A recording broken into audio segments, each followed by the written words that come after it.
Zhengming from China up against the Indonesian new combination of Alvent, Yulianto, Chandra and Markis, Kido. Then the last of our 5 matches this afternoon is mixed doubles. Peng, and Ying, who recently won the Japan Open. They're up against Kim Sa-rang and Choi in from Korea. Well, I'm Jill Clark, and I'm delighted to say that once again I'm joined in the commentary position by former world #1 in the men's doubles, Jim Laugerson. There we can see the lineup for the first of our matches this afternoon, women's doubles. And Jim, it really is a terrific lineup. It's a very good lineup. It should be very interesting to watch these matches today. Yes, and of course this first one, the #4 seeds, as you can see from Denmark, Christinna, Pedersen and Kamilla Rytter up against Poon and Suet of Japan. And both these combinations comprising of a left and right-hander. Always makes for interesting doubles, and of course for both of these pairs, both of them this year in 2012 have won their first ever Super Series title. For the Danes, that was in Malaysia, the second Super Series event of the year. For the Hong Kong pair, well, they won the Japan Super Series, and prior to that Japan events, well, they'd only reached best so far in 2012. Apart from that win in Tokyo, was a quarter-final. It really was a win out of the blue. So there are umpire just conducting the first duties, which is the toss of the coin. And Jim, of course, there is 3 choices for the players. If you win the toss, you can either serve, or you can choose to receive, or you can choose ends. And nowadays, I would have thought with scoring every point, most players would probably choose ends, would they? They would choose the end where they would. It depends on if you want a good start, or if you want to have the best side when they change the third. So I think it changes from players what they favor. And also probably changes from singles to doubles. I often notice that doubles players prefer either the fast or slow end, in total contrast to singles players who perhaps, when they're clearing more within the game, because singles players tend to have to outmaneuver their opponents more rather than attack, they obviously don't mind playing against the drift. So the first of our last 16 matches is this women's doubles. Poon and Suet of Hong Kong up against the Danes. Well, here's Christinna Pedersen of Denmark, #4 seeds, currently at their highest ever world ranking of #4. She's 26 years of age, from Aalborg in North Jutland, and her left-handed partner, well, she's going to turn 29 later this month, is the left-handed Kamilla Rytter, former world champion in the mixed doubles back in 2009 with Thomas Laborn. And for the Danes, well, this is their first match at this year's China Open, because by virtue of their #4 seeded position, they got a bye in the first round. Their opponents not seeded here, currently 16 in the world ranking. And the left-handed Suet, who turned 21 6 days ago, and her partner also 21. Now, their win-loss record for the year doesn't look too impressive, does it? 9 and 19, and of course 5 of those wins would have happened in the Japan Open when they took that title. But of course they've played 1 match so far in this Japan Open. You can see this is the 4th meeting between these 2 pairs, and in fact the Danes won the last 2 occasions, including at the London Olympics. So for the Hong Kong pair, in their first round they played against Hai Xiao Ma and Wu Ting from Taipei. 2 straight games there. But for the Danes, the fact that they haven't played so far in the women's doubles, got a bye in that first round, is that an advantage or disadvantage? I would say it's a disadvantage. You know, it's much more comfortable to have been playing in the hall one time before, especially with the drift and the shuttles. Apparently the shuttles are a little bit slow here, so they're used to the kind of environment they're going to have to go up against here. So I would say it's a clear disadvantage not to win here. Yes, well, of course, the Danes won the European Championship earlier this year. They are the reigning European champions. For Kamilla Rytter, of course, it's the second time that she's won the women's doubles gold medal at the European Championships. A couple of golds in the mixed doubles as well. That's a total of 4 gold medals at European Championships. That's pretty impressive. So there's our umpire for this match, and service judge, both of them from China.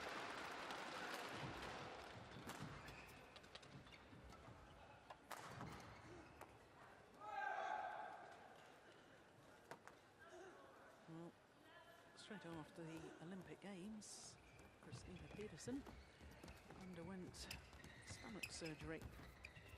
That's after her bronze medal in the mixed doubles at the Olympic Games. And at the Olympic Games, Denmark had a silver medal in the men's doubles, bronze in the mixed. First ever medal in the men's doubles for a Danish combination. Twice previously they'd had pairs who had finished 4th. Worst possible place to finish. Ladies and gentlemen, just shy on my of right, the medal. Christinna, Pedersen, and Kamilla, Denmark. And my left, Kamilla, Xuerui. Pedersen to serve to Kamilla. Level, play. So this second round encounter of the women's doubles, the European champions and number 4 seeds, Christinna Pedersen and Kamilla Rytter Juhl. Both tall athletes. Against another left and right-handed combination. 21-year-olds from Hong Kong, Poon, Lokian. See Ying, Suet.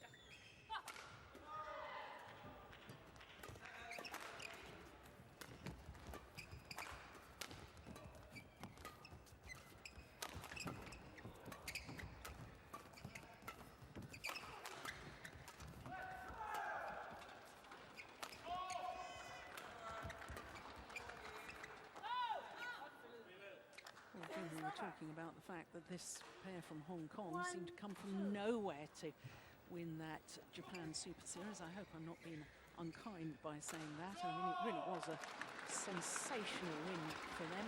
They beat Shizuka Matsuo and Mami Nato in the final in Tokyo, but in the semi-final they'd beaten the number 3 seeds Maeda and Suet in 3 games.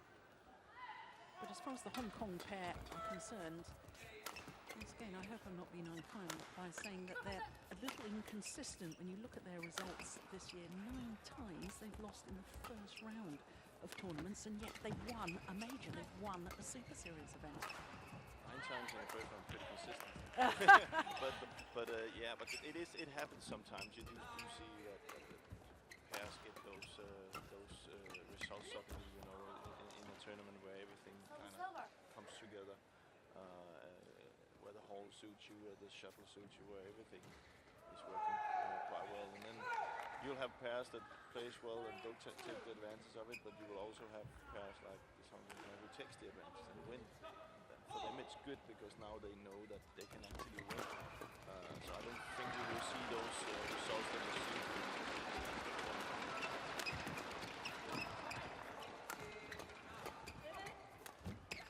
Oh, my word, that's good. What a super shot. I thought she was off balance, but her racket head control. Just at the last second, she chooses to turn her racket and make a putt instead. It's a very good shot.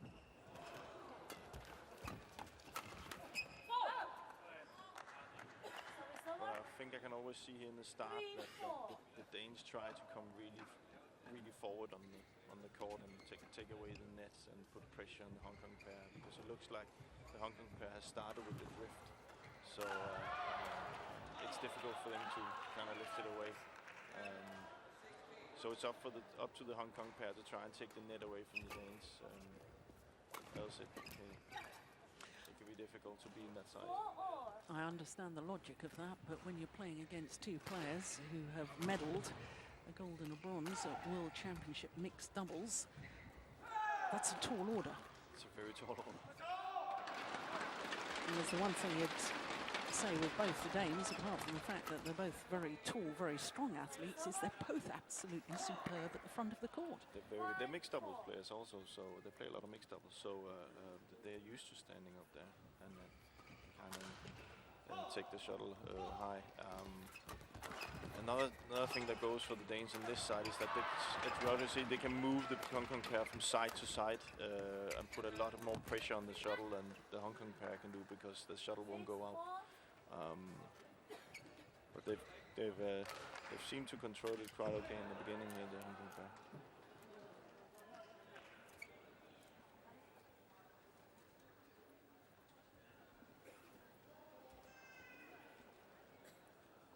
They missed a few big chances here in the start, the Danes, I think. But here it's a little bit unlucky with a broken string. So.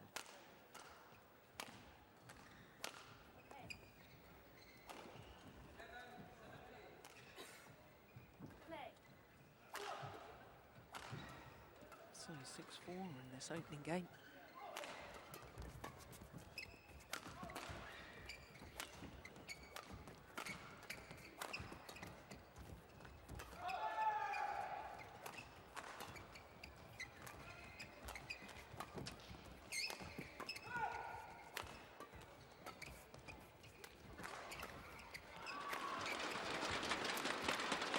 It's a well-worked rally by the Hong Kong pair.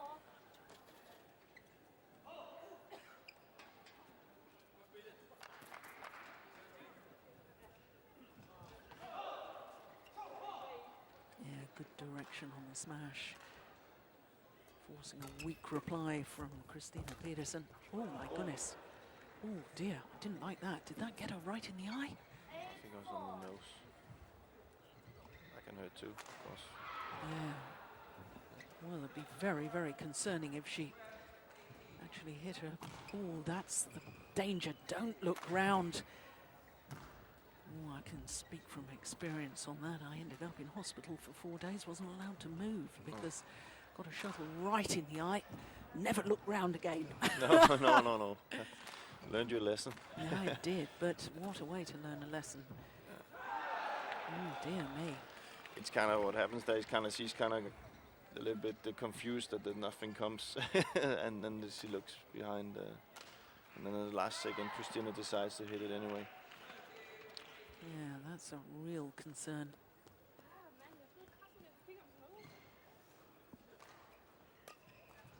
Well, all's well that ends well. And this is a very, very good start by the Hong Kong pair. 4-point advantage. Just wide.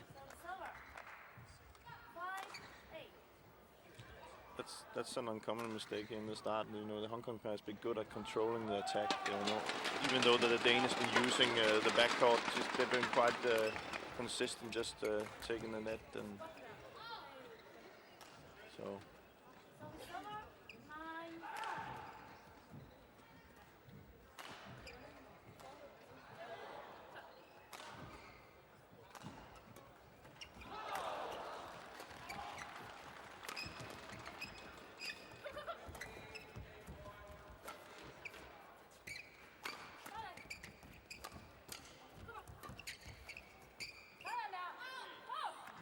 Decided to leave it. Yeah. I was getting worried that Kamilla Rytter Juhl was going to turn around and have a look again, but she thought better of it.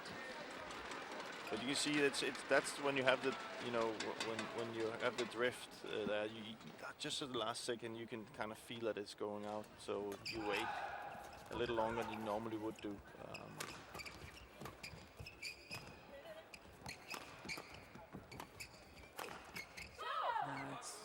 A good smash from the tall left-hander Kamilla Rytter Juhl. She hits very hard. She has a very hard smash for a girl, And I think that's something the Danes has to take advantage of. That Christinna comes forward and then Kamilla can come in with the good smashes. I think they've been a little bit too much on the defense here in the start, it's not. I don't think it's kind of like their style. So they need to, even though that they are up against the drift, they need to kind of get the attack more. I think. So then again, the Ongbumrungpan will do anything in the world to keep the attack also. So it's gonna be a fight.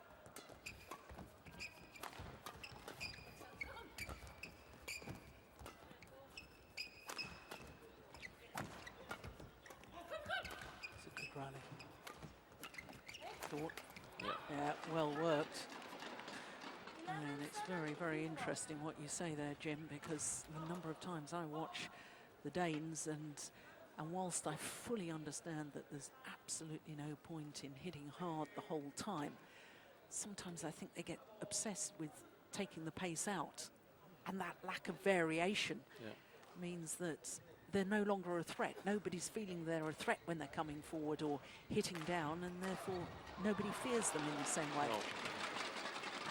It kind of works against them, because if the opponent knows that the hard smash can come, and this attack can come, of course they will be afraid of it, and then the other shot, the soft shots, will be more effective. But if you only, if you don't show the weapons, sometimes the other shots won't be that effective. Yeah. But the Hong Kong pair, I must say, they're also really good at using this right-left combination. When they're hitting their attack, they hit kind of like in angles, so they can get into their forehand all the time. It's very effective.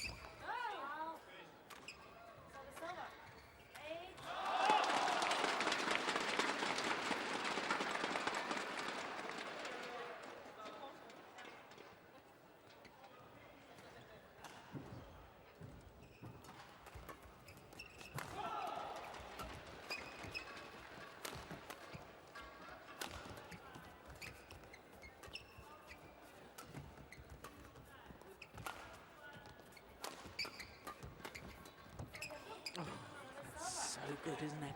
Well read.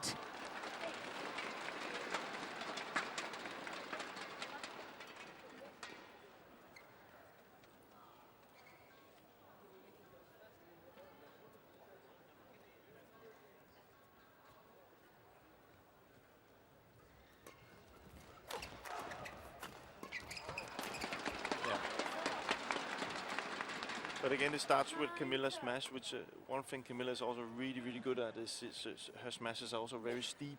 So that means Christinna can get into it. They can't, as you said before, there's two tall girls, so it's difficult to get away when she hits so steep. Well, I think Christinna's in the beginning here, so I've been watching from here. She has two high smashes, so it's easier for the Hong Kong pair to kind of put it away from the front court. Counteract it. Yeah. So I think that Danes need to get Christinna forward and Kamilla on the back.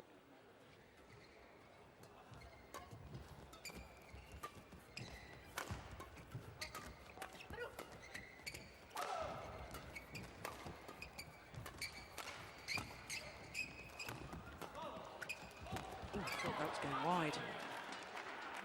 Hesitation from Suet. That cost her dear. This is the one. Oh, too late on the backhand. But that's where she's good, Christinna. And that's from her mixed double too. She's so good. She has Joachim Fischer normally doing the work from the back, and she's just so good at popping up at the net and putting it down.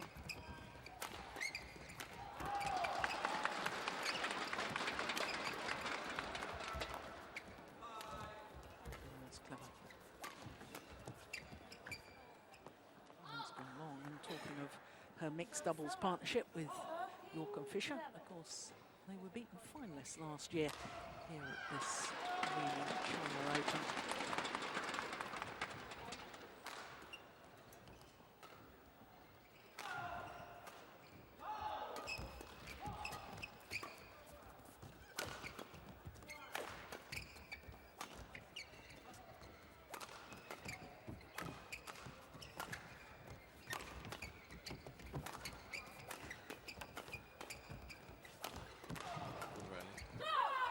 a very good rally.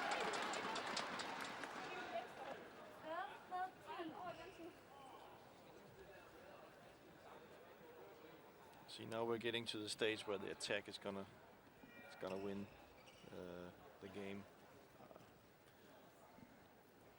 Both pairs seems like they're struggling when they're in defense. So.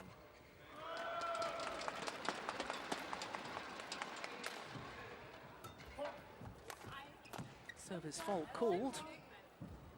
Racket not facing in a downward direction.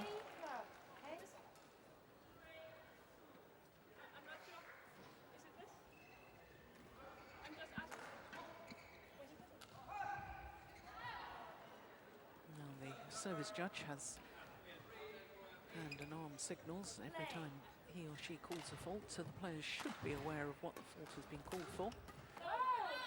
Good judgment on the flick serve, leaves it. Falls just long.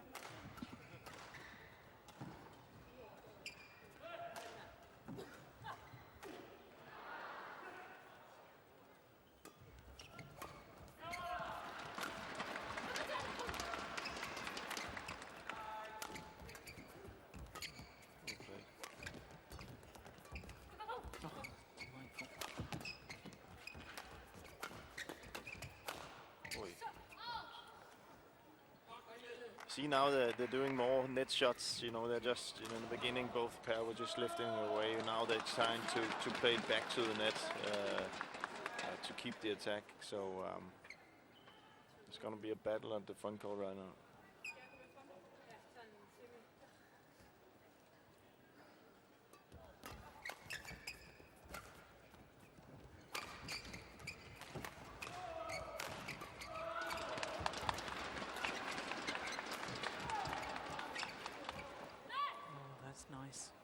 Deep into that backhand corner of Juhl.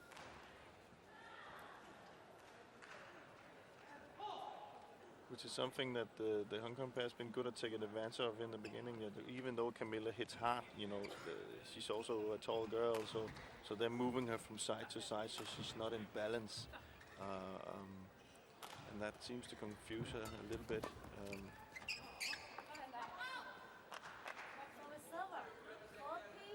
So she's a tall girl, 183, that's about 6 foot. Oh, my goodness.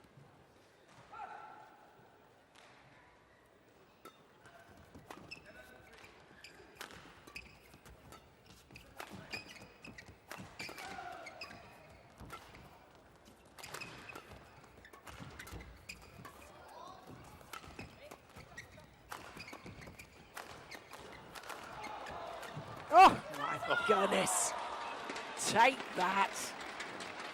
How many was that? 5 or 6 smashes and got herself nearer and nearer to the net before she could really finish off the rally. Fantastic defense by Poon also. It's very difficult there in the backhand side. Very difficult, so. 5 smashes it was from the left-hander. No wonder she smiles at that. But it does prove the point that, you know, in doubles, whilst it was good defence from Poon, you have to try and turn the defence. It's no good just defending and getting the shuttle back. You've got to somehow turn your defensive play into attack, because in the end, your opponents will get through somehow. They're too good nowadays to just, you know, they will be good enough to just keep the attack, and they will, you know, the pairs today are good at working hard, and they won't let you out of that kind of like that problem you're in when you keep being in defense. So as you see, Kamilla keeps hitting. It's not like she just stops at the suddenly. She keeps hitting till it's down. Yeah. So. Looked a little hesitant there, didn't she, Pedersen? Not, you know, a little bit more patience on the front court, I think, from Christinna. She's been, you know, if I was her, I would kind of like play the net a little bit short, a little bit soft to the net, so they get the lift. I think she's pushing too much again, and the Korean, oh no, sorry, the Hong Kong pair are so good at just blocking it to the side. Yeah, did exactly what I think you were After there, more commitment at the front of the court, more presence, because it's not just where you hit the shuttle and how hard you hit the shuttle, it's the threat of you being there.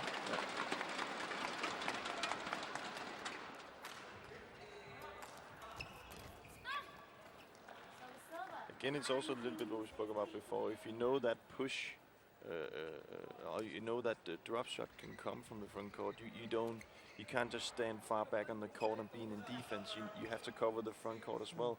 So the push you do, it will be more effective. And the other way around. If you can do the push, the short one will be. So you gotta use way more variations on the front court, especially in a hall like this that is so big, where defense will be like this.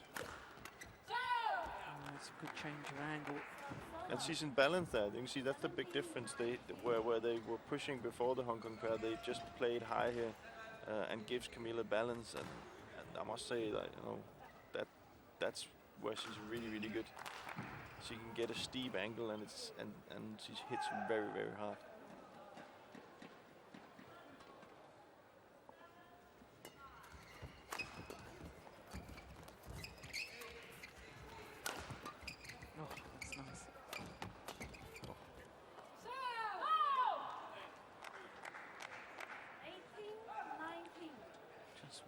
In it now.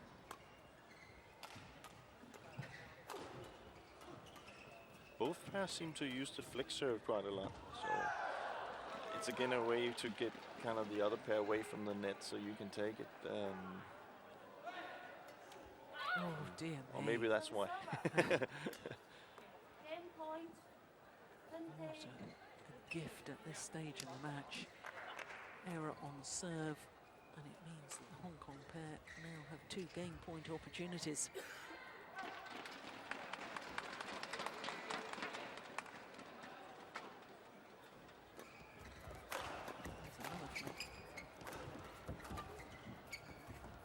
Oh, decision, my goodness me.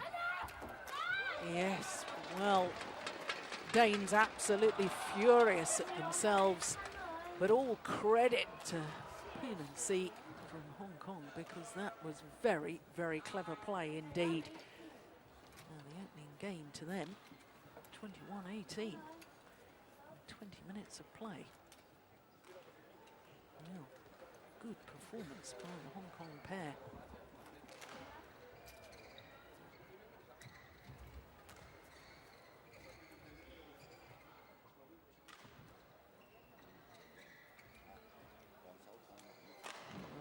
Coach there.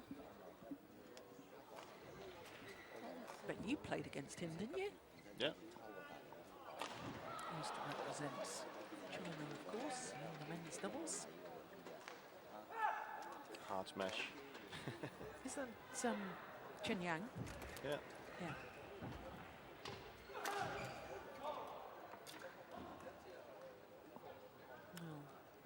Well, Zuel, Danish coach. I think they were Chen and Chen, wasn't it? Yeah. Yeah.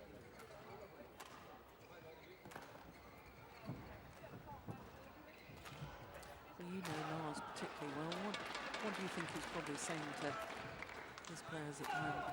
I think he will tell them to be a little bit more active. I think they're not, the Danes are not moving that well. They're not controlling the front court enough, I think. So be a little bit more active and then use better variation on the front court. Where Si and Poon has been good at just doing the counter shots all the time. I think they need to kind of like take the front court with variation. That's important, and then make Christinna come forward more than she's been doing. I think she's been moving away from the net a lot, which is not in her favor. So that's what I would say, and then put a little bit more pressure on the service situation. Second game. Level. Play. So the Hong Kong pair, Suet and Yulianto, having taken that opening game 21-18. My goodness, the Danes have got some work to do now. The number 4 seeds, European champions.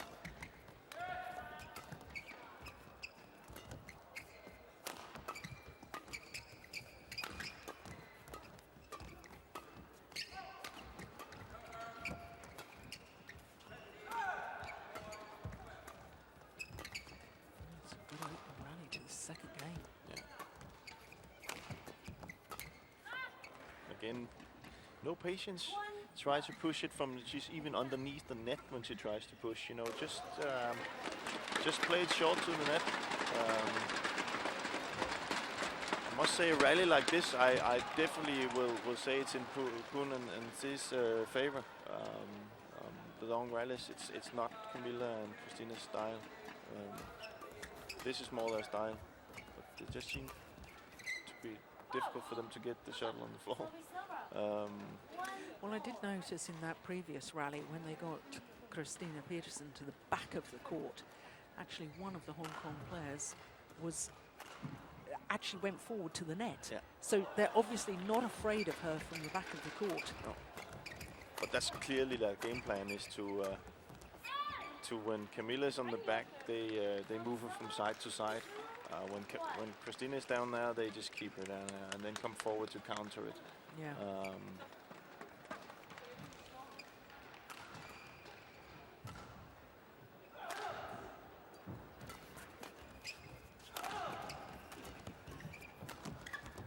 That's better. Put away with more venom there. But that's what that's what I talk about. Be more active. Don't be afraid to. Sometimes when you're in court, I tried it myself. You have this tendency to kind of like, not moving. You need to move. You need to move constantly. You need to take the chances when you move. If you're just standing still, the shuttle will just go past you. And your opponent also feel that pressure when they see two players on the other side that constantly are moving. They can get confused and kind of like have difficult to pass you. So it's very important to move, which I think the Hong Kong pair did so well in the first set. Yeah. Now it's better from the Danish pair. A lot more urgency in their style of play at the moment. And also when you're a left-right combination, if you move like that, it's definitely very difficult to play against, because you just don't know where to play. Oh, that's a clever smash in towards the left hip of the left-hander.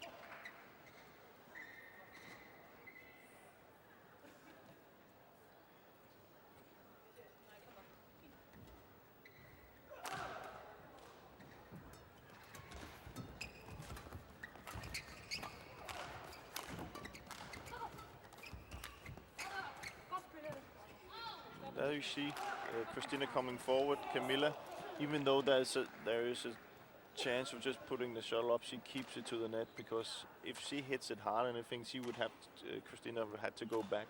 But by her keeping the net, Christinna can stay forward. So that's clearly something they've been talking about in the break. She's struggling with her low serve, isn't she? Juhl.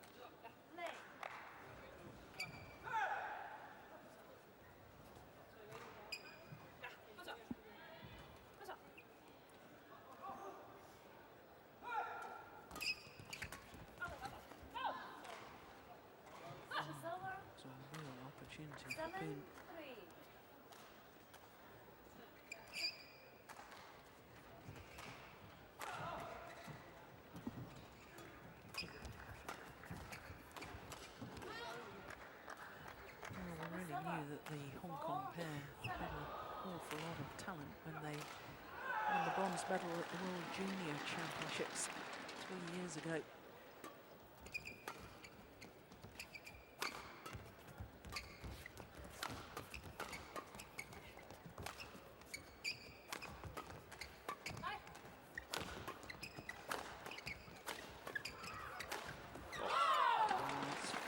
Very good attacking play by the Danes.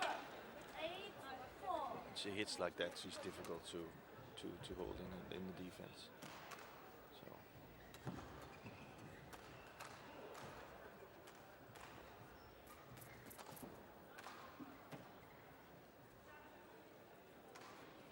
see if a flick serve comes now. She seems to not really trust her short serve, but then again she has to drift with her now. So. Good serve. 9-4.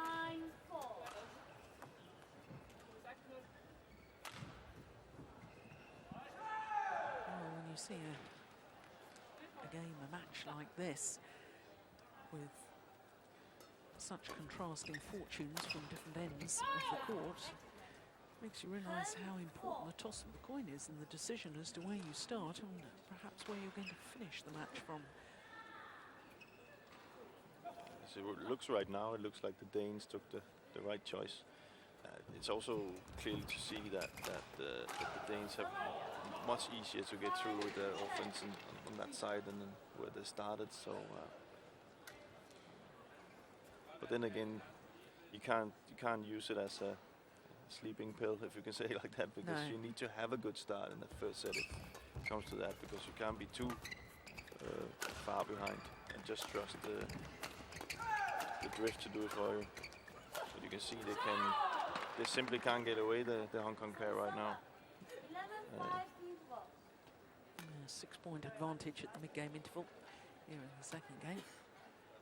Favoured the European champions. Both of them standing at the net. Yeah.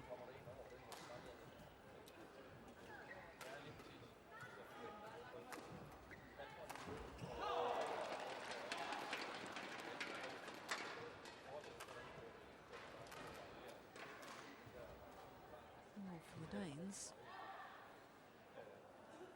I remember some time ago I had a long discussion with their coach Lars Uar about the fact that they wanted to play women's doubles together. They both at that time were concentrating on their mixed doubles, and he wasn't really all that much in favour of them playing women's doubles. But I have to say that, you know, I very much feel that playing 2 events is a good thing.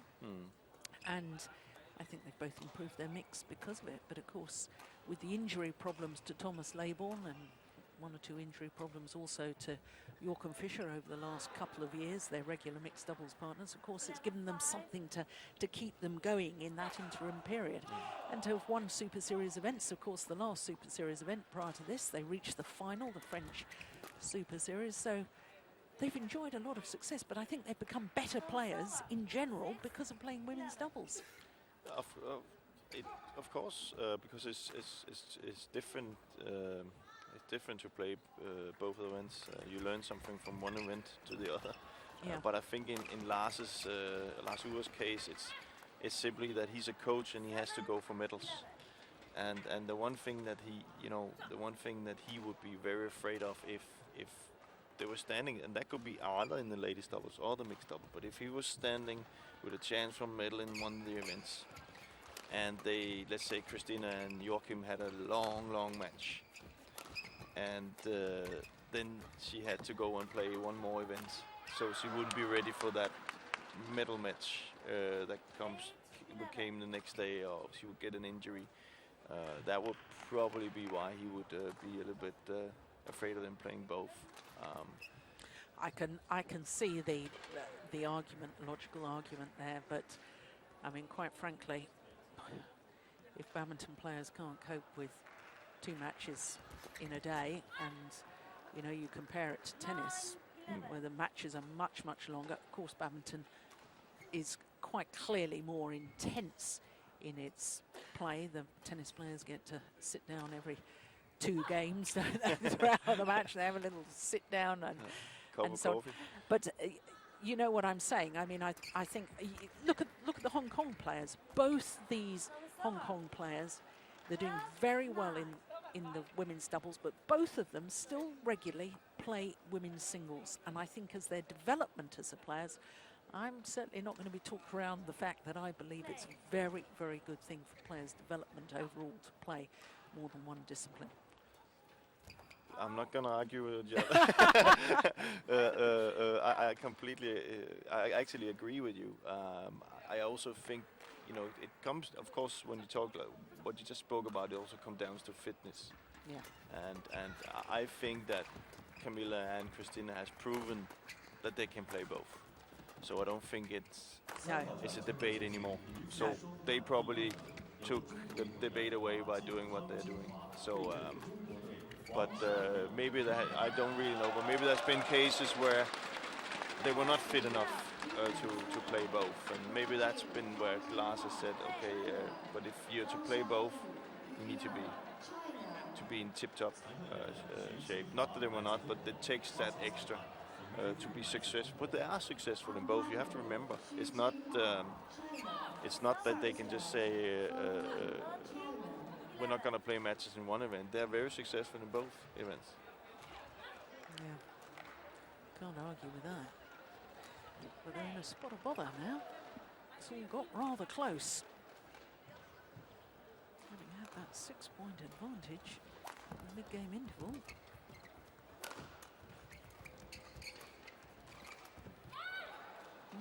But they're gone back to the style, the Hong Kong pair, where they move Kamilla on the back court, and especially when they have the chance, they move her flat to her backhand side, and she seems to have trouble controlling it on that side. So clever play.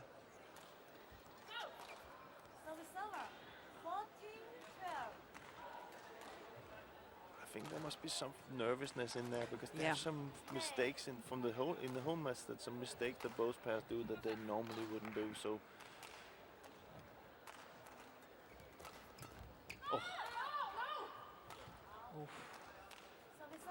well, they don't like the call, and I have to say I can sympathise. Well, no overrule from the umpire.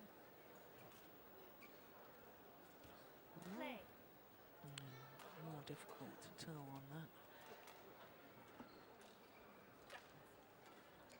1 point in it. 13-14.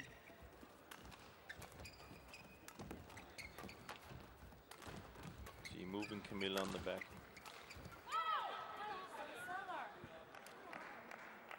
And it's up to her to just accept that. You know, accept that there's going to be hard work on the back. I need to move from side to side and keep hitting. If she takes the pace out of her footwork and take the pace out of her smashes, they won't be successful. So she has to accept that right now. See, that's for me is that's not what she's supposed to do. She's supposed to continue working hard. She tried a reverse slice, which is a very difficult shot. It's probably not the time to use the difficult shots. Yeah, and this is what I was alluding to in the opening game, that so often with the Danes, I think that they get so almost obsessed with the tactic that not to hit hard the whole time, that they hit soft too often. Yeah. Especially when you've been successful in the other part there, so it's up to continue doing what they're doing. Flick serve. Not a very good one.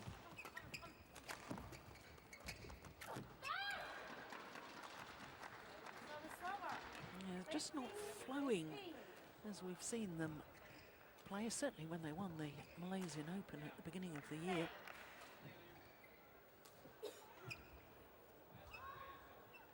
Look a little bit uptight to me as well. Yeah. Well, once again, just 1 point in it. Oh my goodness me. Yeah. Everybody's got problems with their serves.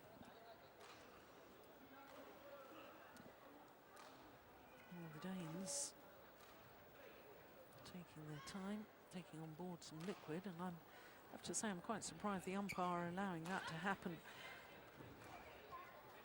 Yeah, they shouldn't have been allowed to, I think. But 17-15. Play.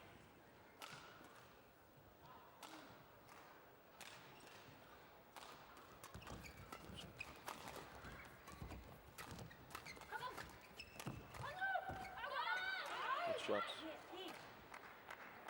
Very good shot. Well, the umpire saying I see.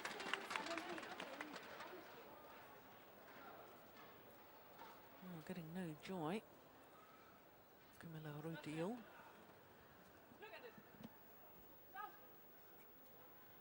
Well, very difficult to tell. No, I have to say, from that angle, and it does change depending on what angle you see it from. I thought that looked as if it landed on the line, in which case the line judge was right, the umpire was right, not to overrule. And point to the Hong Kong pair. once again. How many times have I said that? Just 1 point in it. Just can't get themselves level. Not yet, anyway.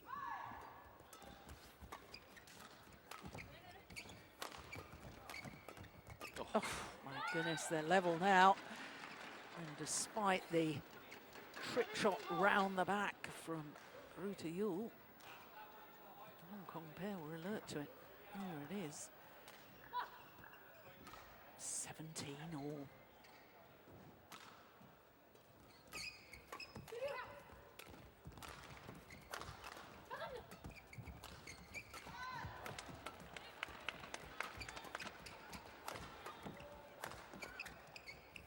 That's good defense.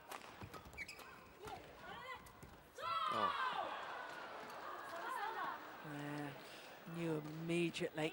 It was the right idea, just the execution was woefully short. A very tense play. Yeah. Very tense play. Both pairs very. It's kind of like, you can also see when they win the point. It's kind of like that. It's yeah.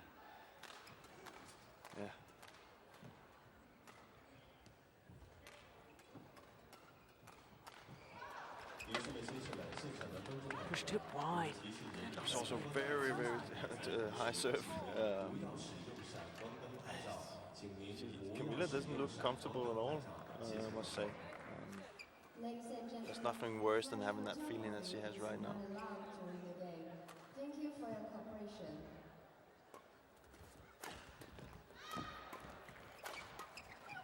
Oh.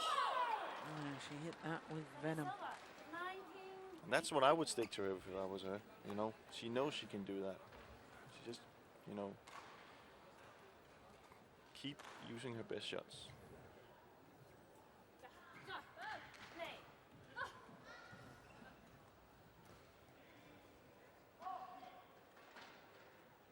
Taking an age on the serve. Short. Yeah. Had the desired effect, and they've earned themselves 2 game points. Game point 18.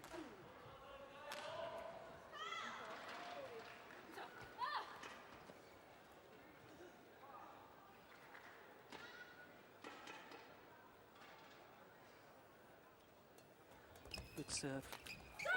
Yeah. Set up the whole rally, really, didn't it? And there's the second game. 21-18 confirms the umpire.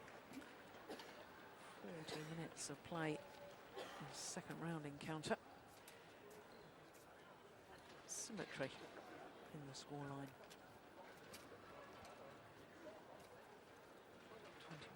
21-18. That second game, as was the first.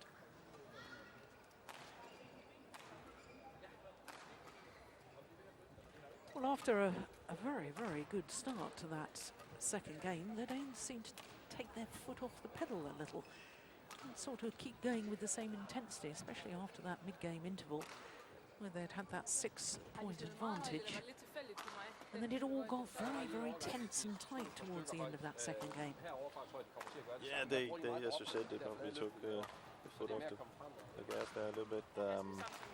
It's maybe they were thinking about, you know, that third set already, and that's a tendency you can have sometimes when things look quite good. With this scoring system, it doesn't take long for the opponent to be close again, and then it can be difficult to find your game again. And I think you could see that on Kamilla at the end here, that she wasn't really comfortable.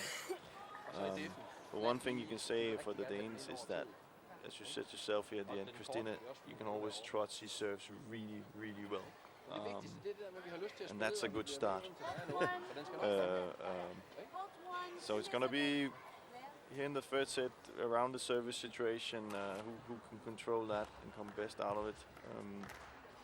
And then we have to see how much the side really comes into play.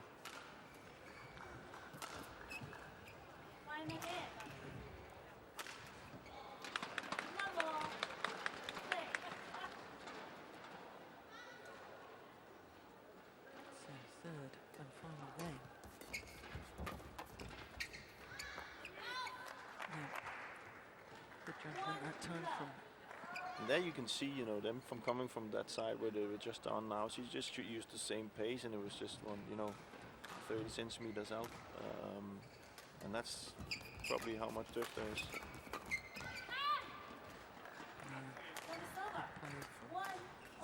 Set. That's her partner. Good lockdown.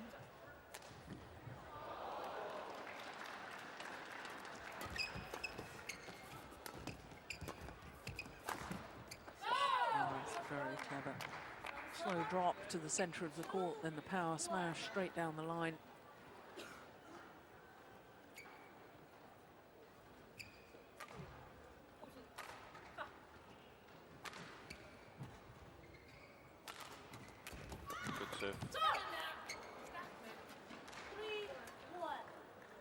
Yes, appears to be more spring in the step of the Danes now.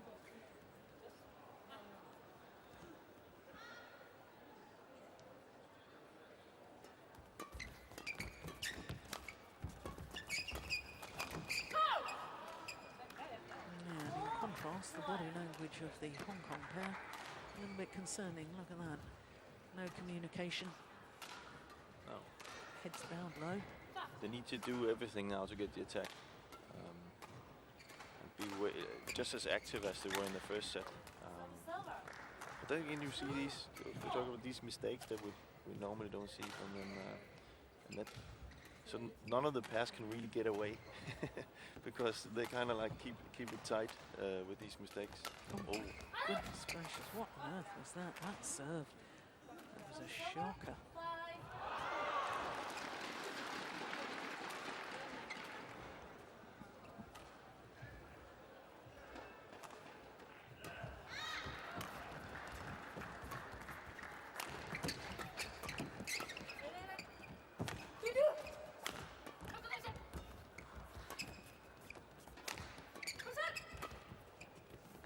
Oops, I'll go.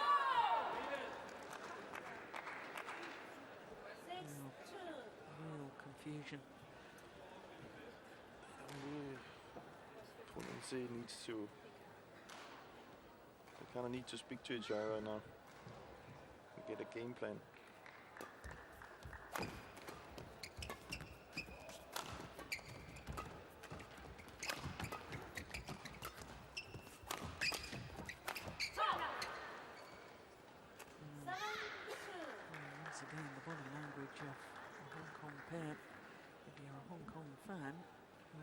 Concerning. No, and if you're standing on the other side as the Danes right now, that's what we like to see. So not only does she not really help herself or her partner, she gives so much confidence to her opponents. So if they're to win this match, she needs to stop straight away and do that instead. Yeah. But it throws up an interesting point here, though. The two Hong Kong players, both very young. One's only just turned 21 years of age, 6 days ago. And, you know, I often think with the development of doubles in a pairing, I know you got the opportunity when you were an up-and-coming youngster to play with a more experienced player. Then when you were very experienced and you'd been world #1, you took on board a younger player in Carsten Mogensen, who was just an up-and-coming player at the time. Of course, he's now world #1. And I think in situations like this, where you need help and encouragement from a partner, if you don't have a partnership where one is definitely the more senior, more experienced player, and you've got two youngsters together, this is sometimes where it's quite difficult for the young pairs to really break through. They have nothing really to rely on. That's the problem. That, you know, that it's. You know, it's not like she can turn to her partner and say, okay, he is somebody who has tried it more than me, because they're the same. And that's maybe where they need to turn a little bit more to their coach in this situation when you have that. And it doesn't look like they're doing that either. So it maybe could be good to find just for a time, to find an older partner, than to try sometimes. It's interesting because I know with the Chinese pair, the youngsters, Bao Yixin and Shong Xianxin, they spent sometime about a year ago, playing with more experienced players. One played with Ma Jin, the other played with Cheng Shu, and they played together as youngsters. They were split up, played with more experienced pairs, and now they've come back together again, and I think they're actually up to number 2 in the world ranking now. Yeah. So just, it's not to say you shouldn't play 2 youngsters together, but just to gain that bit of experience initially in that player's development, play them for a short while with a more experienced player before teaming them up together again. Maybe a good idea. Yeah, and it's all about it's a process, you know. It's not here and now, you know. It's for the future, and yeah, there might be some things that won't be that great, but if you're to win for the future, it's a good experience to have. Well, for my criticism that they were looking a little bit dejected, really bouncing back. Again, it's also from the other pair. I think that the Danish pair were doing really well, and then suddenly they let 2 shots go, and you know, so they're not totally out of that uncomfortable zone they were in. So I think if you looked inside both pairs' head right now, it's exactly the same. They have the same feeling.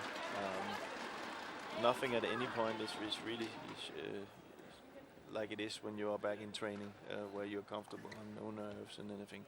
So this is just a typical game where both pairs are very tense. There's only 1 point in it now. We're back level.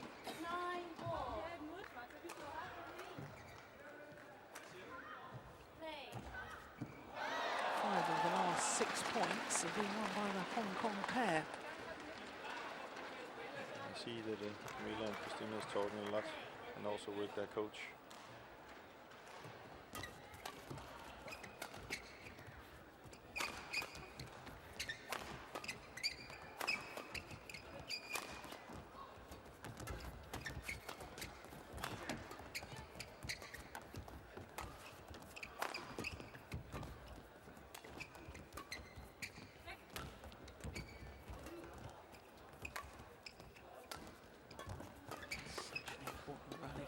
Oh my goodness. Well.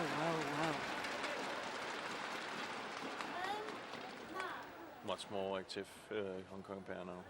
Much more active.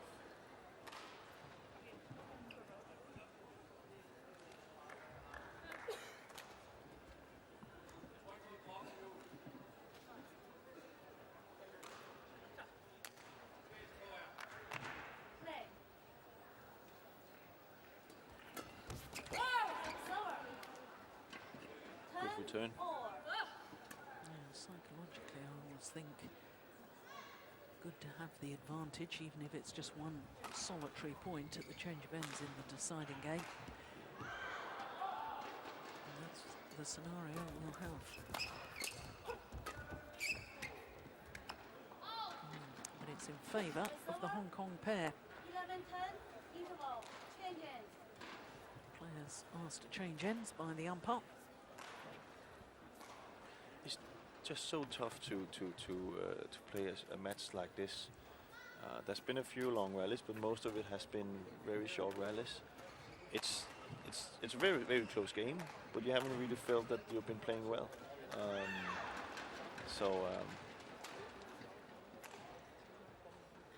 Definitely important to come out now with the right attitude and very active. And then have a game plan and stick to it. 20 seconds. Clock 1, 20 seconds. Well, it's an intriguing contest. I thought this would be a good match. And indeed, it's proving to be.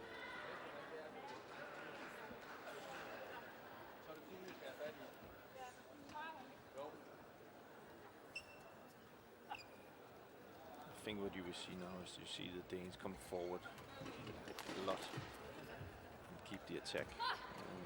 11-10.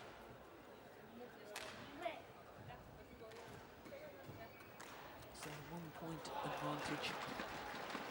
11-10 in this deciding game in favour of the pair from Hong Kong. But the advantage not for long. It is extraordinary, though, when you look at the women's doubles draw for this Li-Ning China Open. Top half of the draw because of withdrawals, and we didn't have a full 32 draw anyway. In fact, in the whole of the first round, we only had 8 matches, and of course with a draw of 32, you're supposed to have 16 matches in the top half of the draw. There was only 3 matches. It's disappointing as far as women's doubles is concerned, because it's been very, very intense battles that we've seen so many of the Super Series events this year in women's doubles, and the emergence of new pairs.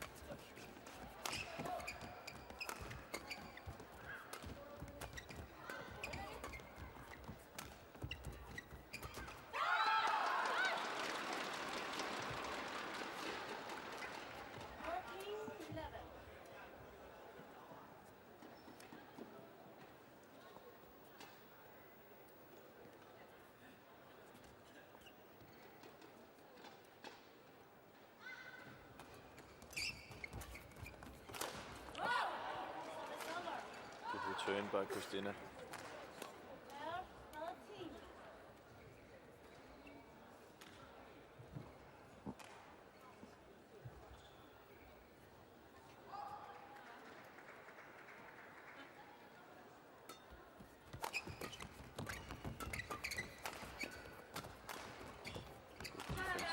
Very clever. That's the sort of thing that I feel with the Danes, because there are 2 very imposing figures on court. Both these women, if they pushed hard to start with, then go for the block. Exactly, yeah. Because too often they seem to go for the soft one before then going for the push, and to me that's the wrong way round.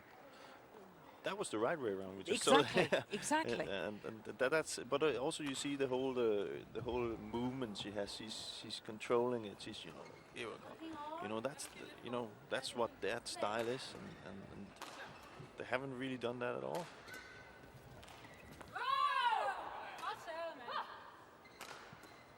No, it's called good by the umpire. No line judge on the centre line.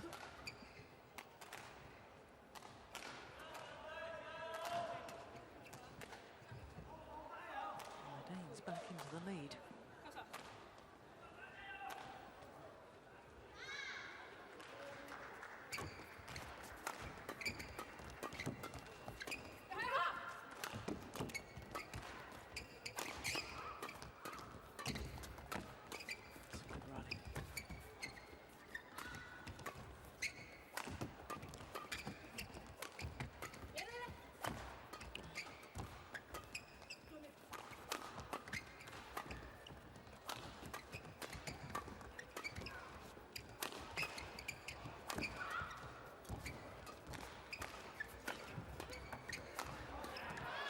It's a fabulous rally.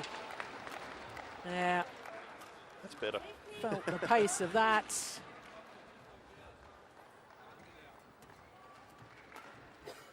But you see in the defense now, both pairs, using the cross lift all the time to trying to force the opponent to hit a smash, kind of like out of balance, so that you can counter it. So we should be having, we should be seeing more of these rallies now, because I don't think any of these pairs will just lift and be in defense.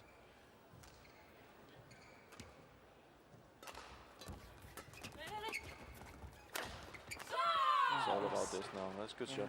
That's a fantastic smash.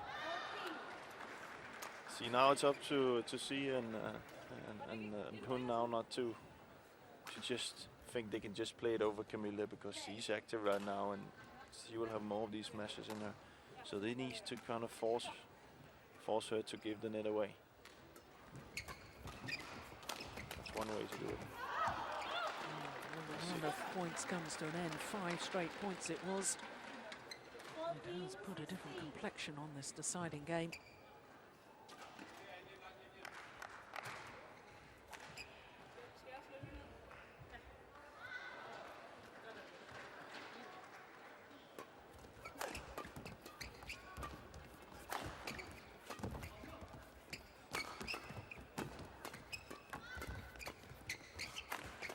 Kamilla's playing very well.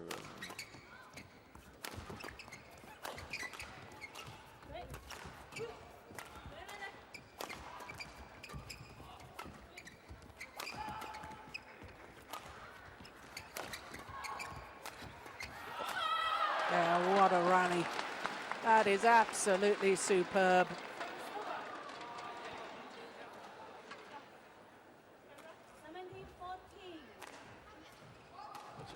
If they started with these rallies, we would only be in the first set.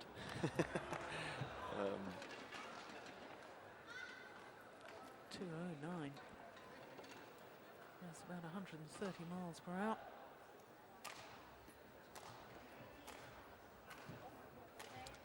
And that equals Venus Williams' fastest ever tennis serve in women's tennis. That's pretty impressive. Exactly. You see, right now the side has a lot to say. We talk about it. You talked about the toss. You know, you can clearly see now it's the attacking game that wins the match. And right now the Danes have the drift with them, so it's much more difficult to be in defense. So that's why it was. If they chose, I can't remember if they did, but if they chose the side, it was clever.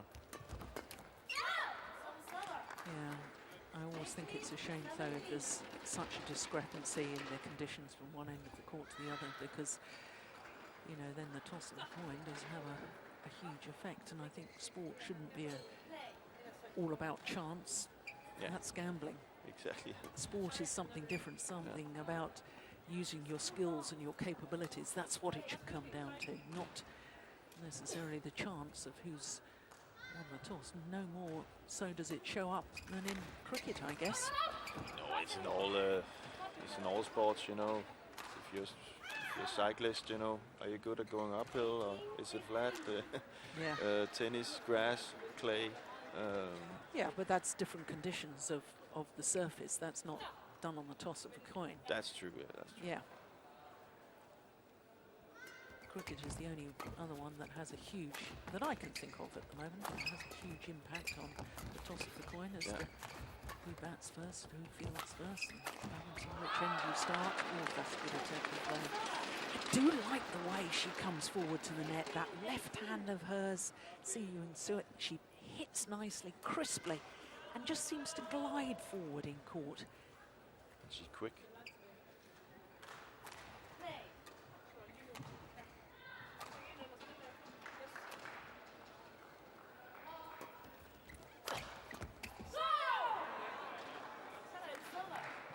Kamilla right now. No, she's got better as the match has gone on, hasn't she? But isn't that a sign of a very, very good player, almost a great player, that when you are struggling, you're perhaps not having your best of days? She struggled with her serve early on. She struggled with her movement and her range of shot, and here she is now with her partner. On match point, she's played herself in, and all credit to her for doing so. 4 match point opportunities for the number 4 seeds.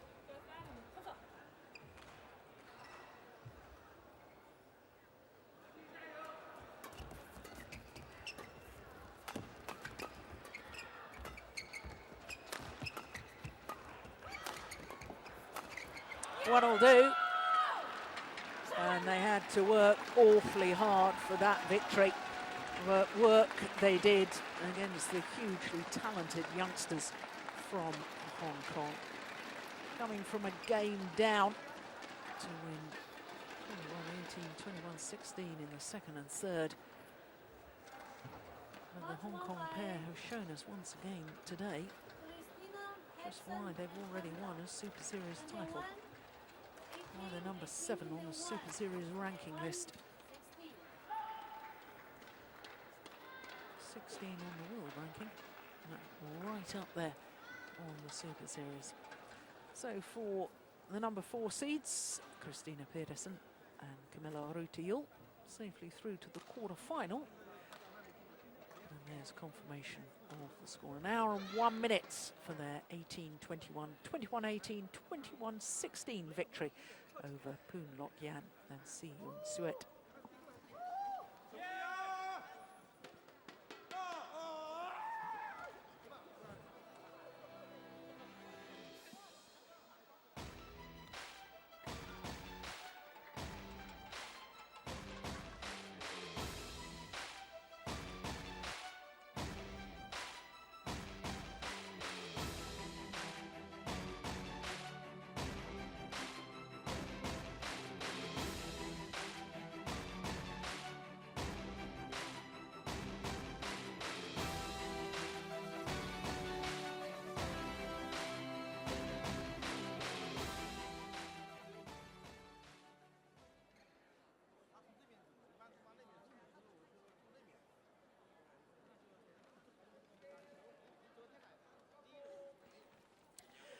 So there we can see that they're safely through to the quarter-final.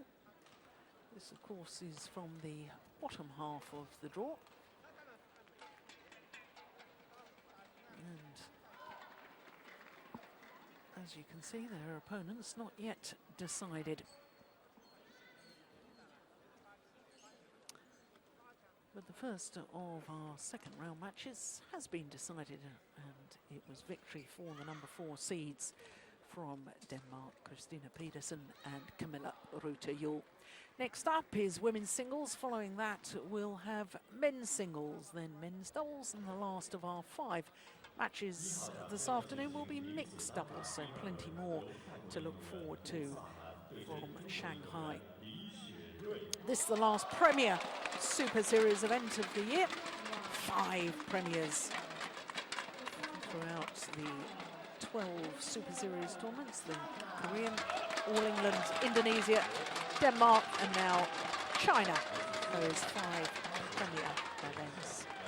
Well, you can hear the cheer from the fans here in Shanghai because the Olympic champion, Xuerui, has just appeared on court. Her opponents, just 16 years of age. Busanan, Ongbumrungpan of Thailand.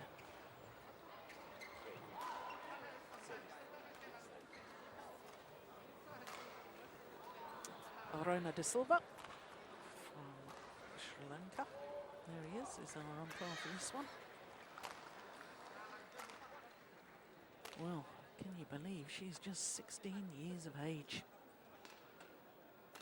31 in the world ranking was her highest.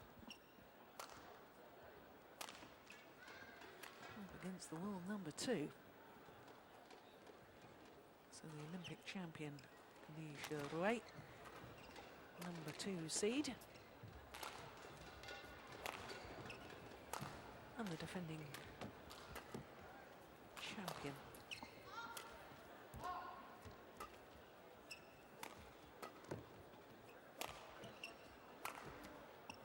So the defending champion, not of this China Open, number 2 seed, world ranking of 2, down from number 1 in the Super Series list, down 2 places to 3. Having competed in 7 of the previous 10 Super Series events. Now look at that win-loss record for the year, 42 and 5. That really is incredible. 5 titles from 6 finals. Her opponents, 32 in the world ranking, and the win-loss record for the year. Definitely positive. The 16-year-old from Thailand, fresh from the World Junior Championships in Chiba in Japan. She was the number 2 seed, lost in the quarterfinals, so she will regard that World Junior Championships as a disappointment from her point of view. But she really shouldn't be disappointed because already at the age of 16 she's already won a Grand Prix gold event. Earlier this year, won the Malaysian Grand Prix. Unseeded she was.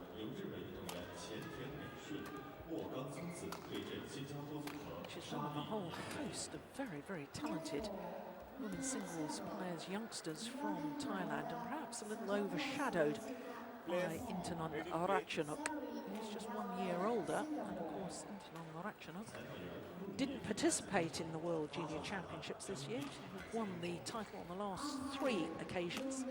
Only player ever to achieve that.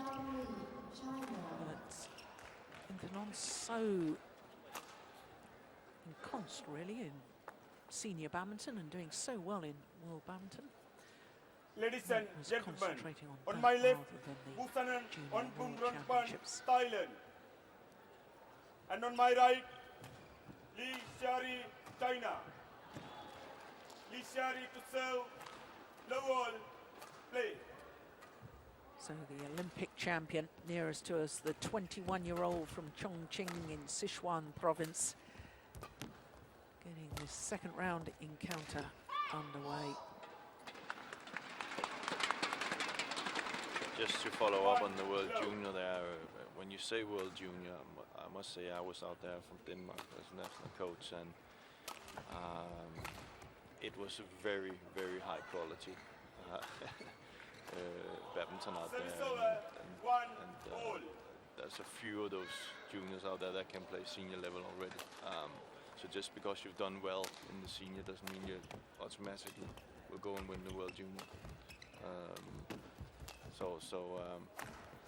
There were some Japanese singles players out there that was really, really good. So very high quality junior players coming up. Yes, in fact, a 17-year-old Japanese player won an all-Japanese women's singles final.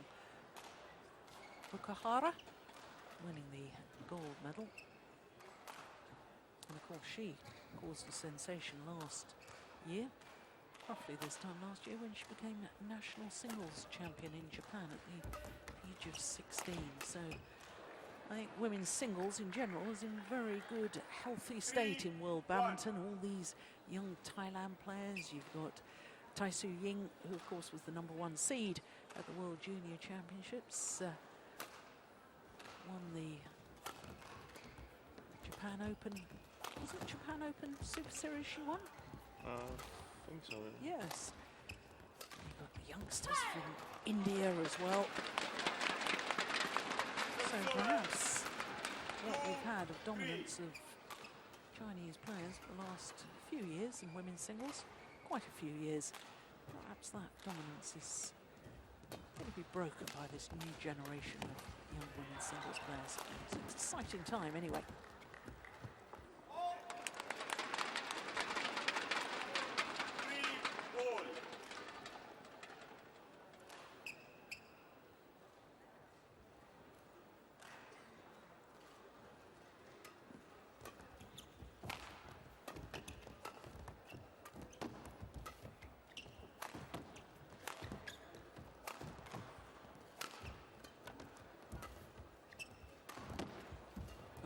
Nice.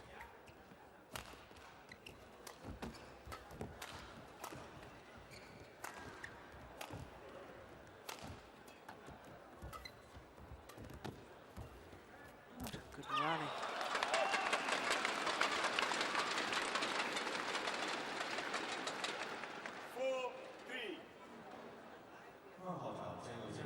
He's always chatting away at the back of the court, isn't he?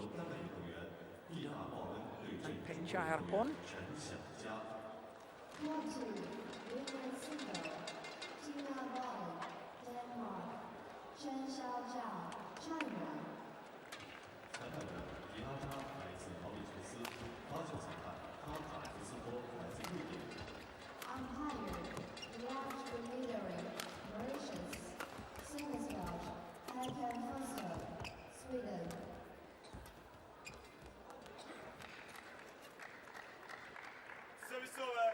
Some good rallies here to start with.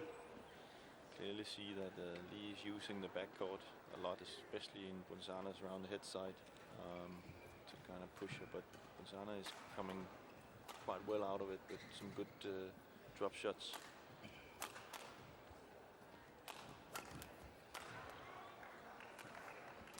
Well, of course, as far as Xuerui is concerned,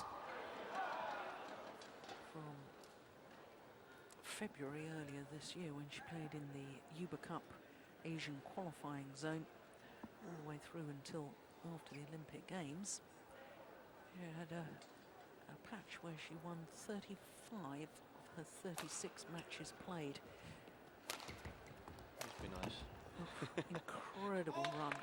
But I have to say, since the Olympic Games, and in all fairness, perhaps she had a little bit of time off to celebrate and enjoy the moments, hasn't played her usual best since then. Of course, the China Masters lost in the quarterfinal to one of those young players we've just been talking about, Sindhu from India.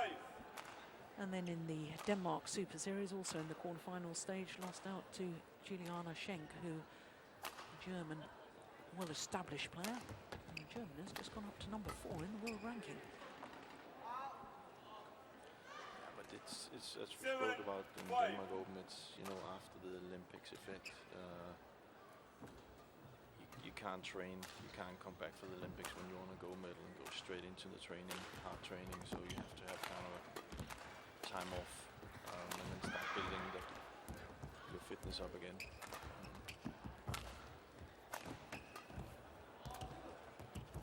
This is a good rally. Oof. Oh my goodness, I was surprised at that. No complaints from Busanan though.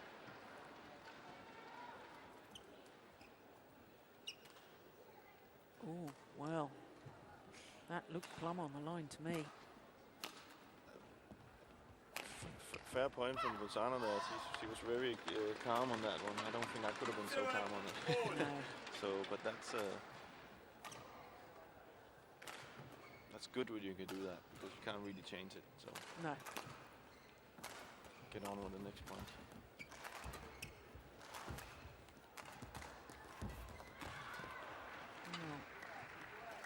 For one so young, Busanan, her skill level is quite extraordinary.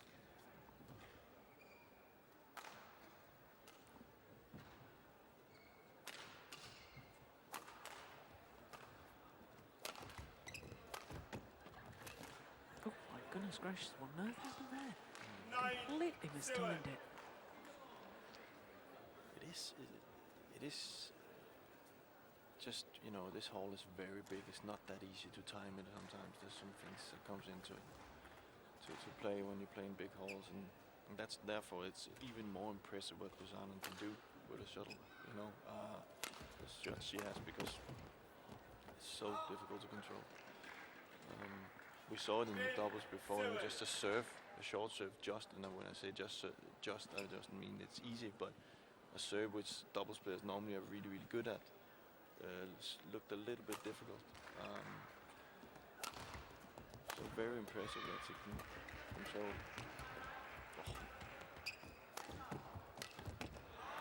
Well, 4-point advantage at the mid-game interval. And the Olympic champion at the moment looks to be in trouble. Well, it's an amazing story, isn't it, really? Xuerui didn't even qualify for the Olympic Games out of right.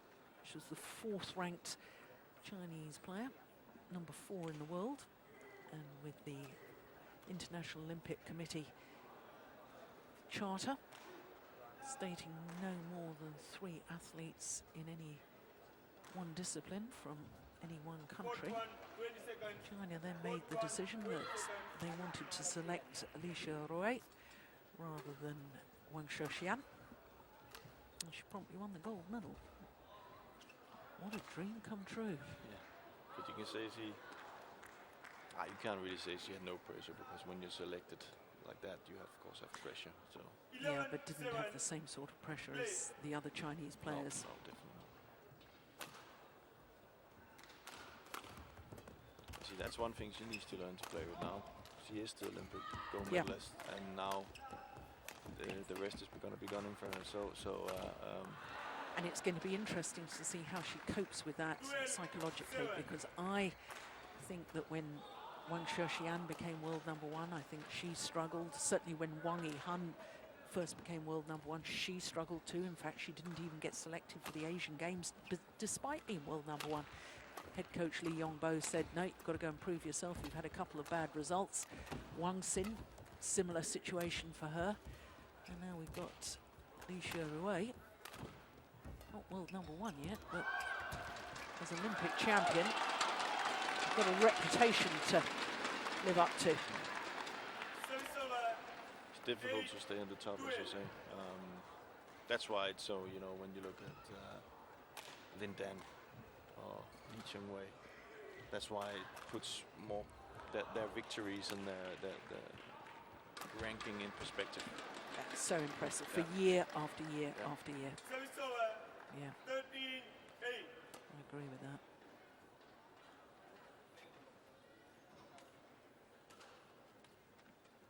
Just saying, men's singles as it is right now, just, you know, for many singles players out there, to get a victory over Lin Dan, it's it's almost Olympic gold. You Yeah. know, it's like if you can say you've been beating Lindan, it's almost like winning a tournament. Yeah. The same But with Xuerui. Yeah, perhaps be a little controversial here though, but not many players get many opportunities to play Lindan, because if you look at the Super Series this year, Lindan, the last Super Series event he played was the All England. He's only played 3 Super Series. True. You know, and so therefore the other top players in the world don't have as many opportunities. Lindan is very, very good come the big events, but then doesn't seem to play as many events as Xuerui, who's a huge supporter of the Super Series. Well, this is just extraordinary, isn't it? An 8-point advantage now.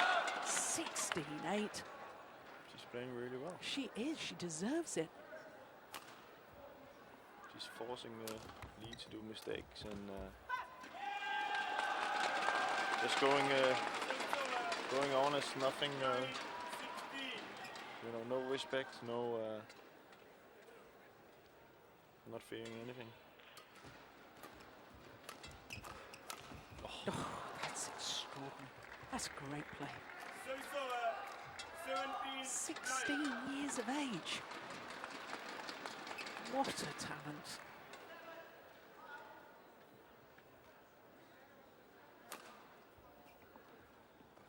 I like that high serve she uses. Busanan.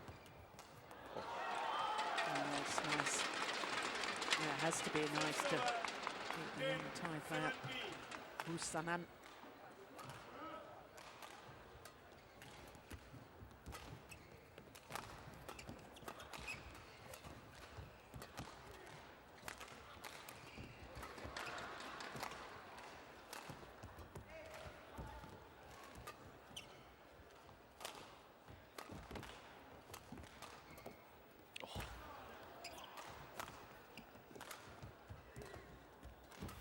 Fantastic rally. Oh, the disguise on that final shot. Absolutely superb. She's so skillful. And not even, you know, not only that is she skillful, but she can do all of it without doing mistakes. In that rally, she had 3-4 shots, which were fantastic, and it just seems like it's safe shots for her. Must be nice.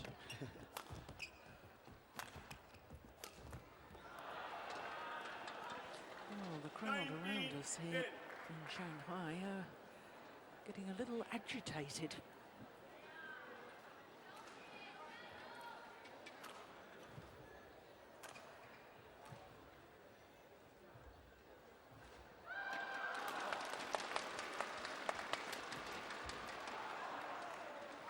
Oh, 10 game-point opportunities. Li has to, you know, she has to take the challenge here.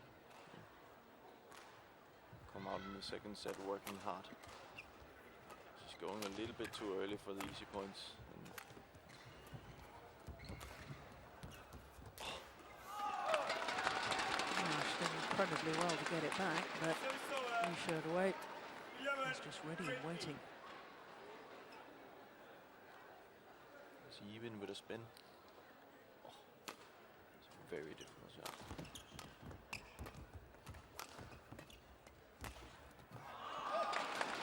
It's a nice backhand. Made it look easy, but I can assure you it wasn't. Generating power.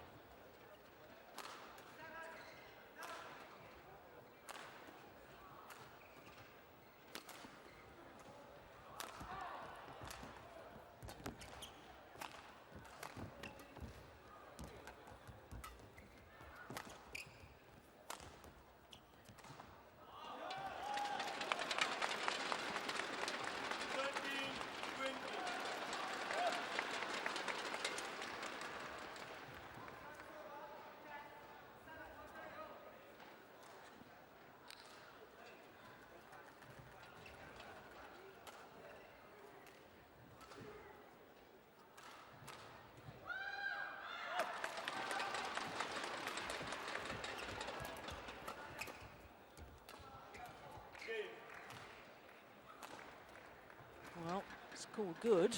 And therefore the opening game 21-13 to the 16-year-old. Yeah. Well, the umpire not being fooled by that. There you can see just 15 minutes of play. And are we about to see a major upset? Well, Busanan, Ongbumrungpan. That's a name we're going to be talking a lot about in the future. Played some tournaments last year. And she was just 15 years of age.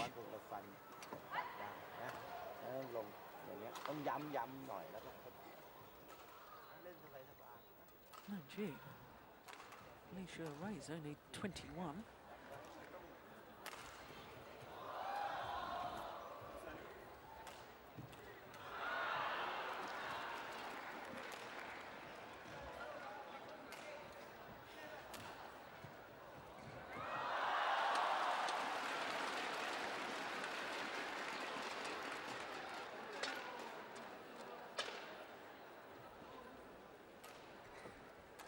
Players appear eager to get on with this.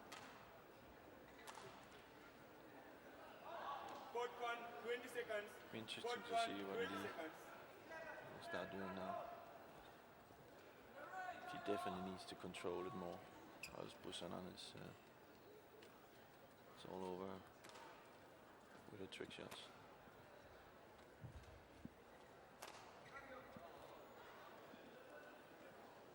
Second game, low all, play. So having taken that opening game, 21-13, Busanan from Thailand, the 16-year-old. Only question mark, I suppose, in my mind is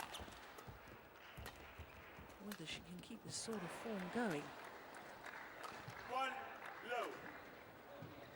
I suppose one of the things in her advantage is that young athletes tend to have no fear. They don't realise the enormity of what they're achieving. And if she's got the character to be able to grasp this opportunity, well, certainly at the moment she doesn't seem phased at all, does she? Look at that net shot. That's extraordinary. She got that used to her, you know. Yeah. she takes the job on like nothing. And you tend to see that young players that comes up like that, they will become very, very good. It's kind of like they're looking forward to it, you know. There's no to take on the best ones. Yeah.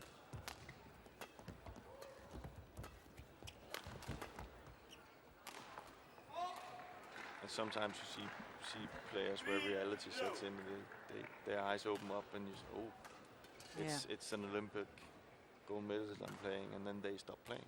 Yeah. But I don't think we will see that for Busanan. She's cool. She's got a lot of confidence. Yeah, I guess if you're training on a daily basis with players like Ongbumrungpan and Xuerui, Xuerui, a whole list of these young Thailand players.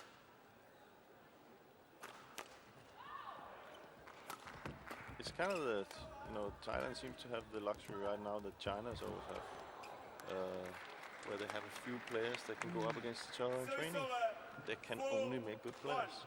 Yeah, success breeds success. Yeah. And in this case, they're also very young. That means that they will be there for a long time. It means the next generation again can look up to them, and it's just so good to have.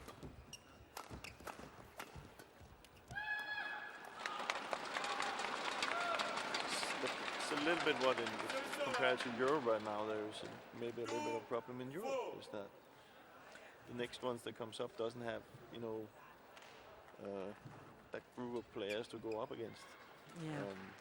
They either are stopping or maybe over the hill, I should say.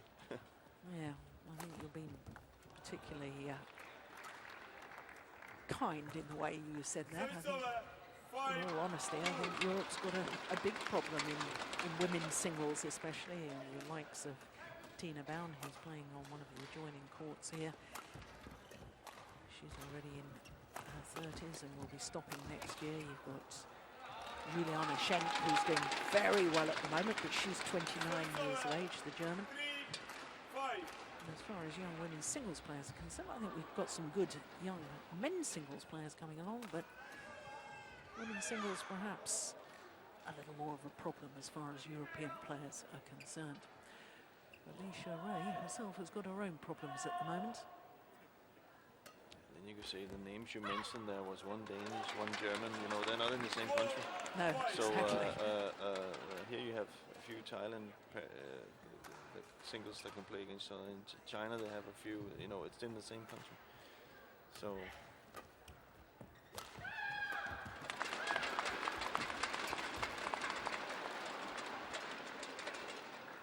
Service over. 6-4.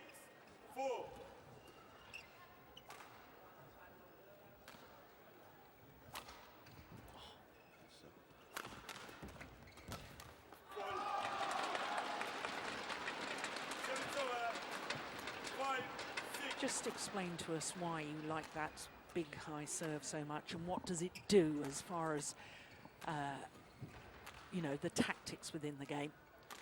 You know, there's nothing worse than standing and waiting for the shuttles to come down to you. When it comes down slow, you have to generate all the power yourself. And the timing, of course, of standing and waiting for it also gives a worse, or can you say, a less as good a timing as if you got it straight, like more flat to you. Which means that Li can't really start with something that's really sharp or very powerful, which means that Busanan is standing in a very good position. And as you saw here, the timing sometimes we saw a big mistake in the first set from Li. The timings, it was a little bit off. Then that's why she starts on all the shots. Oh, that's a lovely defense, just turning that across court. 7-6.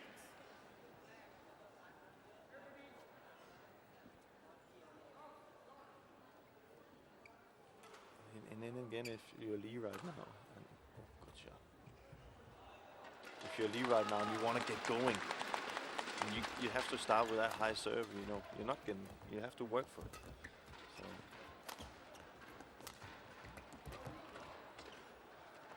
Yeah, good judgment. Lets it drop wide. Service over. 7-all.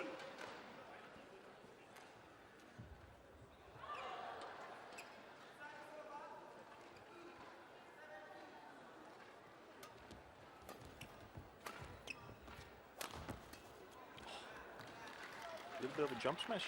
Yeah. Service over. 8.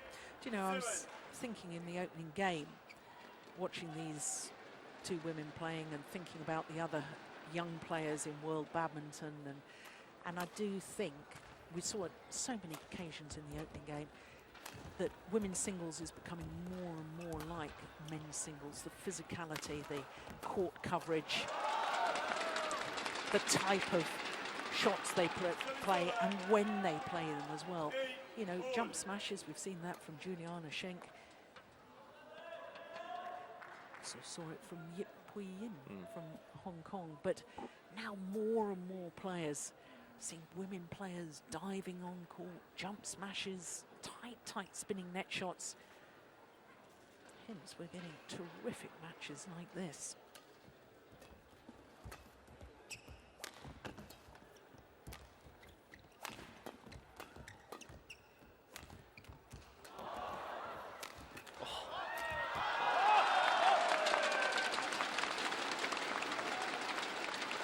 Taking up the tempo a little bit early.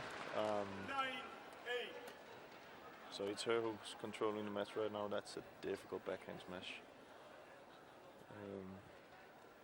So right now she's in control, and that gives Busanan a little bit of. There's definitely more initiative being taken within the rallies now from the Olympic champion, dictating the pace. And it's Busanan, who's doing all the retrieving.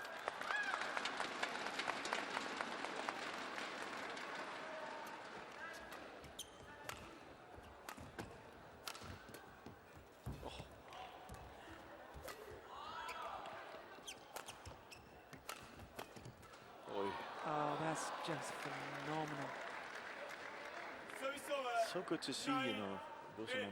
She's not just, when she's in defense, she's just not standing there and playing, you know, she's really doing something with the shuttle. Here you see, if Li takes a little bit of pace off in her smash, boom, it's in the other side. Yeah. So that gives Li that thing that she has to be really sharp in her attacking game.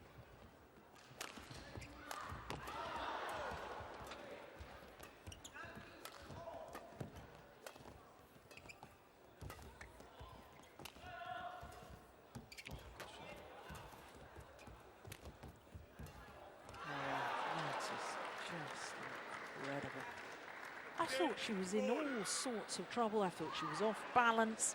And somehow she played that delightful, absolute inch-perfect cross-court drop shot. And once again, it's all level. 10-all.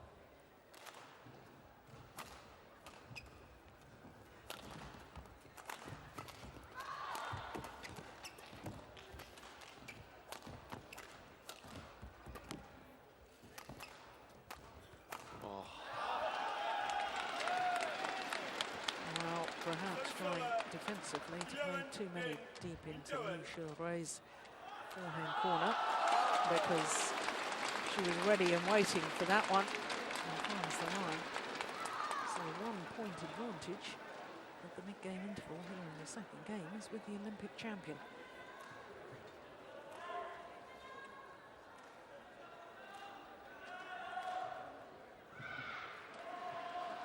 Well, you've probably seen more of Busanan than I have, Jim, and you know, watching her today, I'm thinking to myself, I mean, there's so much touch and range with her, you know, racket head control, and she plays such delightful shots, and I haven't seen that instinctive sort of ability, I don't think, in any of the other youngsters. I'm getting very, very excited about her potential in world badminton. Yeah. Also because she's something different. Yes. You know? Maybe, and the reason why it could be good that she will continue this path to, you say, being really, really good, is that you will have to see other players come up with the same thing. You know, they would have to go home. Oh, there's something different here. We need to explore that. You know, can we do the same? And to have somebody who can be successful with these shots would be very good.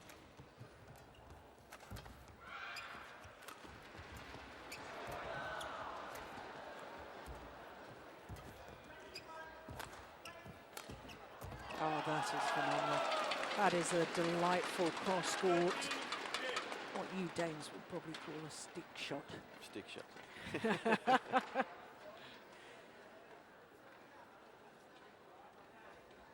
Not full power, going for angle and placement. And it was delightful.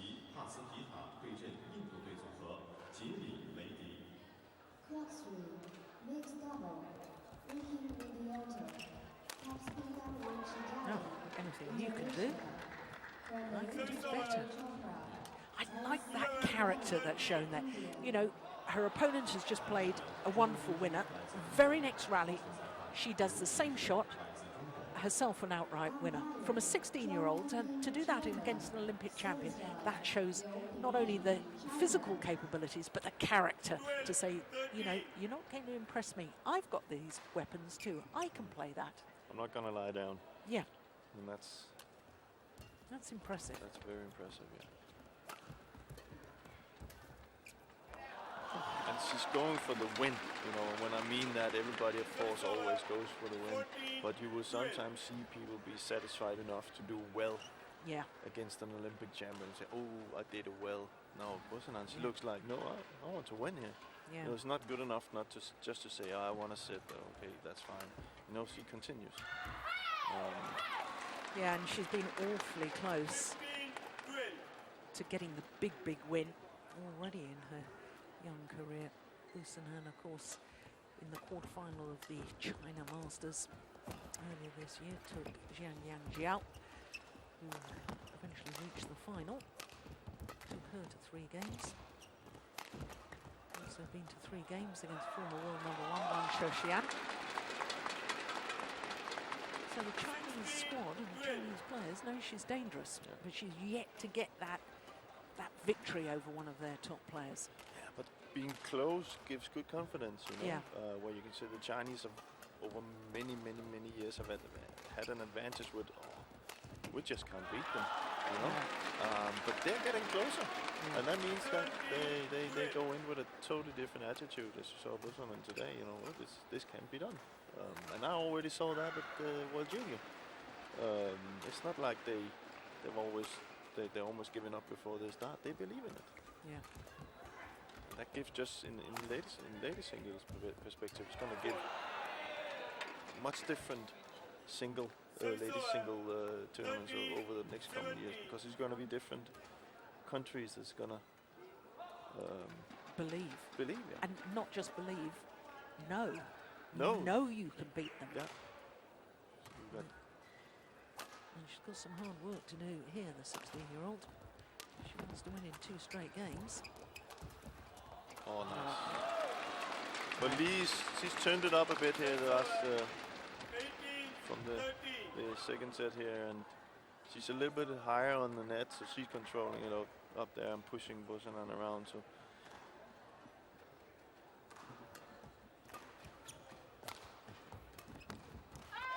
forcing her to do mistakes. Well, she's 2 points away now from taking this second game and forcing her decider.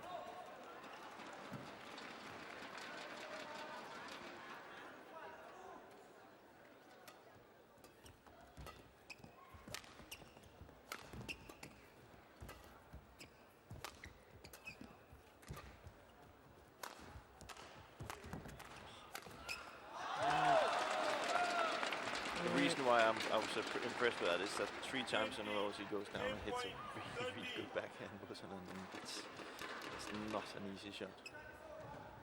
7 game point opportunities.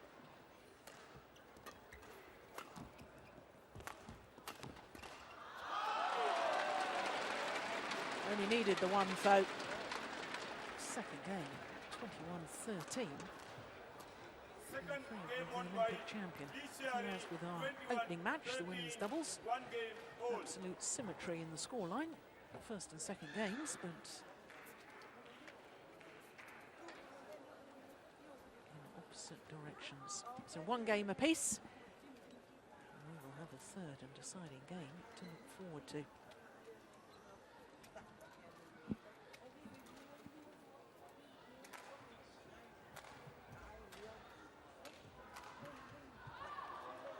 Chinese coach not happier in his body language, I have to say. At the end of that game, seeing his player win.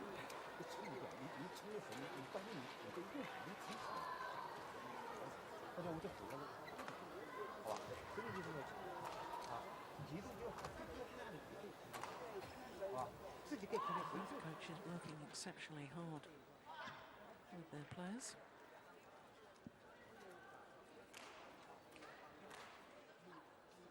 Have you spoken to Udam Match? He's a real character of a man. Thailand coach. He gets so intense with his players, and he's so animated in the way he speaks, but he's a delightful man. I enjoyed a fun journey actually from Odense down to Copenhagen a couple of years ago. I shared the Thailand team bus. I hitched a ride with them. Got a lift down to Copenhagen, and we chatted all the way.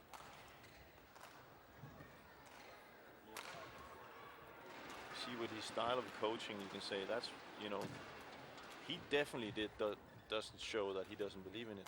Yeah. He constantly shows that we can do. You know, he's on it. So of course, that's going to give the players confidence too. You know, we got somebody who believes on us behind the goal. You know, that's a good. Good effect to have on the players. Service over. 1 low. There's nothing worse than having a coach behind the court that kind of like shows that, oh, you know, let's get this over with. Service over. 1. Well, without stating the obvious, I would have thought the start of this deciding game absolutely crucial as far as both players are concerned. I think as far as Busanan is concerned, if she doesn't get off to a good start, I think that belief we've just been talking about may just begin to seep from her. Service over. 2-1. And if this lady, the Olympic champion, if she doesn't get a good start, I think she might start to get a little bit nervous. Yeah. Olympic champion playing in front of home fans. Pressure is on. So definitely expects a win. Yeah. 3-1. I like when Busanan from the front court pushes it, you know, forcing Li to push it up to her for a win, where she can get that cut smash in. 4-1. So she needs to set the pace, Busanan. That's very, very important. As soon as Li gets in, then she's in control.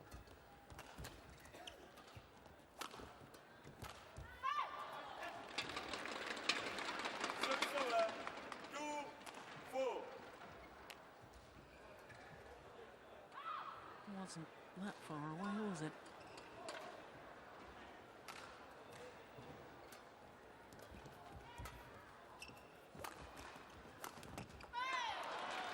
Oh, it's nice.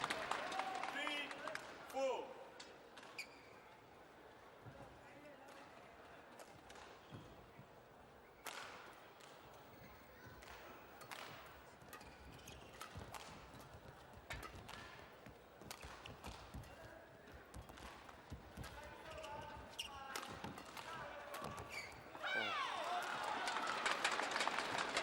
Well, that perhaps a sign of the inexperience.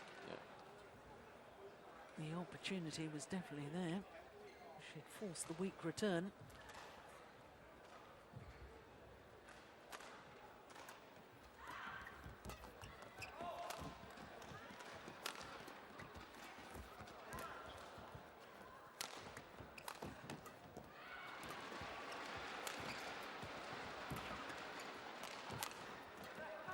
Oh my goodness. Well, a gasp from the fans around me as well. What an opportunity. He didn't even need to be that close to the net. Busanan was so far out of position. Anything over and in probably would have been an outright winner.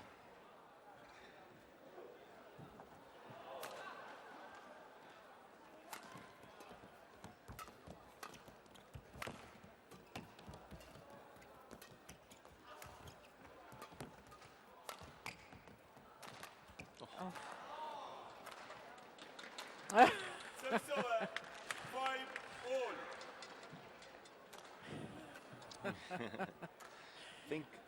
Think. There you are, you see. All you coaches are alike. Feel for your players, don't you, when you're Yeah, out on yeah. court?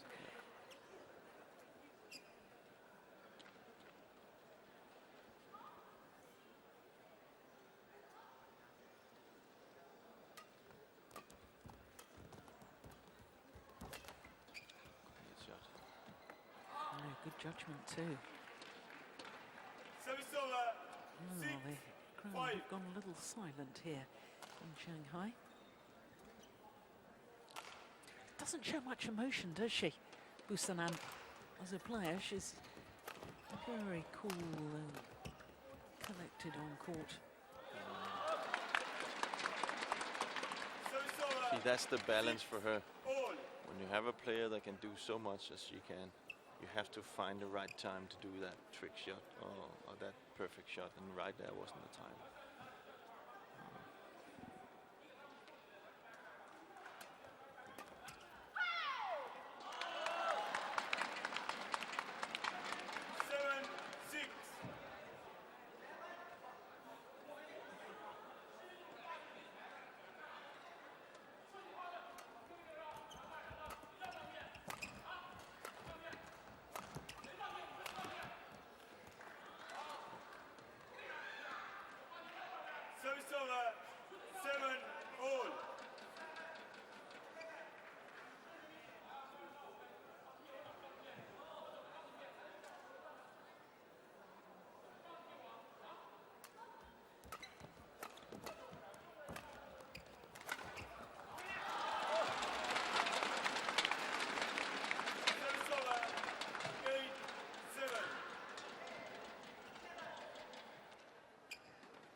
the imperative as far as the youngster is concerned.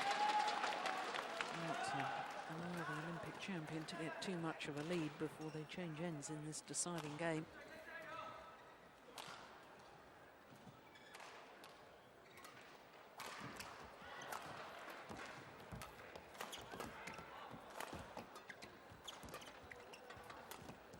Oh, it's so good.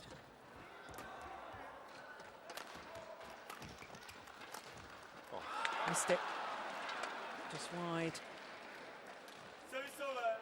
Oh, it's correct call by the line judge. I don't think there was any doubt about that.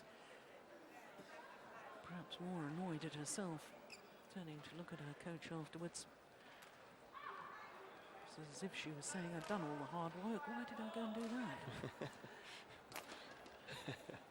I know the feeling. And what are you supposed to say as a coach? That's why I'm not a coach and you are. She does look like Li right now. She has the, you know, the upper hand right now. Yeah, you just feel she's beginning to impose her dominance on the match. Busanan is not coming with that many things right now.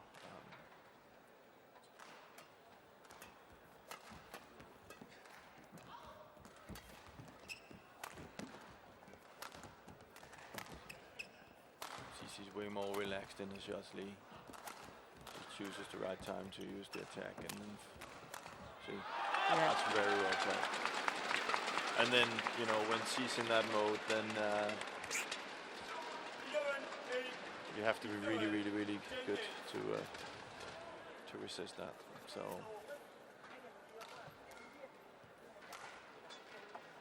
Yeah. 3 points. The advantage for Xuerui.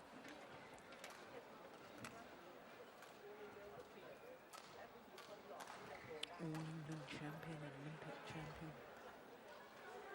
And a year ago, here at this China Open, she wasn't even seeded.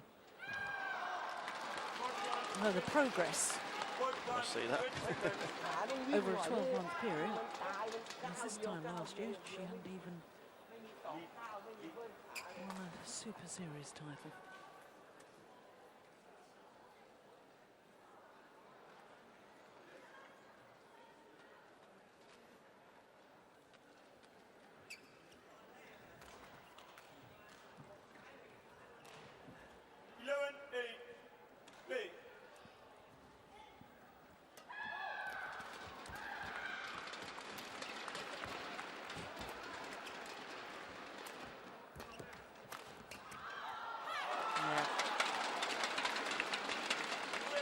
Really dictating the pace in every rally now, isn't she, Xuerui? And then can you say, if that's one thing you can say that Busanan needs to work on, it's the, you know, I think that Li is more powerful, you know, she's stronger, you know, but I think Busanan needs to kind of work on that to resist that strength that comes from her opponents, because she's overpowering her right now. Nice. And then again, that was pretty good. Yeah, and I agree with you. She does need to work on her power, but to me, I think that the physicality of an athlete can be developed relatively quickly. So, you know, after all, she's only 16. You know, in 2 years' time, when she's 18, she could really work on her physical ability. What I think is perhaps something we go wrong with in Europe is that we don't work enough on the skills when they're young. And it's the physical players who do well as juniors in Europe. But then when it comes to senior badminton, because they lack some of the skills, and I would much rather see what we're seeing here with the young Thailand players, and especially Busanan, is the fact that her skills are absolutely delightful. They can be refined even more. And the physicality, I think, will come in time, because she's still so young. Yeah, no, I completely agree with you. Completely agree with you. I must say, to be fair to her, it's not because she's weak. It's just Li there is that much stronger. Yeah. So she has been working on that as well. So it also kind of says, you can say to the Europeans, that both can be done in a good way. You know, you can both be powerful and work on your skills. Yeah. But in her case, you can just say that she needs to be stronger to battle against the players she wants to beat. But as you said, it's completely right. I'd rather have a player that can hit the shots and then work on the physics of it, or fitness, than the other way around. And she will get that. No, I have absolutely no doubt about it. The Olympic champion is making a statement right now. And that statement is that she is the more dominant player of the two. 7-point advantage now. And it's difficult to see a way back for the youngster. Oh. Well, most of that deception coming from the fact that she addressed the shuttle so early. Took it high, she had the options. Opponent had to wait for the possible flick to the back of the court, and she just guided it across court. Cross court net shot.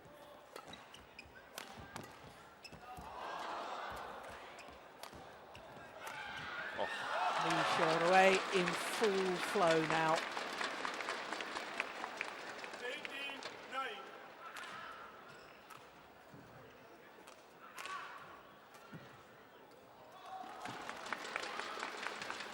9 of the last 10 points won by the Olympic champion.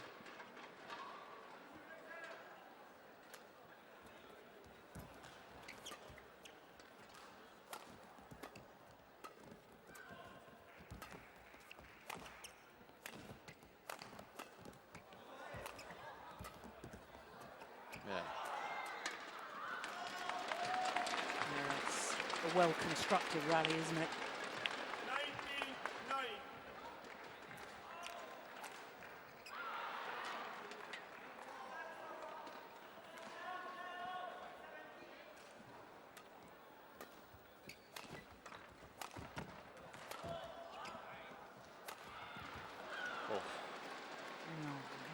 Defiance.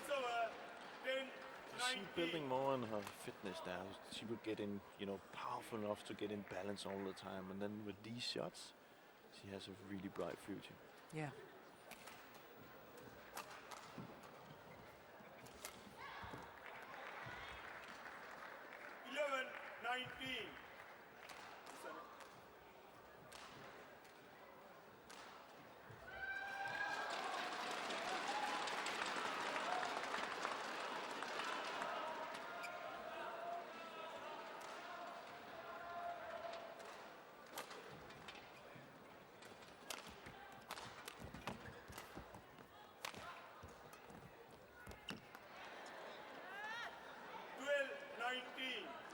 This again augurs well for the future, showing good character, because one would have assumed at 9-19 adrift that had no chance of winning this encounter, but she's not given up. She's still in there fighting. Good attitude. Yeah. It's a nice shot though. And finally, the match points arrive as far as the Olympic champion is concerned.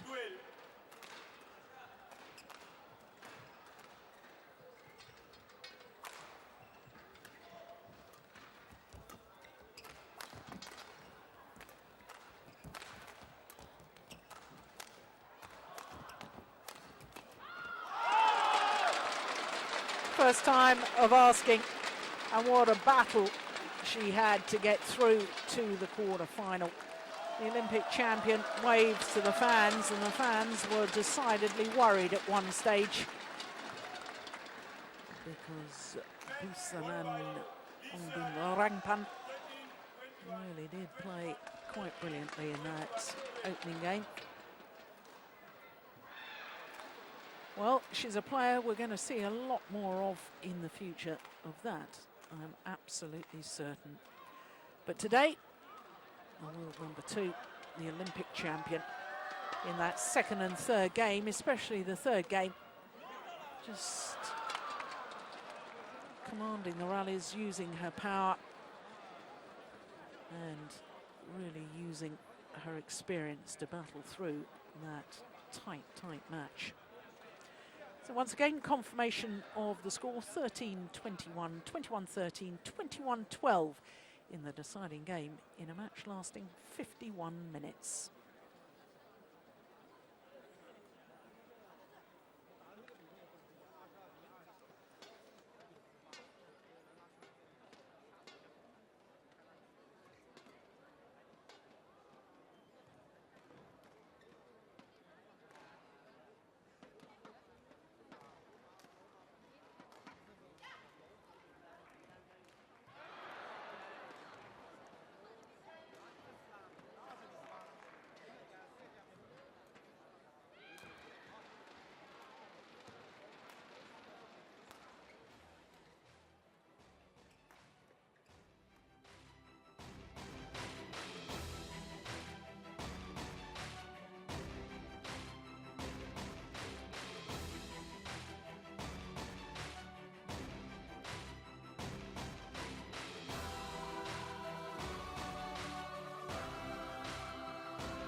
So there we can see that she's booked her place in the quarterfinal, and she's guaranteed a compatriot in the quarterfinals tomorrow, because it's either the number 8 seed, Jiao, or Han Li, who she will play against in tomorrow's quarterfinal. Well, our first 2 matches this afternoon, going the full distance. There's 3 more matches to come. Men's singles is up next. Then men's doubles, and finally mixed doubles concludes our second round matches for this afternoon. So men's singles, well, this is an interesting contest. Sony Kuncoro, the Indonesian, the Olympic bronze medalist from Athens in 2004, up against, there he is, the 28-year-old from Surabaya in East Java. There's his opponent, the 22-year-old former world junior champion Wang Zhengming from Guangdong province in the south of China.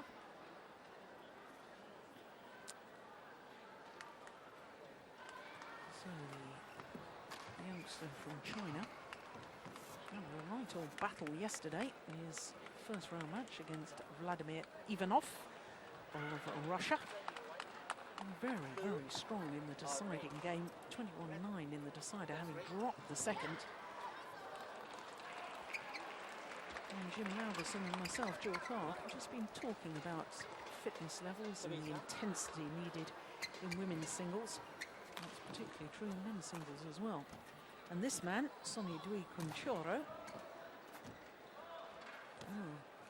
he had a tough old battle yesterday as well. An hour and 22 minutes to beat the number 4 seed Du Pengyu of China. Coming back, having dropped the opening game, 11-21, came back 21-17, 21-19. I watched that match. My goodness, that was a physical battle.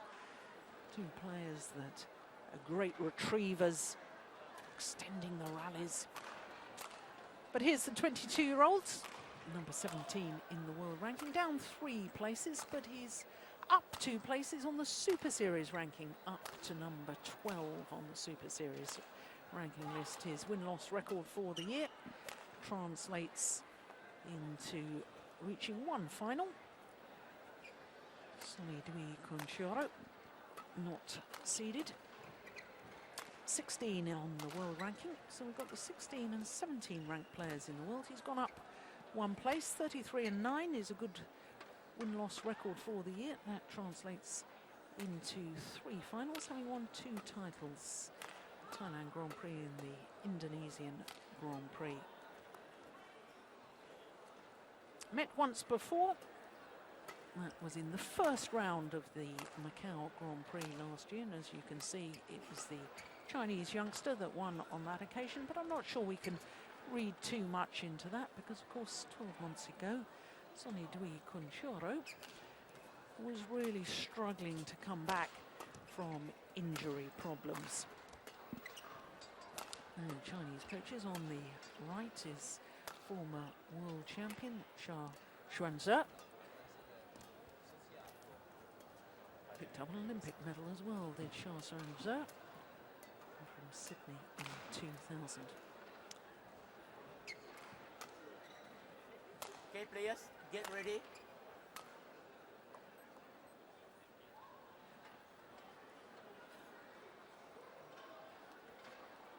The umpire asked the players to get ready. Thank you.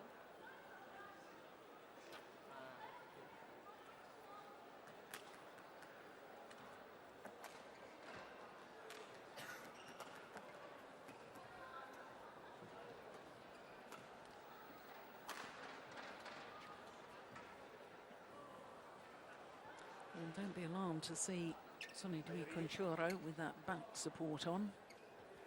Ladies and gentlemen, on my left, Sony Kuncoro, Indonesia. And on my right, Wang, Zhengming, China. Sony Kuncoro to serve, love all, play. So the umpire calls for play to get underway. Sony Kuncoro, far side of the court, the Indonesian, against Wang Zhengming. Both players unseeded. Love.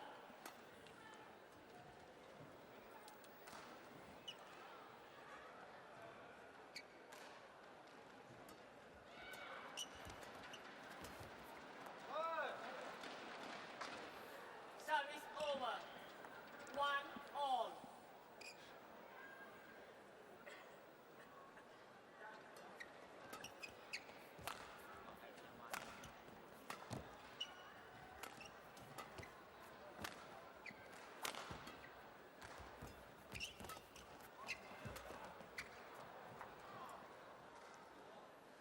Service over.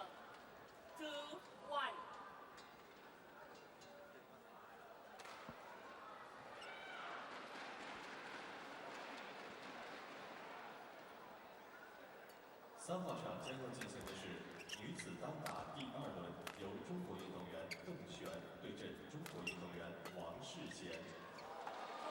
No, it's just long. Women's single. Jim, I have to say it's so nice to see Sony Kuncoro back playing on top of world badminton once again, because, of course, when he won that Olympic bronze medal in Athens, after getting that bronze medal, he got a very, very bad leg infection and was out for a long period of time. Only played a total of 14 tournaments over 2005 and 2006. Returned to form to reach the final of the World Championships in Kuala Lumpur in 2007. Then was plagued with a back injury. And in fact, just over a year ago, his world ranking had dropped down to 117 in the world. But at his peak, he was up at number 3 in the world ranking, you know, and for him to be getting somewhere near to that sort of form, it's really good to see, because he's such a good player. He's been so missed from world badminton. I missed him in world badminton. So have I. He's a very complete player. He's got so many things to offer on court. So it's good to see him back, and it's good to see because he has kind of a style that's been missed also maybe a little bit in badminton. And it's good for Indonesian badminton as well.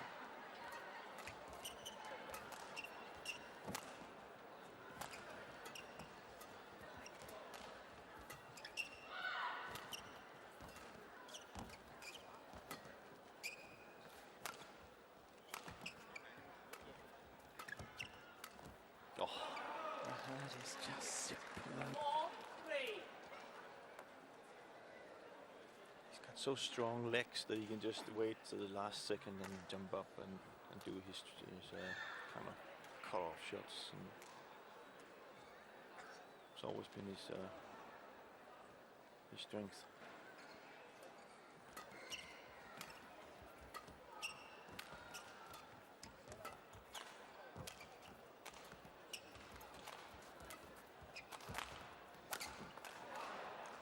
Yeah.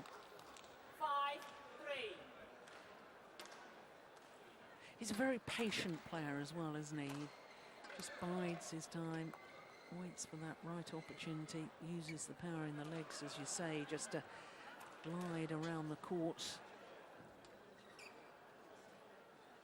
That said, I have noticed that as he's got a little older, he's now 28 years of age, that does struggle, as we all find as we get older, to recover as quickly. And I do wonder whether his hour and 22 minutes yesterday against Du Pengyu, whether that will have taken its toll for today's match.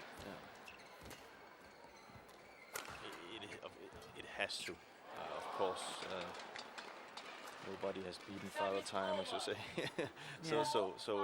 It's. But there's one thing with Sonny is I've sometimes seen him where I've counted him out in games and said, no, there's no way he's going to come back. And then I come back later in the hall and he's won it. So he's a fighter, and he'll definitely give everything he has, and that can help in these cases where you feel a little bit of it. He doesn't focus so much on it. I think that he's tired from yesterday. And then he's a sneaky player. He's good at finding the easy points, and he's got the ability to take the easy points. So he always knows that, okay, there's a chance that I can take a few easy points and get back in the match. Which we all would have seen in the beginning.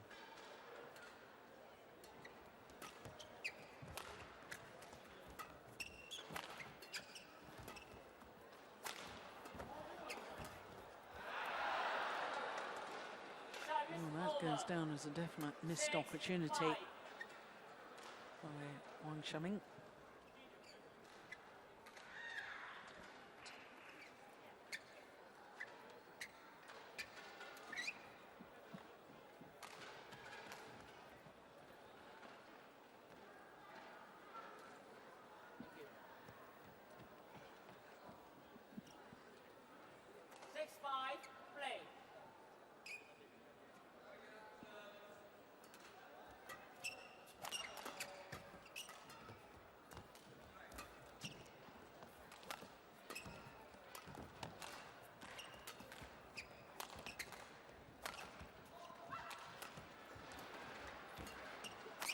Oh. We're just not deep enough with that flick from Wang. Now, we talked a lot about Sony Kuncoro's strengths. What about this man, the 22-year-old from Guangdong province? What's his real strengths as a player? He's, as we saw here, you know, as soon as Sonny doesn't get that pressure on him on the backcourt, he can jump up and hit those straight smashes and even get the cut smashes in. So he's kind of a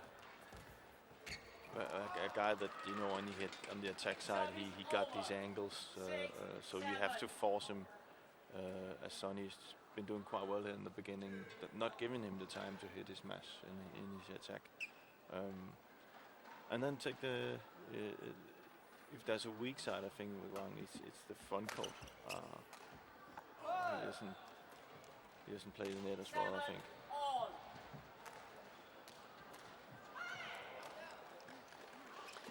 Would it be fair comment of me to say that he's sort of in the mould of Chen Jin, in that he's a very, very good worker on court? He doesn't have the array and, just missed it, of shots of a Lin Dan. He doesn't have the physicality of Chen Long in leg strength, but everything he does pretty well. Yeah. But he's a real worker on court. He's a worker on court. Yeah. But he still can. You know, he still has that effect. But that the most of the Chinese players do have that tempo shift. Yeah. So therefore you can't totally count them out in there, you know, and just play them on the back, because that will happen. We just saw there.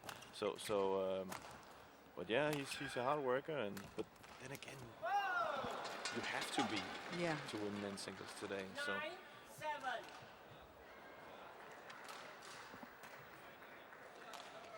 Of course, Lin Dan, he's just that special. Yeah. You know. on Xuerui is the same thing, but they can also work hard. So Yeah. They do work hard. yeah, they do work hard. So.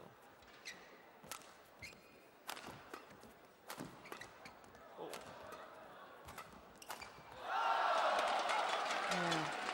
And I guess the fact that, you know, you've got players like Lindan, Chenlong, Chen Jin, we tend to be talking about them because they're the ones that are getting through to the final stages, winning medals at World Championships and Olympic Games, and we tend to forget about Wang Zhengming.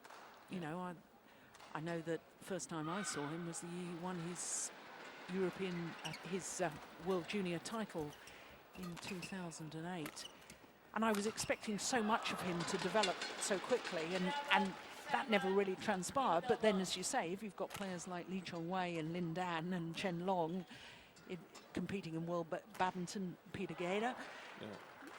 it's not surprising he hasn't won the titles yet to win a title. He's been born in a difficult year. Yeah, difficult era. You remember after, you know, recently I think Bao Chunlai stopped, didn't he? You know, Yeah. he was an extremely good badminton player, but he was Yeah. also in that mix where, you know, there was just players ahead of him that was much better. But if you look at him as a player, fantastic badminton player. Yeah, And, but you can say one thing with Wang Zhengming is he has the time ahead of him. So of course these players are not going to get younger. So he just has to stick in there and keep believing. 11-7, play. 11-7 on a run of 6 straight points, having been 5-7 down. Yeah, it's very, very good.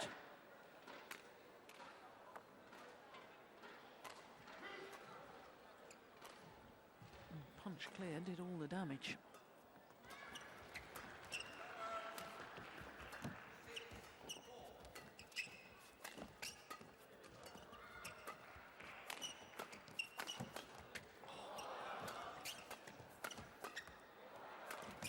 Oh, that's nice.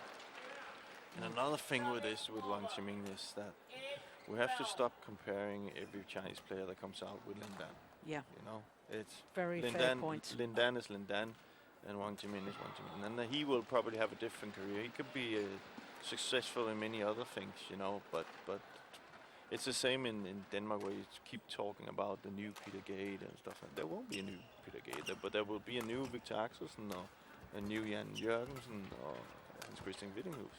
It's just different players, and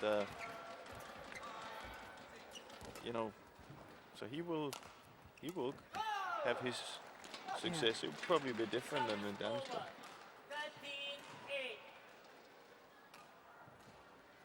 I have to say, he looks in very good physical shape. Yeah.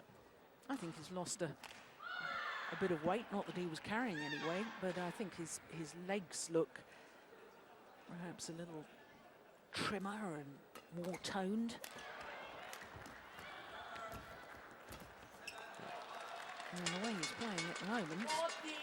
He got that, you know, that tempo shift, that quick step. You Yeah. know, and that's something that's gonna take him far. Of course, he has to develop as a player as well. And, you know, some are quicker than others. You know. I remember the first time I saw Lindan and Bao Chunlai. I think it was in Denmark Open. 2001. Yeah, where they said, "Oh, who are these young guys?" And they both end up in the final, I think. So they were special. 15-8. Yeah, I think Bao Chunlai won that. Can't really remember, but they were both in the final, and we kind of remember most people said, "Oh, well, who are these two young guys?" You know. Oh, goodness me. Did he lose sight of that? What on earth happened there? Yeah. I think he waited till he. I think he was up in the light. Yeah, and we do have unusual lighting here in this magnificent arena. Because of the positioning of the courts, the lights are not even distance from the side of each sideline. 10-15.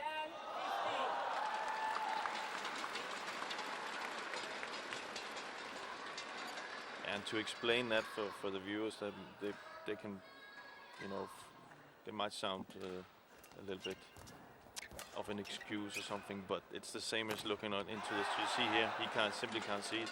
It's the same if you stand outside and look directly into the sun. Yeah. You know, you can't see anything. And we can't really play with sunglasses here, so it's and it's the second time it's happened now. But that's the environment you need to play after it. So Yeah.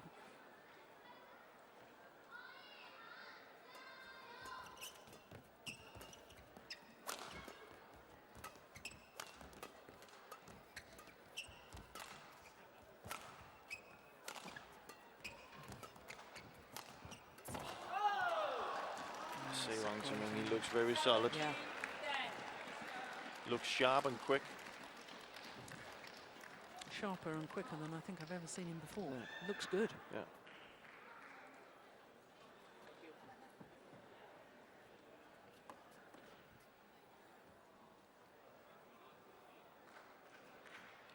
He's been working hard after Paris.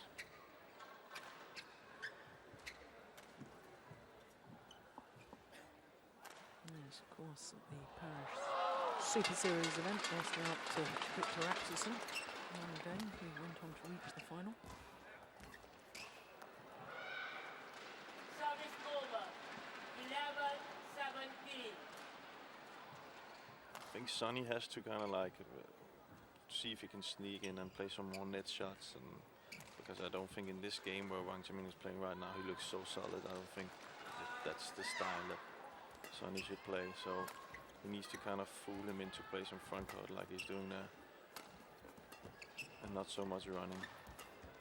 See, force Zhengming to do some other shots than just being able to hit it down all the time and controlling the flat and pushes. So just play these soft shots into the court and take the net away from him, where Sony is very good.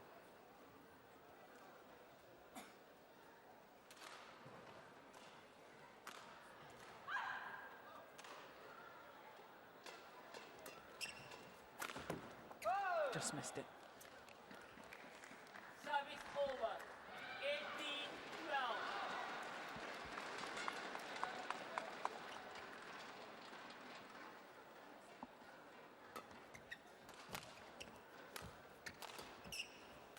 That's getting wide too, yeah. 19-12.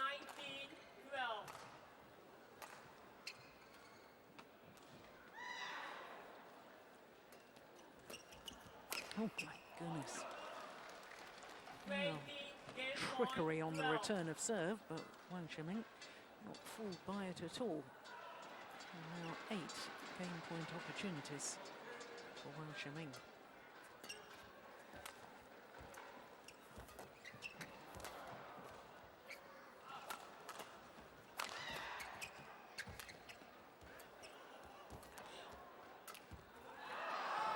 Deflected behind the net cord and deflected wide of the sideline. Won by Wang Zhengming. 21-12. 21-12 confirms the umpire. And 17 minutes of play.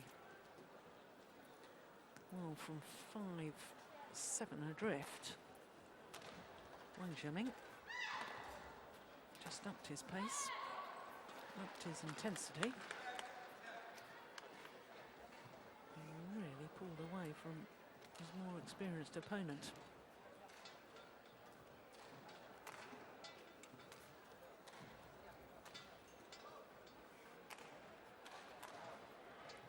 (21-12) opening game.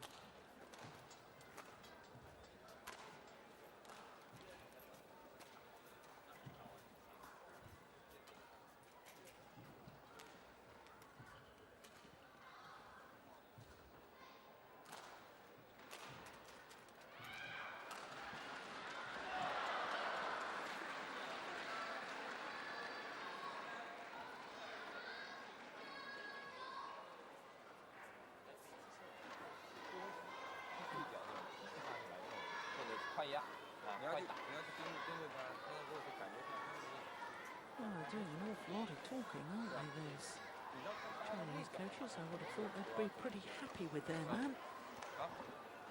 Very well in that opening game. Hot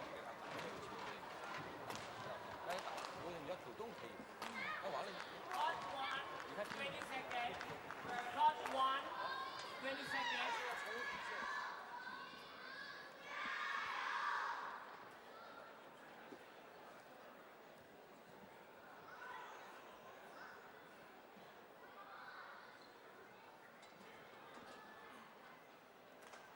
Well, he's taken a new shuttle. He's not happy with it.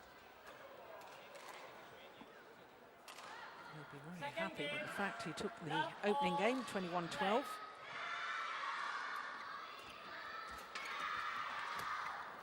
But if you're an Indonesian fan, don't be alarmed. Don't be alarmed just yet, because Sony Kuncoro is notorious for his ability to grind out a match, wear down opponents.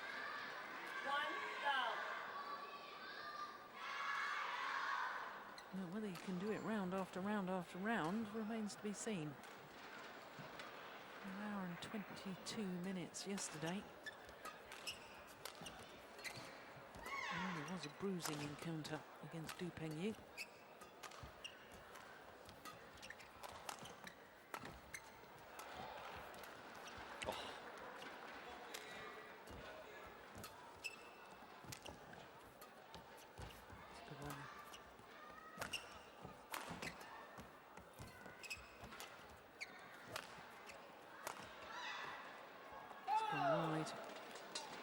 Solid play from Zhang.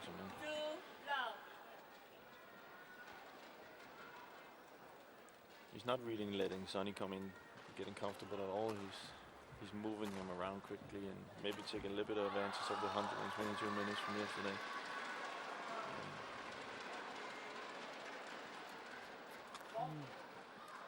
Maybe not.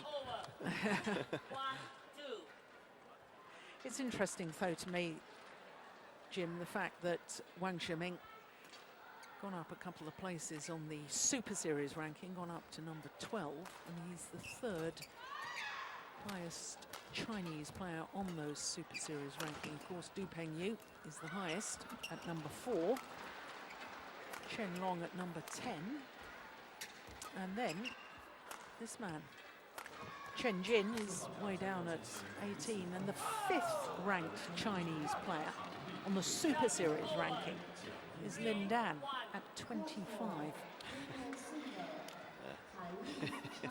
And that just emphasizes what we were talking about earlier in the day about Lin Dan, superb big tournament player, World Championships, Olympic Games. But with only 3 Super Series events played so far this year, that's why he's down at 25 on the Super Series ranking.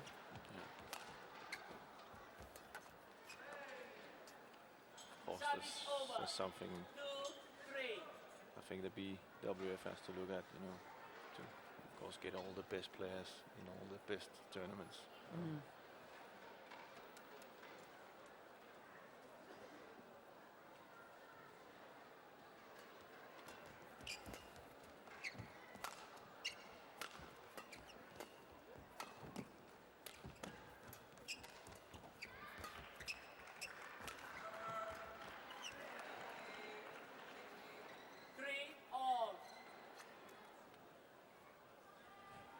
A little bit more comfortable now, Sonny. Get into a good rhythm.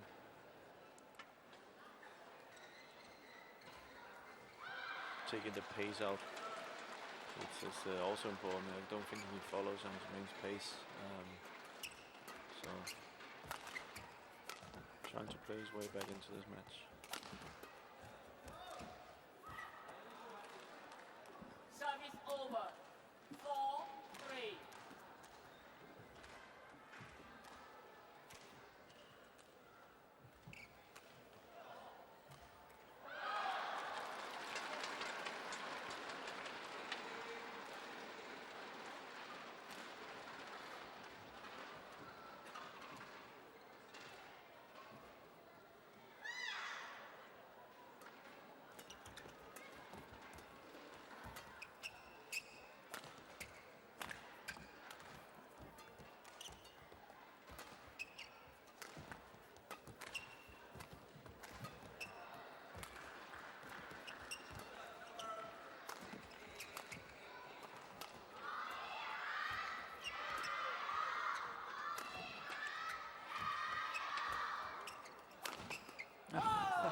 such a well-constructed rally. 5-3. Looks very, very good today, gentlemen, I must say. Yeah, not only power, but perfect placement aimed towards that right hip of Sony Kuncoro.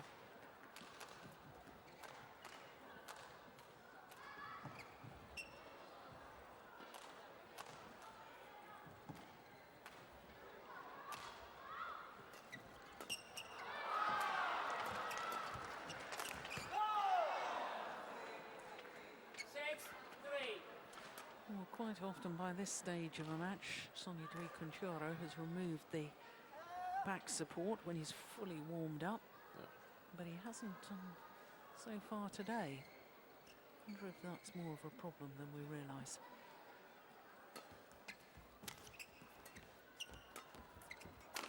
It's also, I don't think I'm negative in the way I'm saying. It's also a little bit colder here than it is in Indonesia. So it's actually almost colder than Denmark here right now. So I don't think he would feel comfortable if he took it off. I think he'd rather play the whole match here than taking the chance to get that backhand injury re-damaged. Wouldn't be wise. No.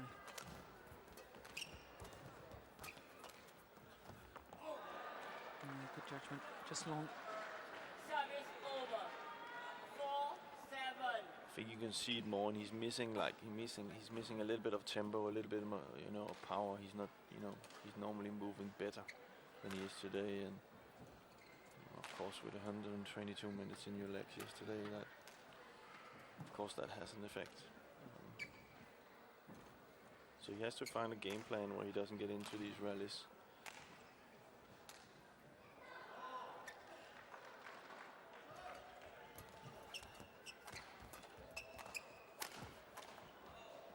That's perfect. That will 5-7. lift the spirits. But that's the first time we see him really take the chance on that. Otherwise, he's just been playing it around, and he's been overpowered there. So I think, he needs to try and sneak in these easy points and keep the game here tight. And then 6-7.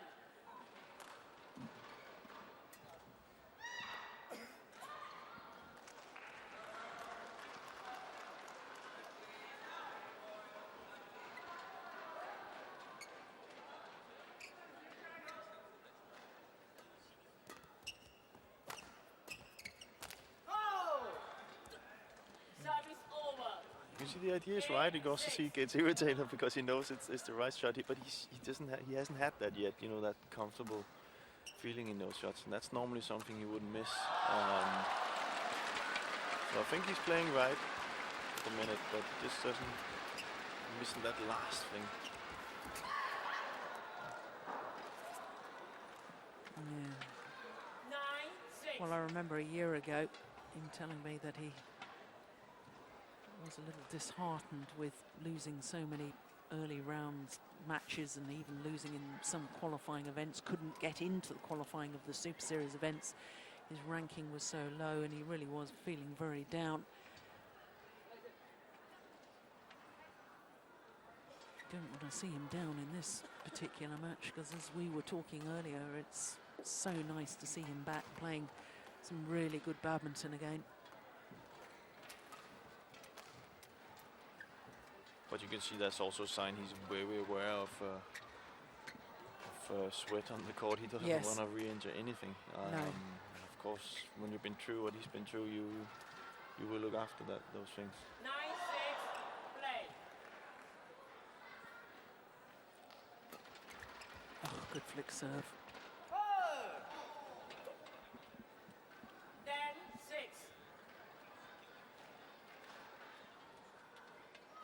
He looks.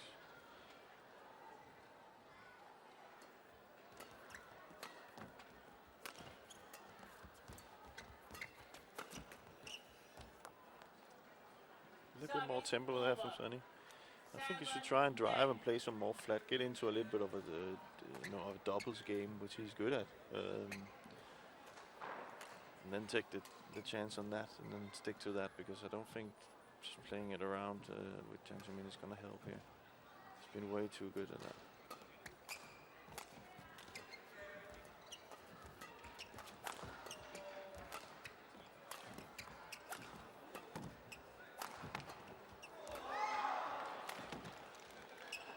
Just wide.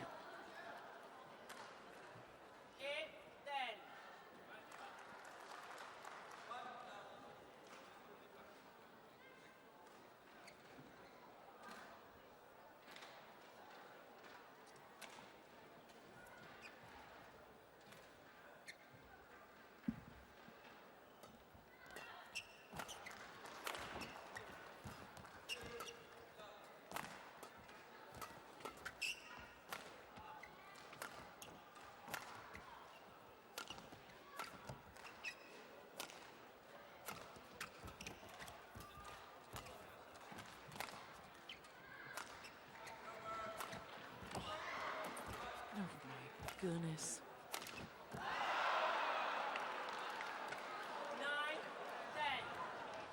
Oh dear me. Is he okay? Oh, I didn't like the fact that he just stayed down too long. No, Is he okay? I think he's okay, but I think he hit his side instead. Yeah, that's his hip bone. Right now he's pointing to his hip bone to the coach.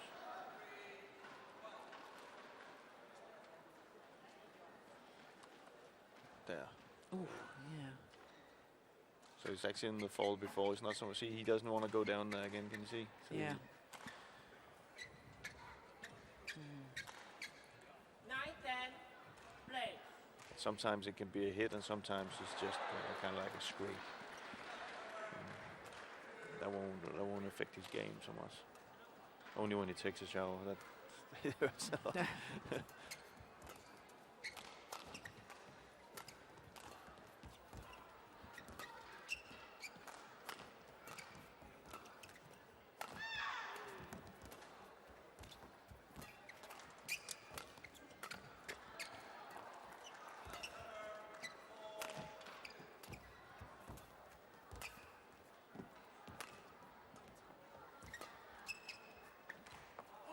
Just long. Yeah. 10 all. Much better now, Sonja. Much better. It's extremely important for him to get back at 10 all.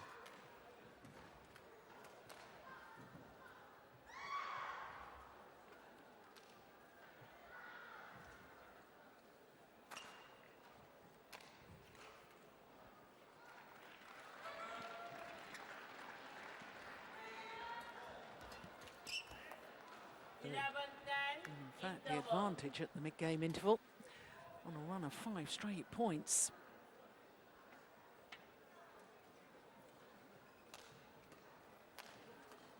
I'm not sure I was convinced with the way that Sonny Dui actually moved to the side of the court after that last point. Looked a little stiff in his back to me. I hope I'm wrong about that.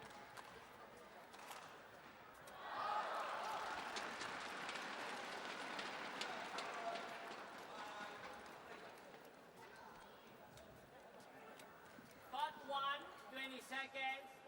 Part 1, 20 seconds.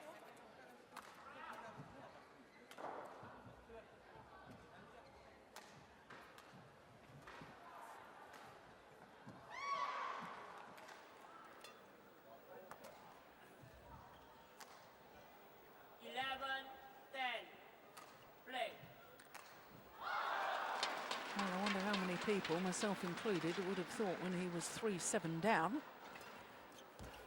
in the second game that he'd have the advantage at the mid-game interval. And what was it you were saying, Jim, about the fact that he never gives up? He's a terrific fighter on court. Oh, just proving your point. And he finds a way. You know, sometimes Yeah. it still looks like it's impossible. But he finds a way all the time to come back in these matches.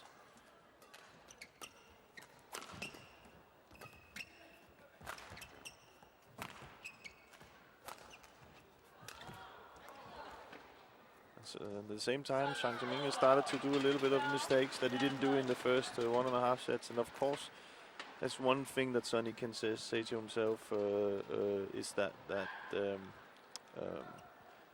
he can say to himself that of course, okay, maybe Zhengming has been playing the top of his game from the start till now, but he won't, you know, almost never do you see a player play a full, complete game without any mistakes for full 2 sets. So he just probably thought, let me stick in there and then let's see what happens. And then that's what's happening right now. And that can frustrate a player when you've been playing so well and suddenly you do mistakes that you didn't do in the beginning. And so now for Zhengming, it's to get back at track.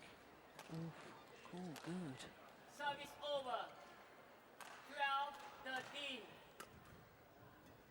Oh, close call again. But against Sony, the right attitude. Knows he can't change anything, and then just getting ready for the next point.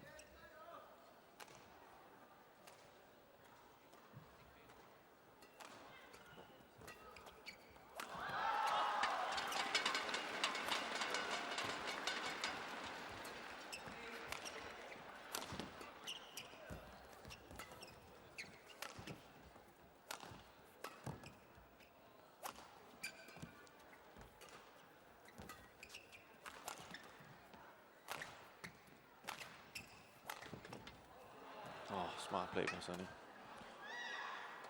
Service over. 14-12.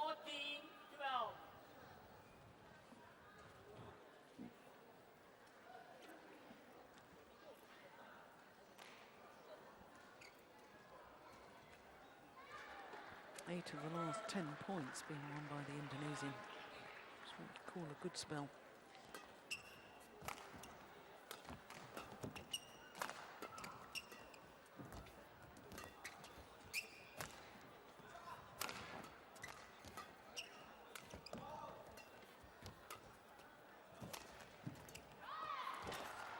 Well played by Sony. 15-12.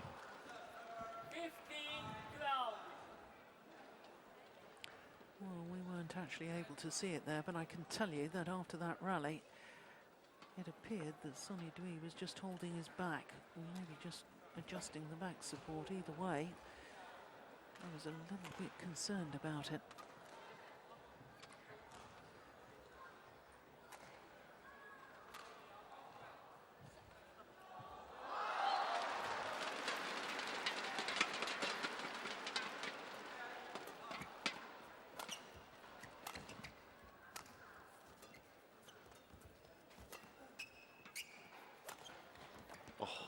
That is superb. 16-12.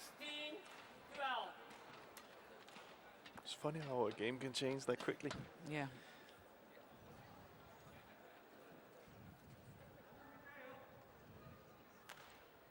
At 10, was it 10-6 or something? 10-6. So he's won 10 of the last 12 points.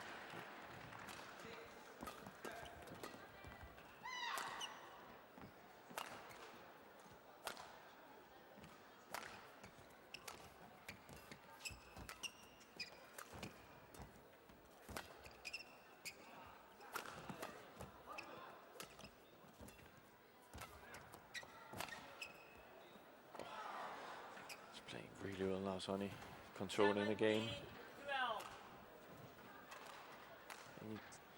12. One psychology-wise good thing he did there, Sony, was that Zhengming hit a high clear to the back, and then Sony didn't fall for it. He just hit a high clear to the back and say, okay, if that's the game you want to play, let's go, you know. And that just shows that he's ready for this.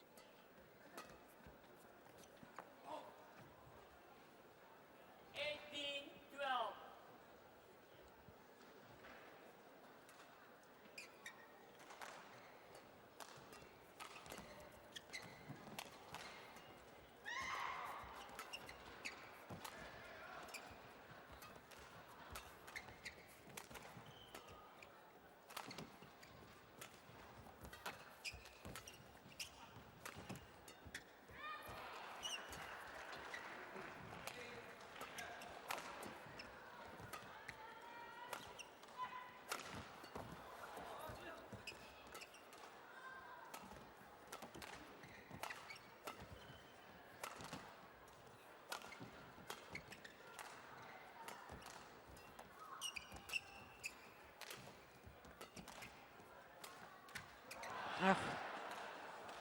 he just can't find a way through now, can he, Wang Zhengming? And a big smile from Sony Dui Kuncoro.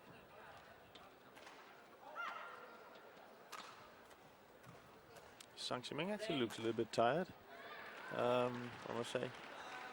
I think Sonny, he saw it straight away and just played a bit patient game where he just is playing it to the back and not giving him any chances to jump into the shuttle and attack. So 2 points away from his second game. What a fascinating decider we would have. Should it go that far? It looks highly probable at the moment. I shouldn't say things like that. It's always the curse of the commentator, isn't it?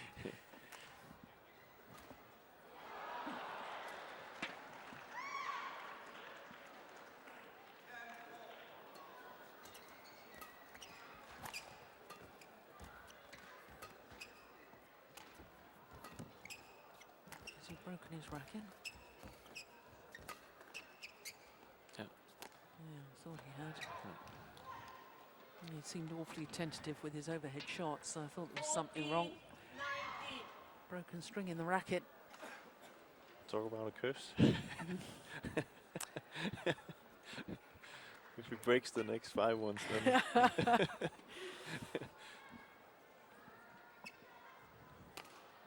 all those Indonesian fans out there will be cursing me right now.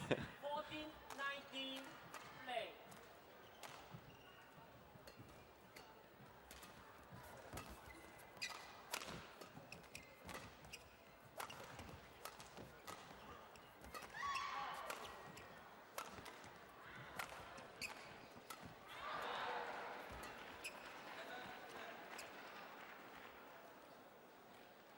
Service over. 20, game point 14. 6 opportunities to close out this second game. Send it to a decider.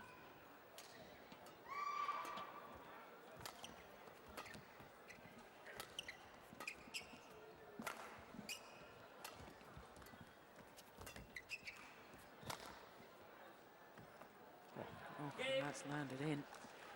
21-14. Well, what a remarkable comeback from 6-10 adrift. Yeah, confirmation, it's now 1 game apiece.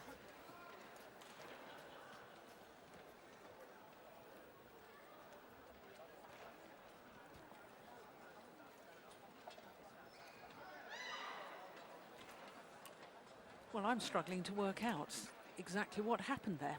I thought that Wang Zhengming at 10-6 was on cruise control. He looked good, he looked sharper than I've seen him probably ever before. And Sony Dui, well, he just keeps plugging away, doesn't he? yeah. Well, it looked like, you know, Sonny took a little bit of pace off and stayed in the match, and maybe Zhengming took a little bit of a pace out, and then suddenly he was on cruise control, Sonny. It would be interesting to see the start here if Zhengming can get up in the tempo again, because I think that's going to be important for him, that he sets the pace. He's totally fallen down to Sonny's pace right now, and Sonny's a much better player at that pace than Zhengming is. So he needs to pace up, but that's not that easy, because it doesn't take many mistakes before you really start to doubt yourself then. But that's definitely, he needs to set a higher pace, because at this pace, Sonny's not going to feel the 122 minutes he had yesterday. He's just going to play like he's doing right now, and he's so good at that.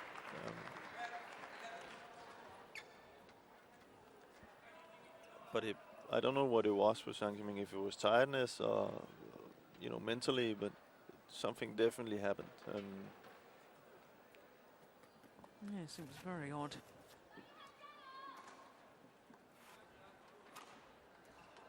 But to our advantage, because we're going to be treated to a third and deciding game. There's the back support that we've been talking about, ever present with Sony Dui Kuncoro. It's actually very impressive he can play with that.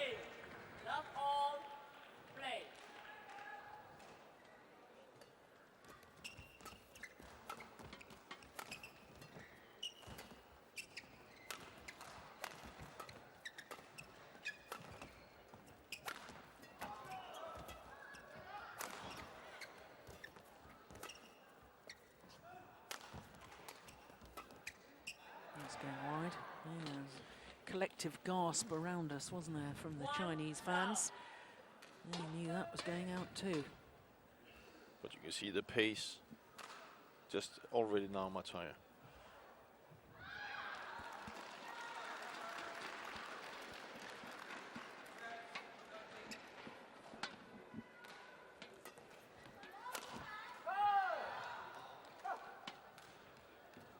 Service over.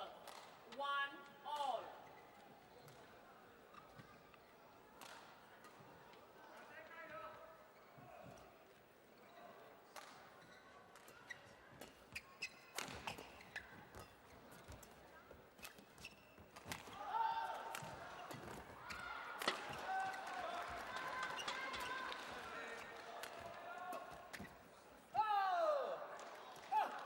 Much more attacking now, Zhengming. 2-1.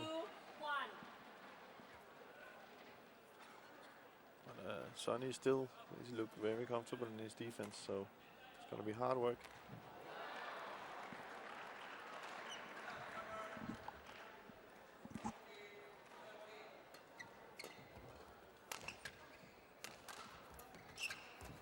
Go! 3-1. Well, he's played 2 previous China Opens as this man. Never beyond this stage of the tournament previously, whereas his opponent has twice been in the quarterfinal. Have to go back to 2007 and 2009, last time Sony was quarterfinalist at the China Open. Oh, that's so good. 4-1.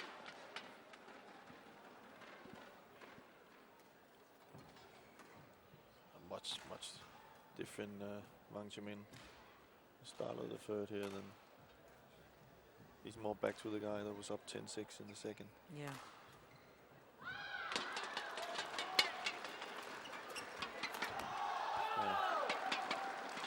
Just pouncing on it. 5-1.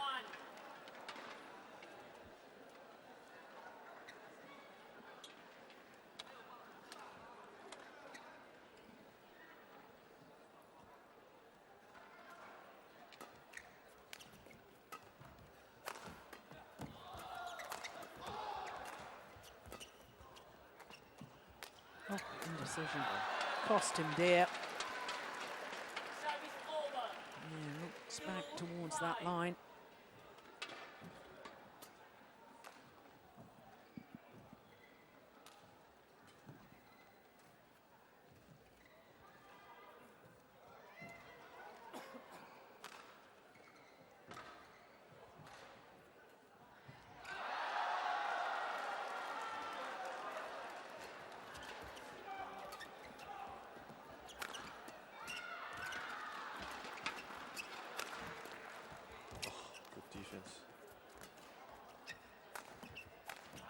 Oh, 3-5. Oh, was that a celebration or was that? Gangnam Style. it looked like that. Look, I think he did Gangnam Style. Excellent. Good way to celebrate.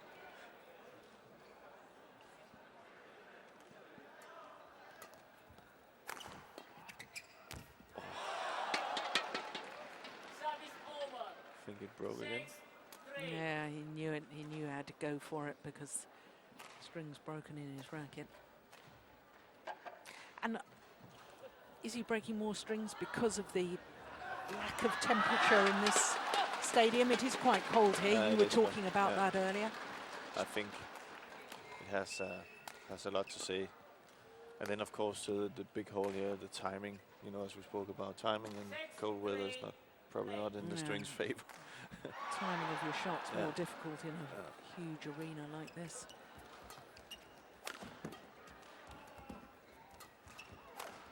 It also depends on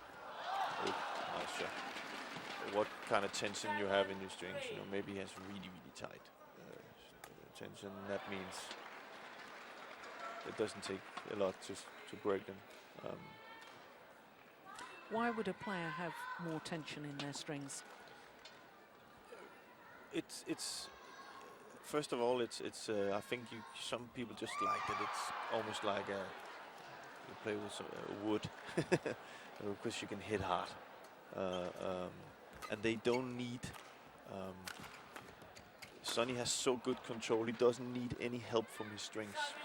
Don't know if that makes sense, but he doesn't need any help at all from his strings. So he just wants it very tight. So he will do all the spinning and all the things, and it just gives you that, you know, a good feeling when you have that. Where some like a little bit of a yeah. So in other words, if the strings are a little bit looser, a little softer, then of course the shuttle actually stays on the strings that fraction longer, and therefore you get more control on your shot. Exactly. Whereas if it's very tight, you get more power. Yeah. I remember I used to play with gut string many years ago, and if you, I think if you had that today, I wouldn't be able to play with it, because that's how soft they were.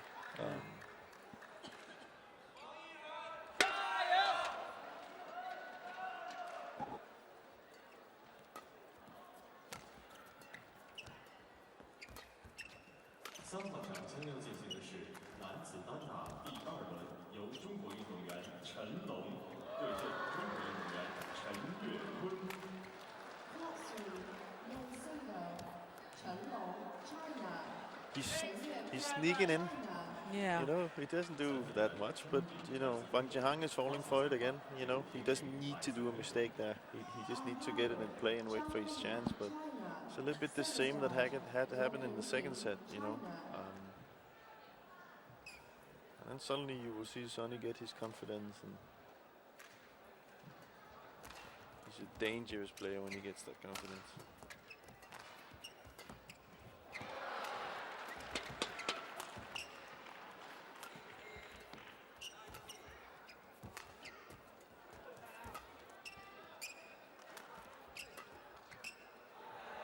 Yes, and I just get the impression that Wang Zhengming is beginning to lose patience. He's not able to win the points as easily as he was in the opening game, and therefore he's now going for very tight net shots. He's going for the lines, and he's not giving himself any margin for a slight bit of error. And he is now producing errors because he's trying to play too tight. Back level.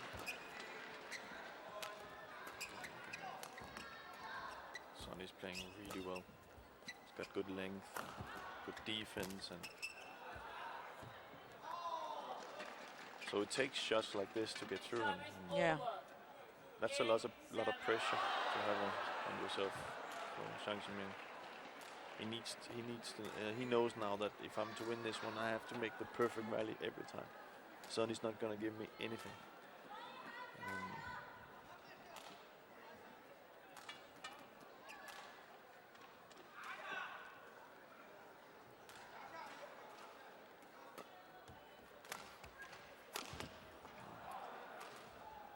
Typical sign.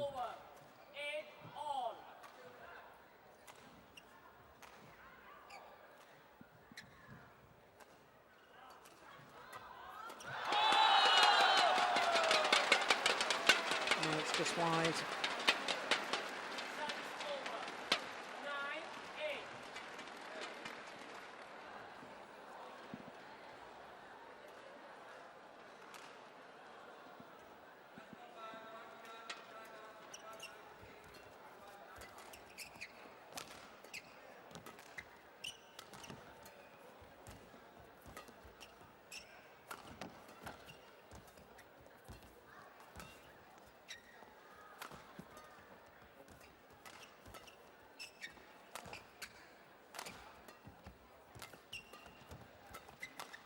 Off.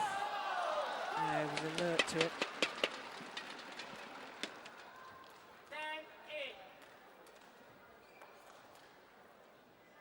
He was under pressure there. And then wrong choice of shot from Sony to Kuncoro, and it's not often you can say that. No. Normally very, very tactically astute.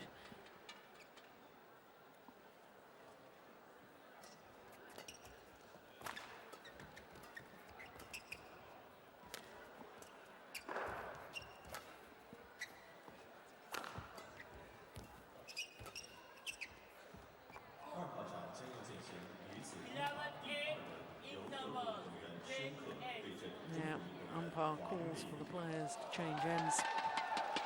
3-point advantage to Wang Zhengming. Germany. Li-Ning China.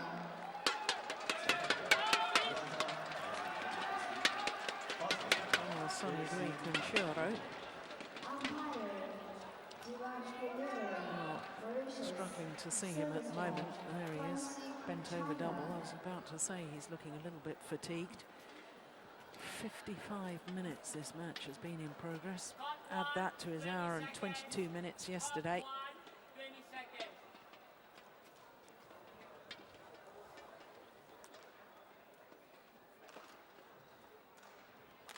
And of course, none of the Indonesian men's singles players, probably that settled after the sudden departure of Li Mao from coaching in Indonesia.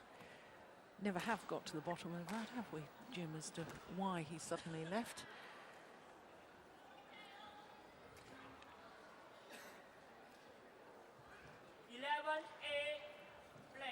But if there's ever a player who could find a way to win and battle on, it's Sony Kuncoro.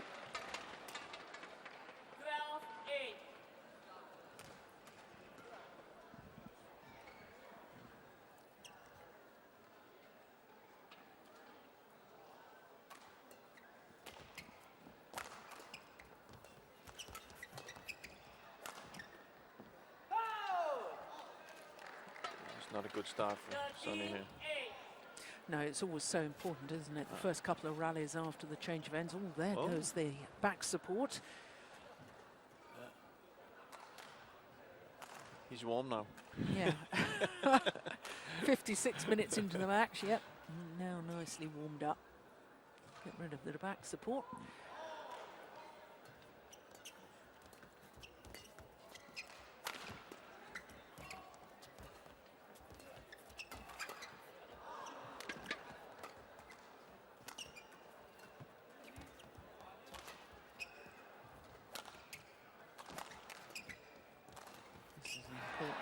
Yeah, it's just going through my mind how he'd been 4 points adrift in the second game before he came back so strongly. There he was 5 points adrift, but now down to the 4-point deficit. This is certainly not beyond him, is it? No, I think we're going to see Sony just rally now. He's seen Zhengming doing easy mistakes, and a mistake like this, oh, that's not good. Oh. Will of course give him a lot of confidence.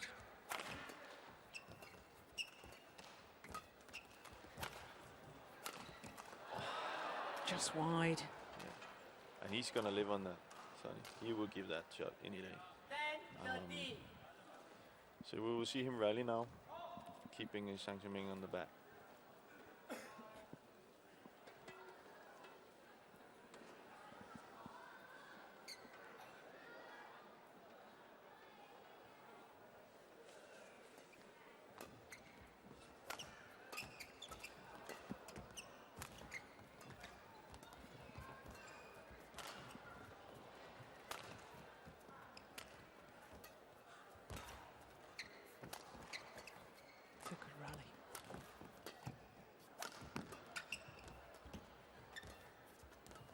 Oh, my word, what a net exchange.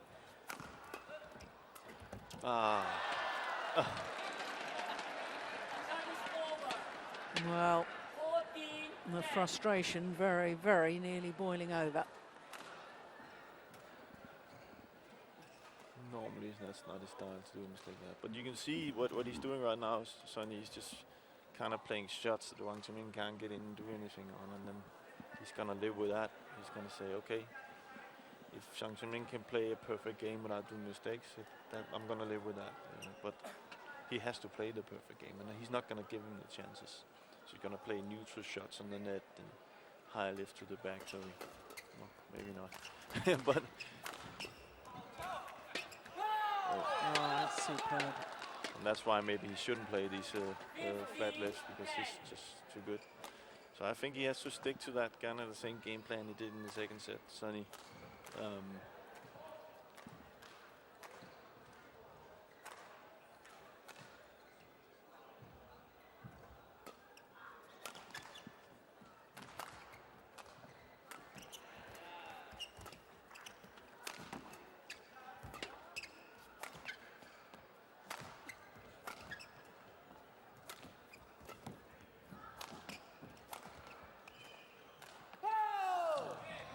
He's trying, but he's... 16, 10.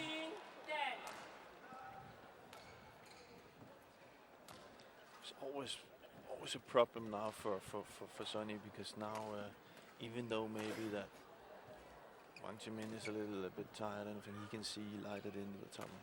So he always knows he can go up and get a point. This match in progress, exactly 1 hour now.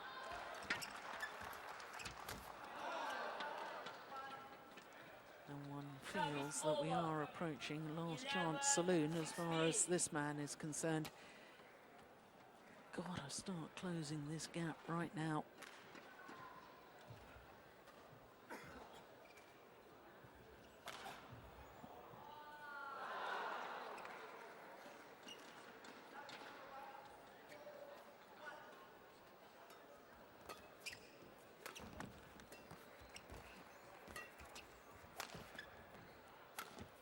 Oh, that's delightful.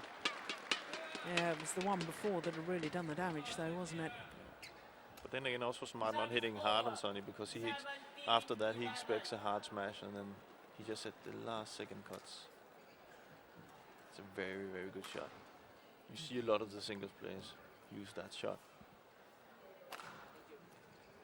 I think if the singles players have a good feeling with the cut smash there, then they know that their opponent is, you know, can't just stay back in the defense, so they kind of force them forward, so the smash also get more effective. So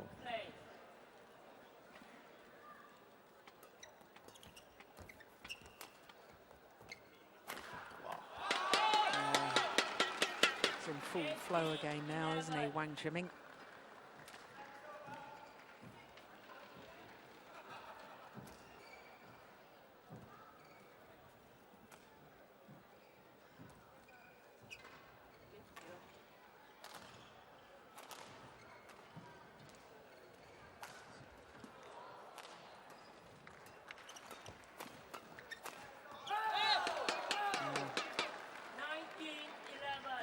Reaction after the rally tells the story.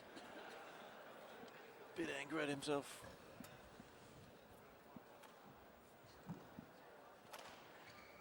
But gotta give credit to Zhengming. He stepped it up here. Wasn't afraid to rally and wasn't afraid to wait on the chance.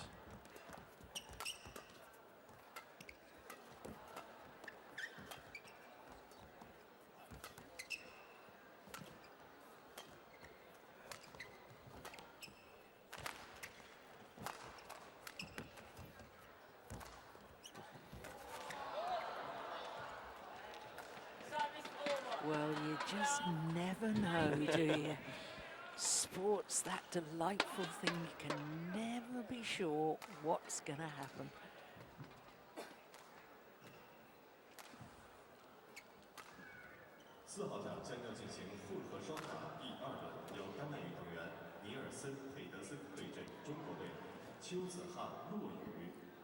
Court 4, mixed double. Pedersen, Denmark. Xuerui, China.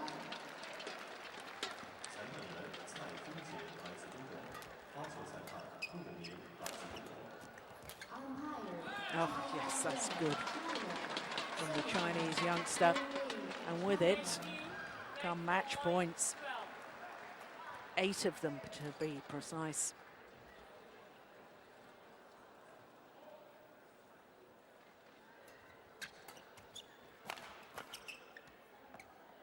He's landed one in. I think he thought it was out. 13-20. It looked like Zhengming was ready to give the hand for the match.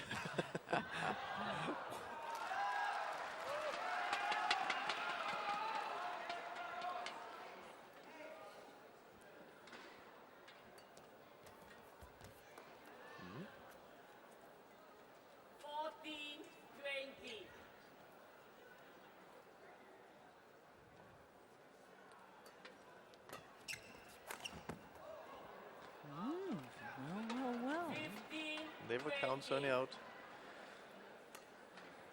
2 more points like this, and yeah, then the pressures, then the doubt start entering the mind of Wang Zhengming. Oh, oh.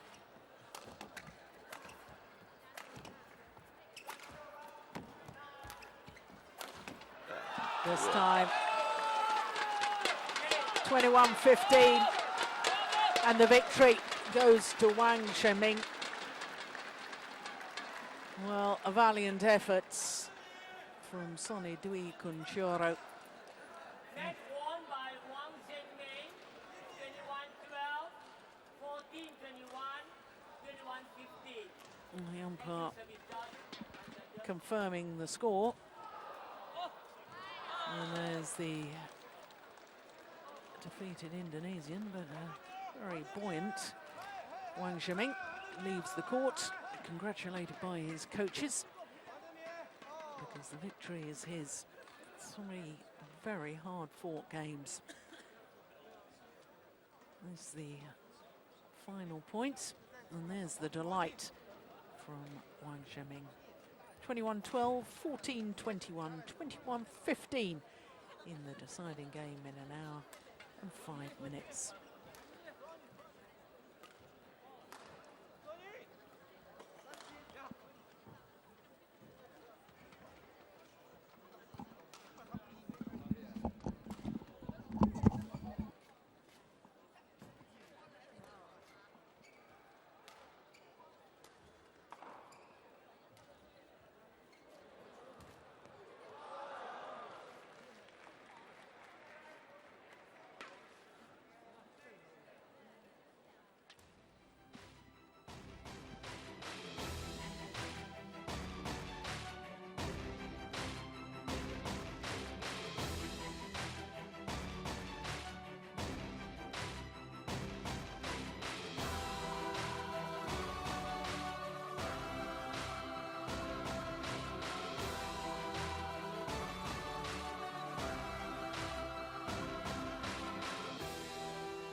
So there you can see that Wang Zhengming safely through to the quarterfinals tomorrow, and we don't know his opponents just yet, but it'll either be Tianmin Nguyen, the number 7 seed from Vietnam, or Kashyap Parupalli.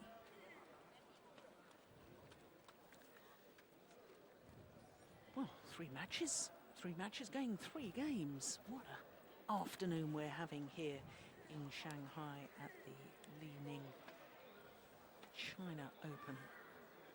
The 11th event on the 12 tournament OSIM BWF World Superseries, and of course the 5th of 5 Premier Super Series events throughout the year. Just the Hong Kong Open to come next week, and then of course the Super Series Finals, which is the top 8 players or pairs qualifying for the finals. Now, there you can see 4 courts in action today. Second round matches, or last 16.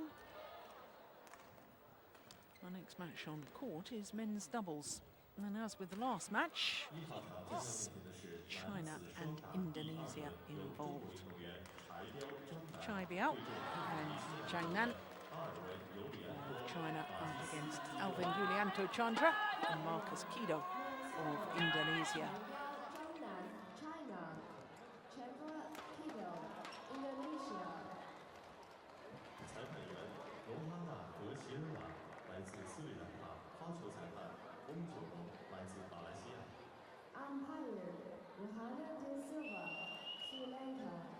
Service judge, Alex Ong, Malaysia.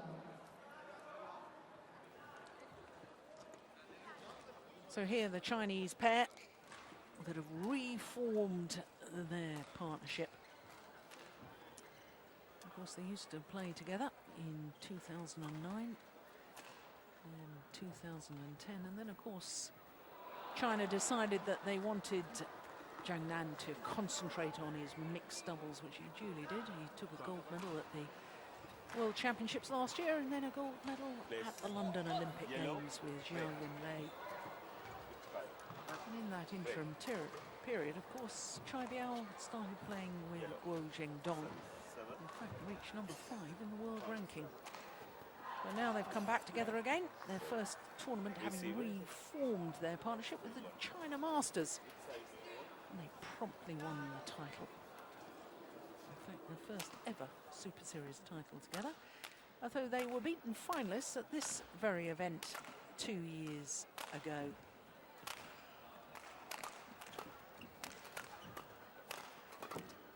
So the Indonesians, also a relatively new pairing. Yulianto Chandra and Markis Kido. Of course, Markis Kido, former Olympic champion, as we first of all look at Zhengming, the 22-year-old from Beijing. As I say, the World and Olympic mixed doubles champion.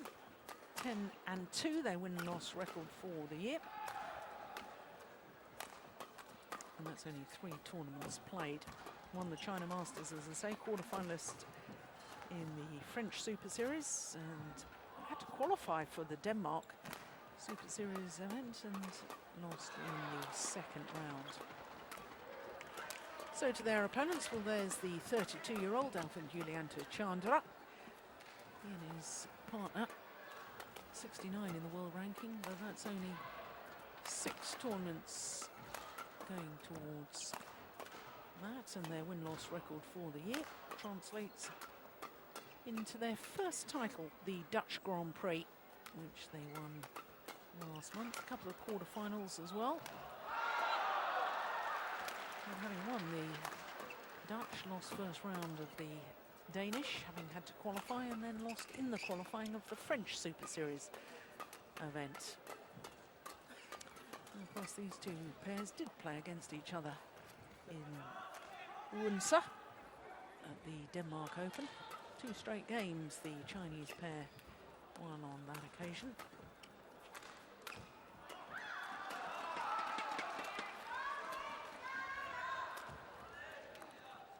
But I have to say, I think it's very nice to see these 2 young Chinese players back together again. Both of them 22 years of age. Played against each other in the final of the Mixed Doubles World Junior Championships. In fact, it was Choi Biao that won on that occasion. When you think that Zhang has gone on to achieve world and Olympic status. Now, as for the 2 Indonesians, well, there's Markis Kido. Won the Olympic gold medal, of course, in Beijing with Hendra Setiawan. Their coach. They're independent players. Indonesian coach Sigit Pamungkas.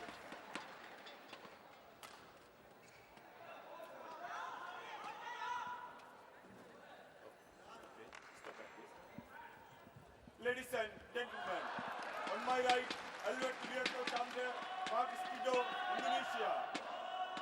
And on my left, Choi Biao, Zhengming, China. Zhang to serve to Alvent Yulianto Chandra. Love all, play. So this men's doubles encounter. 2 unseeded pairs, Zhang and Choi Biao. 1 low. Far side of the court from China, up against Markis Kido and Alvent Yulianto Chandra of Indonesia.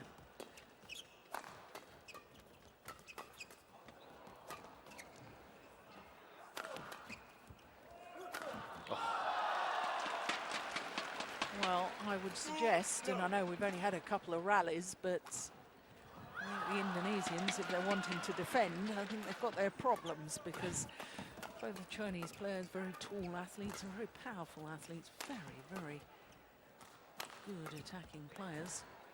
And it's not where the Indonesians have their advantages either. It's not in the defense. It's clearly in the attack, especially Kido at the net.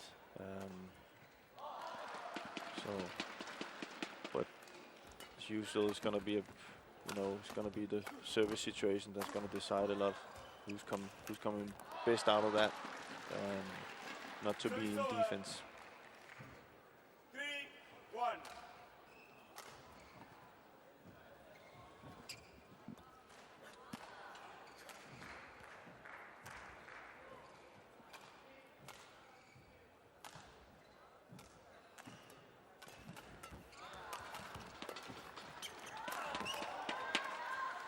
Just wide.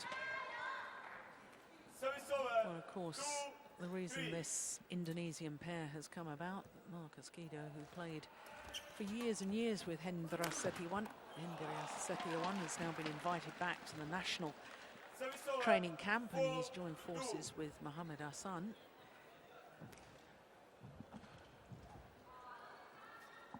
So these two men, two independent players, have teamed up together.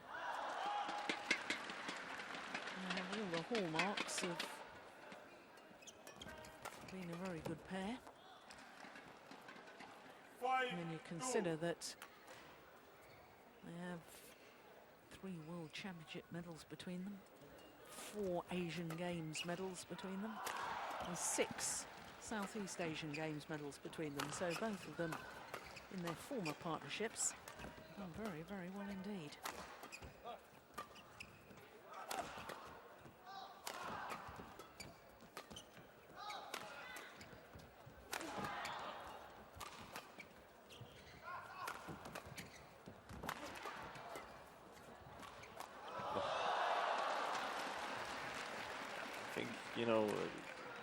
I saw them at Denmark Open, and I must say I think Alvent played really, really well.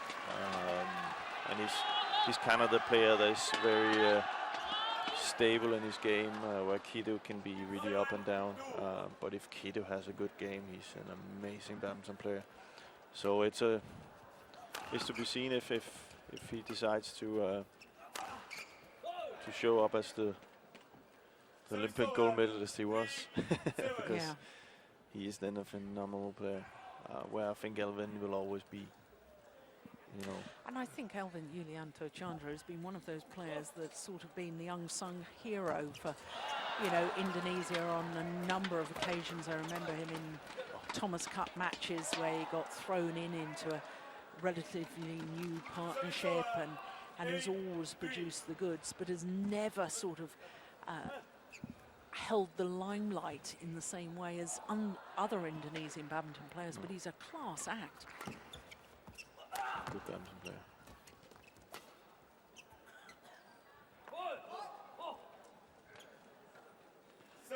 That's also why you can hope that if Kido really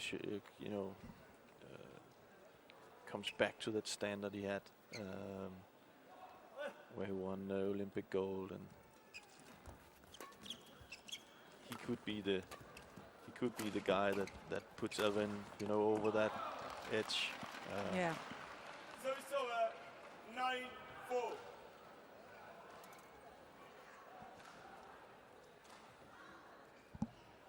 Yeah, I have to say that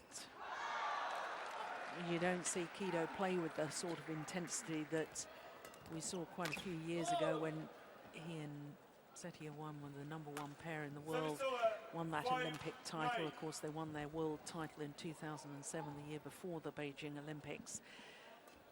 And then, against the run of form, they then took the Asian Games gold medal in 2010, coming from match points down. But I hope I'm not being unfair here, but at times I sort of think that Markis Kido is actually enjoying his badminton a little bit more now. He's perhaps he looks better, yeah. He looks. But it's not more the same. excited. It's not the same intensity, is it? It's not the same Kido that won the Olympics. Definitely not.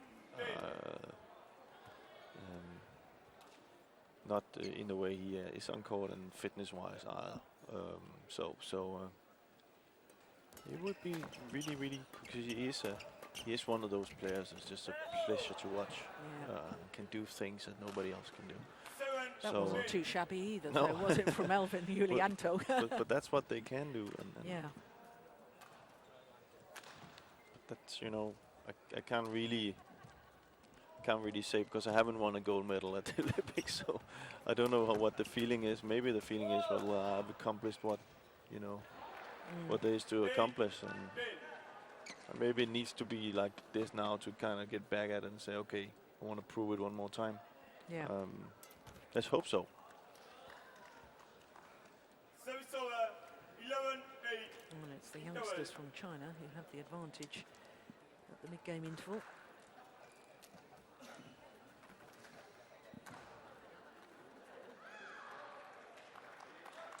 Just 6 minutes of play. Double quick time.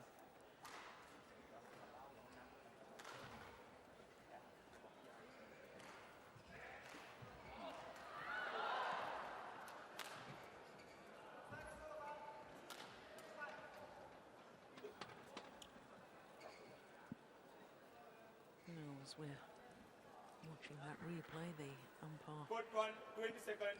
Court 1, 20 seconds. Please. Rona de Silva just making sure that all housekeeping rules are being adhered to. All the kit is in the kit boxes.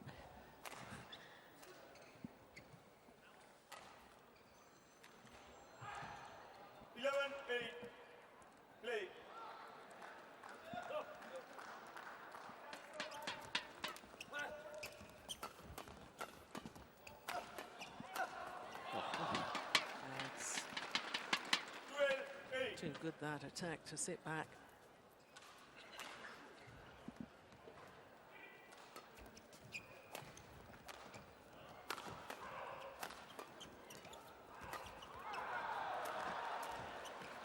That's nice. Yeah. We're seeing glimpses of the brilliance from the Indonesians, aren't we? But they can do these, you know, things that, you know, that surprises their opponents. But they're not as, you know, they're not as stable as other doubles pairs, and that means they will give gaps away.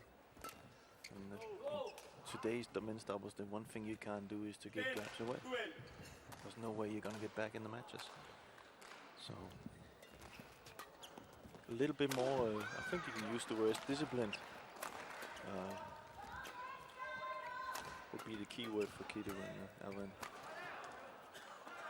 Nice clever play though from Choi Biao. Service over, 13-10.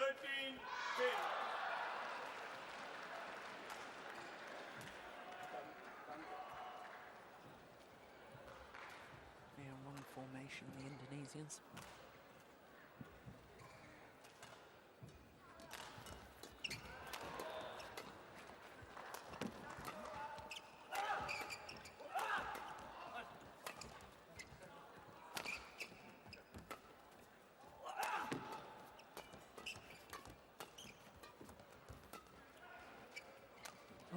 Indecision.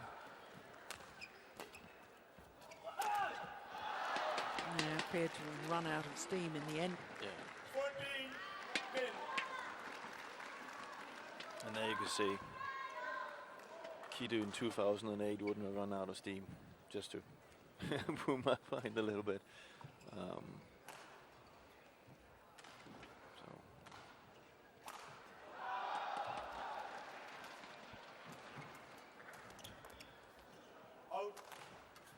Service over, 11-14. He was awfully confident about that, wasn't he? Leaving that low serve.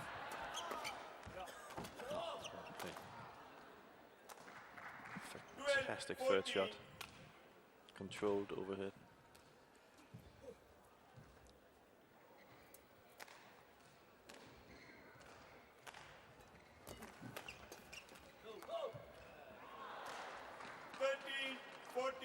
Well, a couple of times I've thought that the Chinese pair were just beginning to stamp their authority, and back come the Indonesians.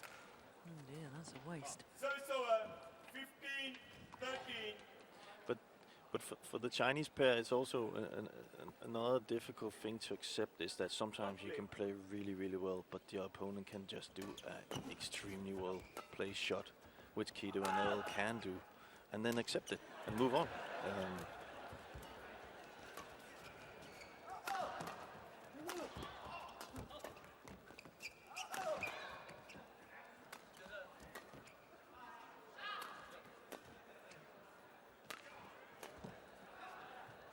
broken his string? Or?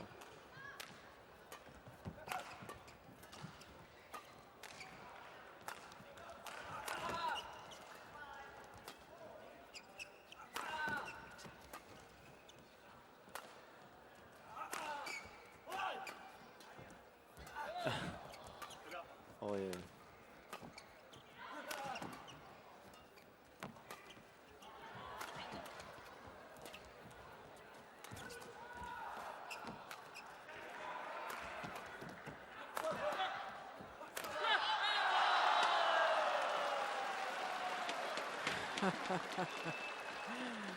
Well, they all enjoyed it.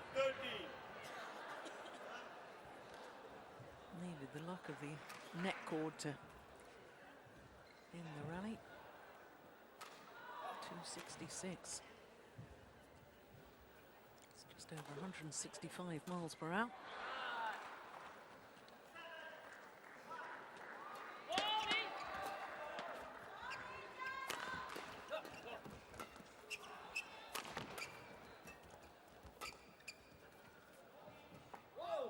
Good judgment. Service over, 14-16.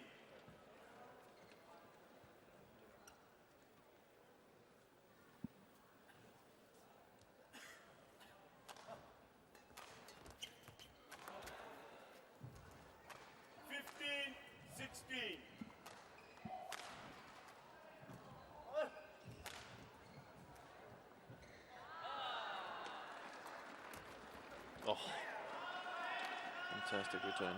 Service over, 17-15.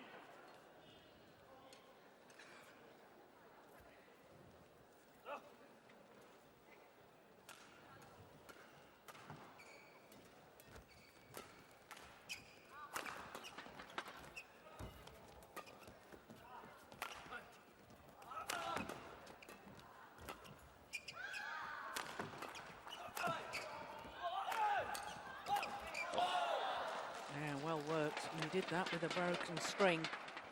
Service over, 16-17. See, Alvent is probably one of the ones who would have a very tight string.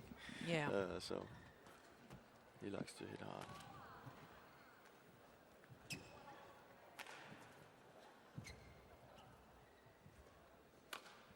Just wants to test out the new racket.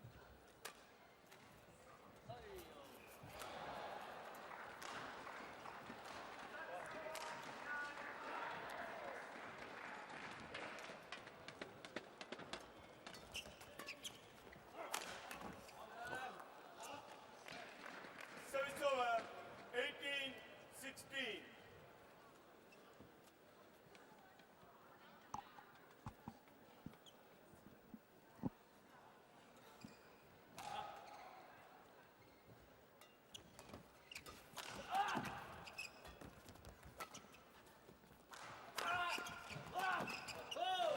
That's it. That's what he's good at.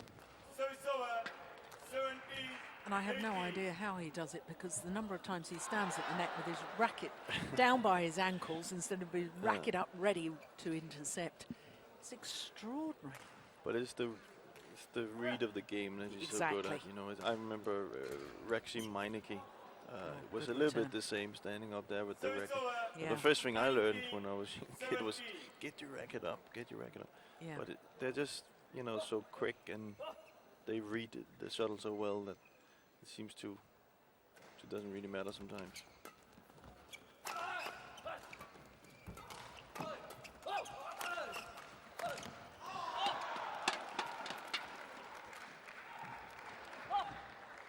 Little shake of the head, 17.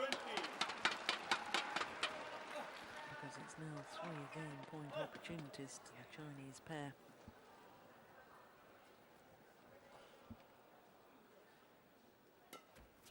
Good flick serve. Oh, it's just long. Line judge a little bit slow to make the call. 20.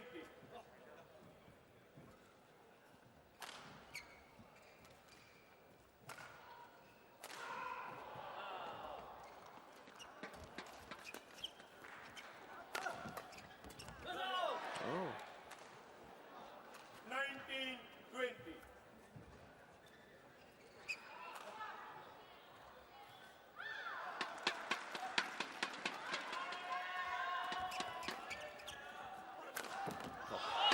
this phenomenal smash from Choi Biao in the opening game. Game won by Choi Biao, Zhengming, 21-19. 16 minutes required and 21-19 as the umpire has just confirmed. Well, that's the fastest smash of the day so far. 270, 168 miles an hour. And it translates into converting the opening game, 21-19.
Well, a sign of the confidence, I suspect. 20 seconds. Sport The 1, fact that 20 the seconds. Chinese players returned to court before the full timeout had been concluded.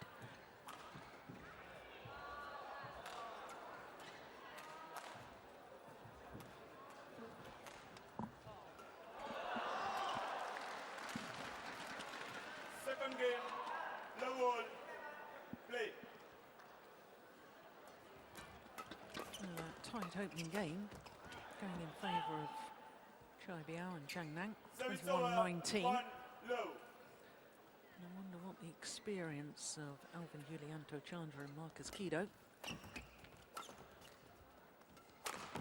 certainly got the know-how, it's whether they can implement it. Service over. I definitely think that, you know, Alvent, instead of lifting it high, just need to just keep the net, play to the net, and let Kido come forward. The Chinese are way too strong in the attack game. Who wouldn't be with 270 in your smash, you know? So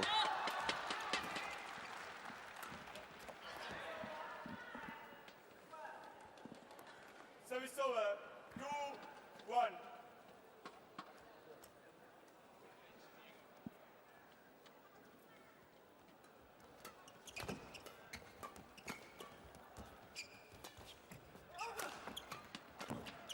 Oh my goodness, what on earth was he trying there? Service over, 2-all. Oh, you've got to love it, haven't you? well, I think he wants to go forward, and then he realizes, whoops. But you wouldn't be surprised if he could hit that one.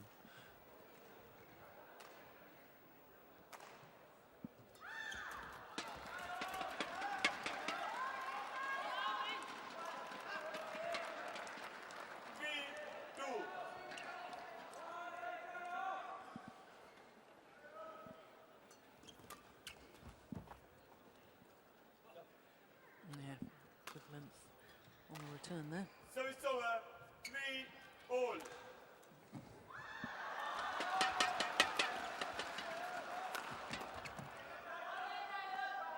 Looks like a little bit of drift on the side where the Indonesians are standing now. 4-3. Therefore, you'll probably see the Chinese just keep the attack at all costs, because it's difficult to control when you're in defense. 3号场将要进行的是男子单打第2轮，由中国香港运动员胡运对阵中国运动员陈金。 Court 3, men's single. Poon, Hong Kong, China. Oh, goodness Zhengming, me. China. 3号轮钟英英来自中国。 Well, Markis Kido found a net call with his return of serve, and yet Choi Biao still managed to brush it off the top of the tape. Service drive. Chen Yuping, China.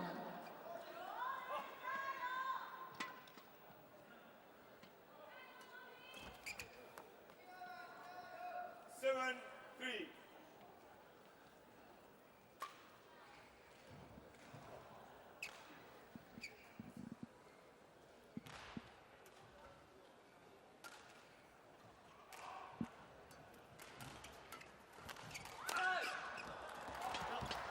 Oh, that's nice. Service over 4-7.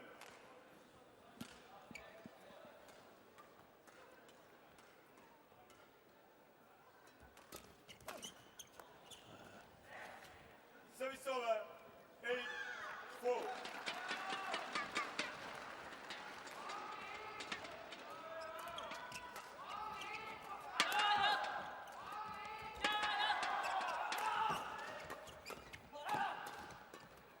Good defense. So active in his defense. 9-4. Zhang. Yes, they always look to try and do something with it. It's not just a case of getting the shuttle back, is it? Oh, my word. How good was that? 10-4. It looks a little bit like Alvent and Kido now. Is kind of like, whoops, you know. Yeah, they don't look to me as if they have the belief. No. They. Service over 5-10. And they don't really have the game where they can take a lot of points in a row. Now, of course, they took 2 when I said that, but Yeah. they have kind of a style where it's all or nothing sometimes. And Of course, Markis Kido has won this title twice previously, back in 2006 and 2007. that's better. 7. Oh, I need a lot more rallies like that if he wants to win a 3rd title here in China.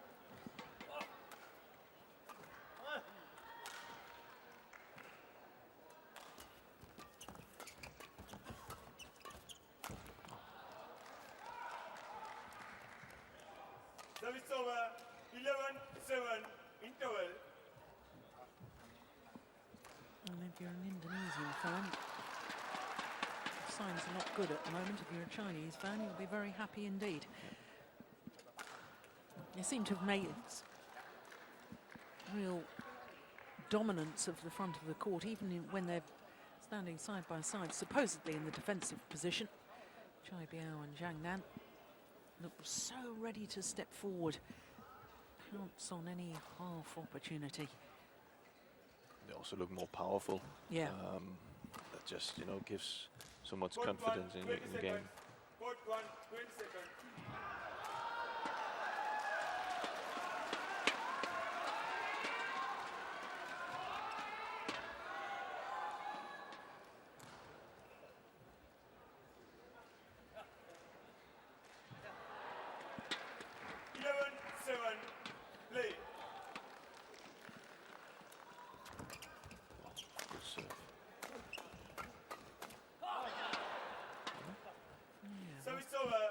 You have to wonder why he wasn't doing that on his defence earlier on in the match.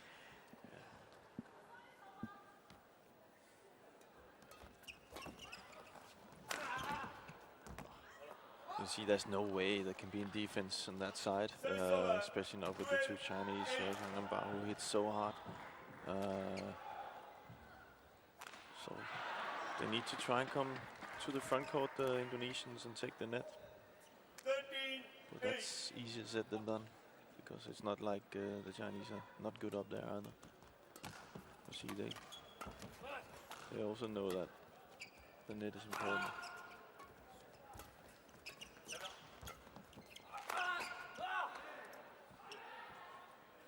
Service over 9-13.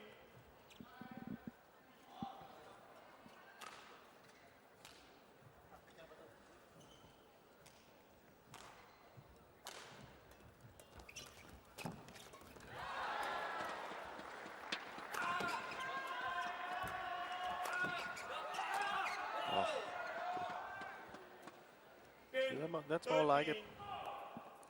Keeping the attack at all costs, and Kido he's got the ability to make those shots where he can keep the net at all costs. So he needs to step forward now. See, much better, much better. Not so good. Service over. 14-10.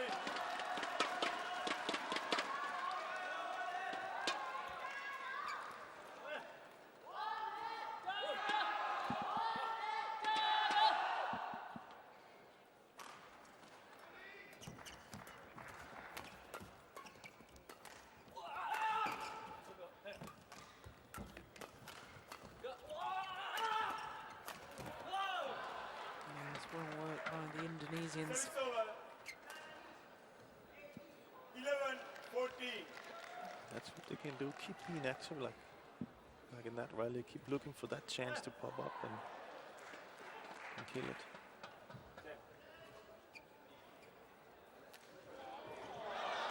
Once again, the Chinese player in the wrong formation. Glad he can see it, because I can't see it.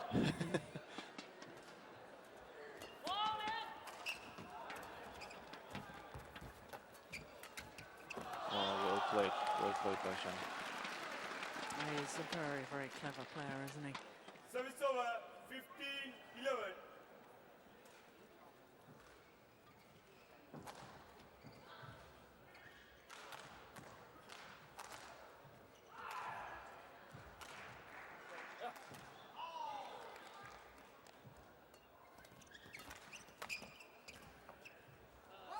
Oh, it's called out. 16-11.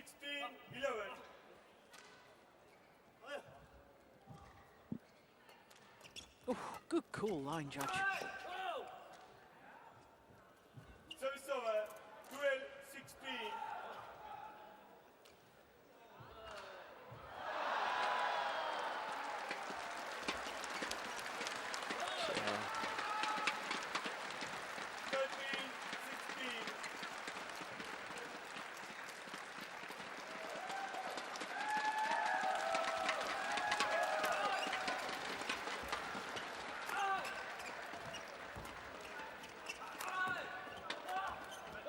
Oh, good shot. Keep thinking that the Indonesians are out of it, and whenever I think that, they come right back into the match but again. that's their style. But I just wish they played like that all the time, because Exactly. they would be, A real threat. But you can see suddenly Kido just decides, okay, there we go, I'll take the net. Oh my goodness, that's brilliant. Not only the anticipation. It's also because he is so good that he sometimes can't help doing these fantastic shots, where he sometimes just should use the more simple disciplined shots. But Yeah, tries to be a little too clever. yeah.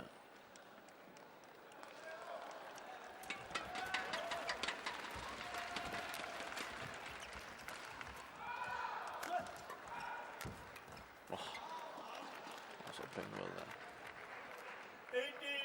18-14.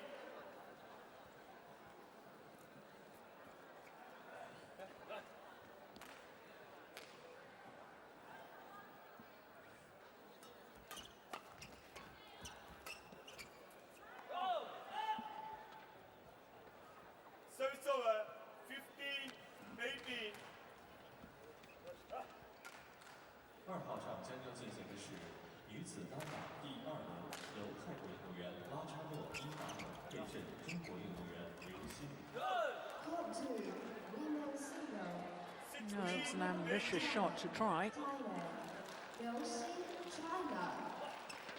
前2人高坎福斯托来自瑞典，发球裁判尹洪建来自英国。 Umpire, Hakan Foster, Sweden. Service round, Li-Ning China, China. Well. 17-18.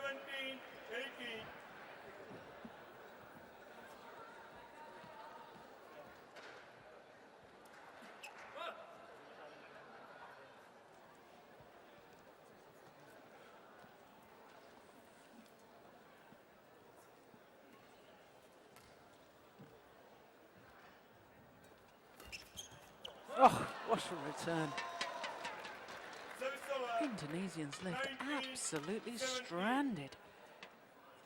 They were both going for the drop shot there. They they've been having success with going forward right now. So that was a clever return. So. Oh.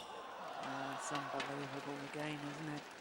20, match point 17. Just when you thought the Indonesians were about to catch up level. 2 quick points from the Chinese pair, and all of a sudden it's 3 match points.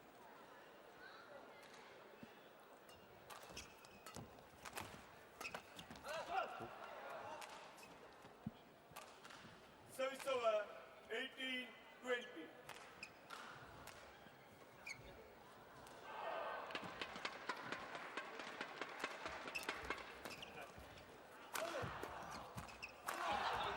This time, second time of asking. And the victory goes to the youngsters from China.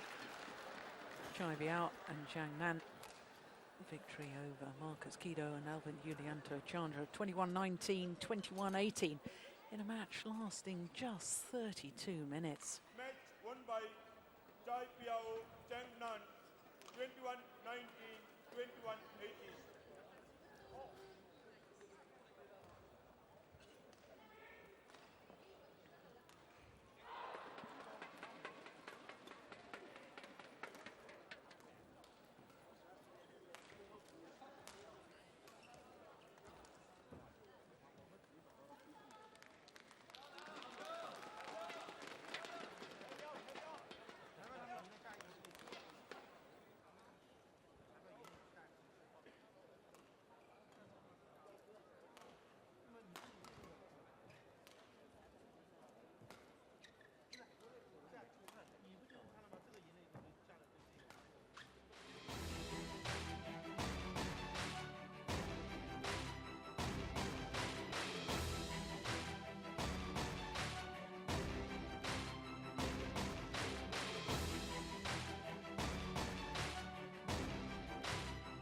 So there you can see that the Chinese pair, Zhang and Choi Biao, safely through to the quarterfinal tomorrow, but we don't yet know who they'll be playing against. The seeding committee obviously believe it will be the #1 seeds, Matthias Bo and Carsten Mogensen. They're up against the young Indian pair. So this, of course, from the top half of the draw. And that confirms that 4 of our 5 matches have been concluded, and that men's doubles, the first of our matches today, not to go to the full distance. Next match on court will be mixed doubles, of course, and the #5 seeds Chan Peng-soon and Go Ying of Malaysia. They're up against the Korean pair of Kim Sa-rang and Choi Hae-in. 第2轮由韩国运动员金沙朗、崔慧一组合对阵马来西亚运动员陈炳顺、吴柳莹。 So the players get called onto court. Here they come, led by the Koreans. Mixed doubles. Well, we lost the Olympic champions, world and Olympic champions, before we'd even begun. Zhang, who we've just seen in the men's doubles, had to withdraw from the mixed doubles because his partner, Zhao Yunlei, well, we haven't quite discovered whether she's injured or whether she's ill, but she's withdrawn from the women's doubles and the mixed doubles, so disappointing that our double Olympic champion not on show here at the China Open. But 2 seeded pairs in the mixed doubles departed yesterday. #6 seed Suet Praprakamol and Sarali Tongtongkam from Thailand. Lost out to Zhengming and Tang Jinhua from China. And also Fran Kuniawan and Sheni Puspa Irawati. They lost as well, but to another Korean pair, Yi Young-sung and Jang Ye-na. Well, what a year this Malaysian pair have had, converting all their promise into actual results. 2 titles this year, Malaysian Grand Prix, and of course the Japan Super Series title, their first ever Super Series in their first ever Super Series final. That really was a huge milestone for them in Tokyo earlier this year.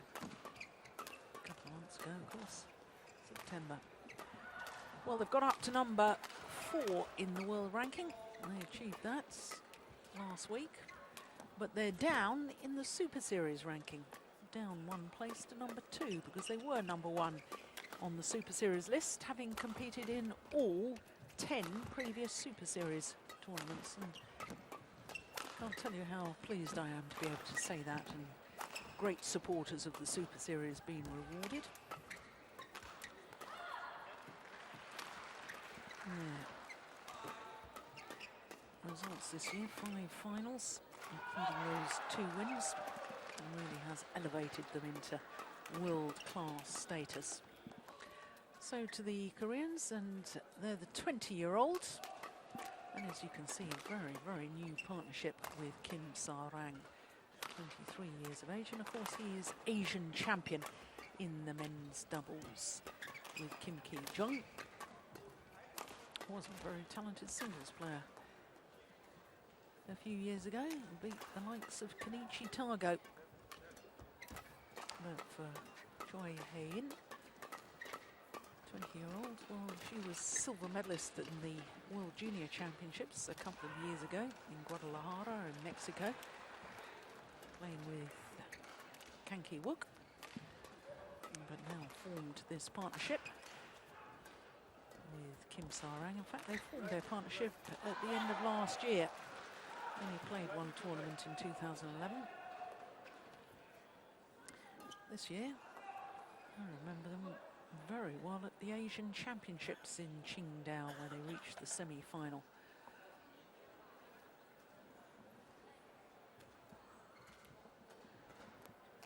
Had some good victories on the way, did the Koreans, to that semi-final at the Asian Championships. Beat number 5 seed Suet Prakamal and Sara Lee in the first round, then beat Diju Valiavitil and Jwala Gutta of India in the second round, and quarter-final defeated Chen Hongling and Chen Wen-sing of Taipei.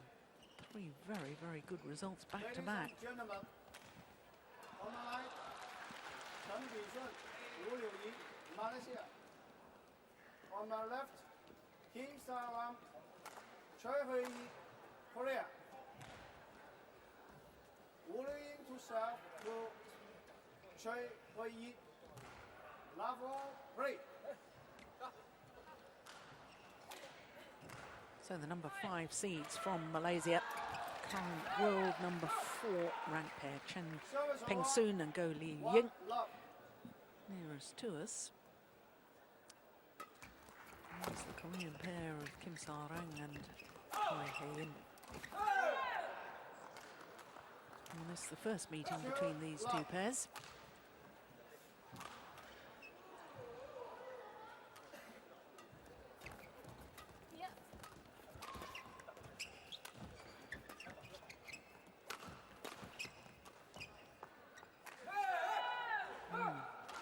Good. Good start from the Koreans.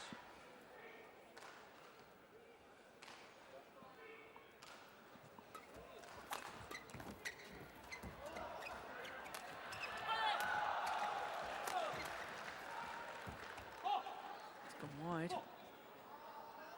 And of course, when this Malaysian pair won the Japan Super Series event, they completed Malaysia's haul of Super Series titles in all 5 disciplines. Of course, Lee Chong-wei, many men's singles titles, and Koo Kian Kiat and Tan Boon-hyung, men's doubles. I think of women's doubles with Chin Yi-hui and Wang Pei-ti. They won the Denmark Open in 2008 and the Indonesian a year later. And of course, Wang Mu-chu, women's singles player, won the 2007 China Open, this very event, going back 5 years. And of course, she took the Super Series Finals title as well in 2009. And of course, Wang Mu-chu has had a very busy weekend last weekend when she married Lee Chong-wei. Yeah. we wish the new couple every success for the future. I think that's a reasonable enough excuse for Li Chongwei not being here at the China Open. Can't really blame him. No, we'll forgive him this once. 3.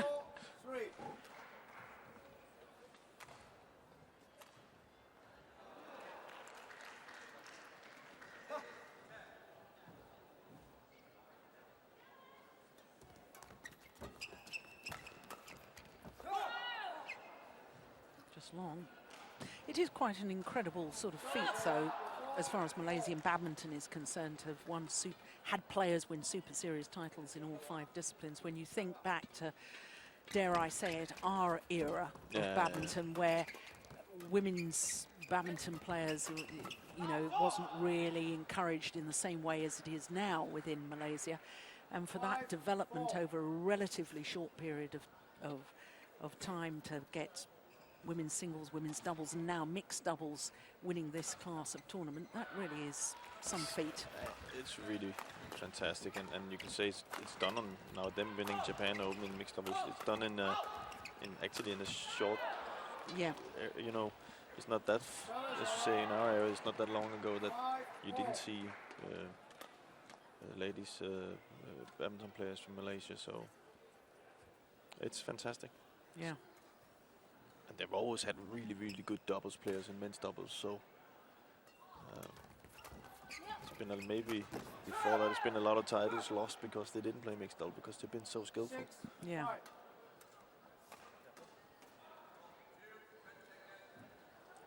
Oh, we're seeing very short rallies at the moment, aren't we? It's not really got into a rhythm yet.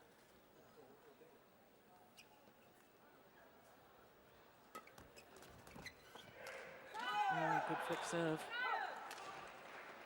7-5.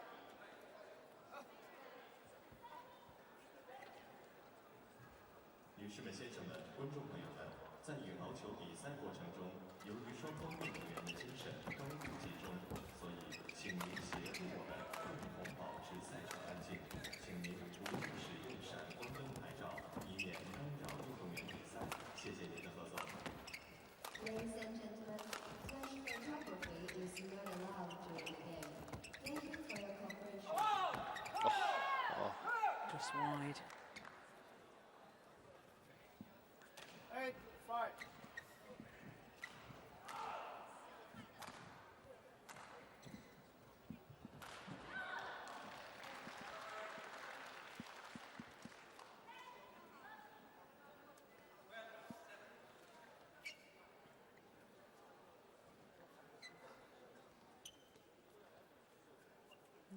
busy talking to his partner, letting her know what he was proposing to do as far as direction of serve.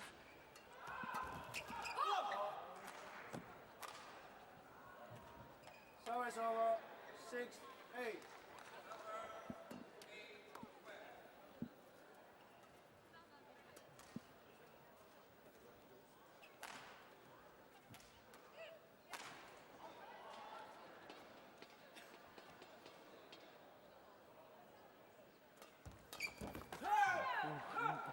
Low serves, trying to serve out wide, but it was really rather loose. Yes, he knows it. That's why he's practiced that serve in returning the shuttle.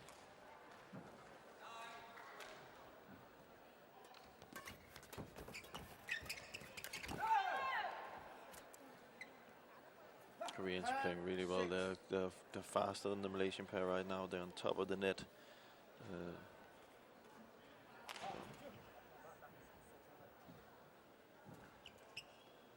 They had a tough match yesterday, did these Koreans, against the Russian combination of Vitaly Kudokin and Nina Veslova. Needed 3 games to get through that one.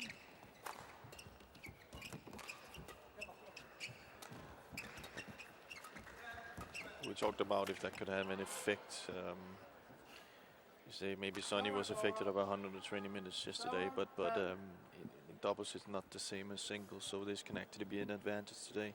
That they're already up in tempo where they've been in the battle where it's been close.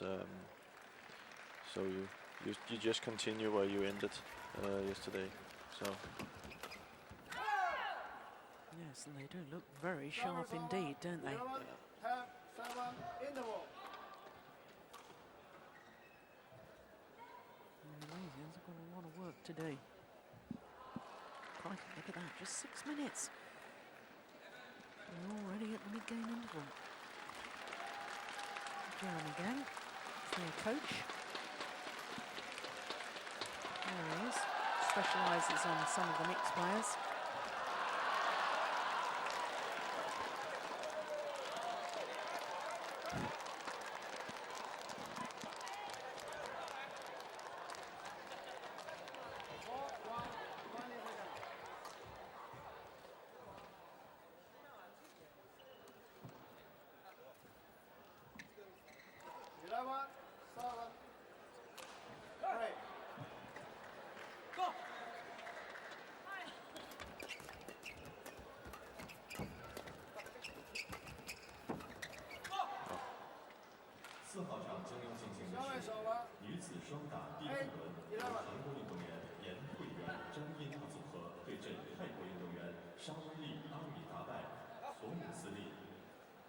Court 4, women's level, Yulianto, Korea, Alvent, Xuerui, Thailand. Well played.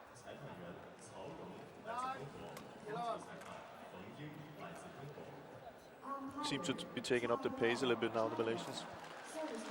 I also think Chan has to do that to get go in at the net. He can't just go around playing too slowly, because the first start of the first set she didn't really get the shuttle so she could get into the rallies at all. So yeah, mixed doubles is very much about the man controlling the rallies to try and get his partner set up at the front of the court so she can finish off the rally. yeah. Or perhaps if she can play some delicate little blocks and control that front area, force the short lift, use the man's power from the back of the court. Exactly. So she can build it up to him as well. But Yeah. if he's playing totally away from her, you know, it's not gonna work.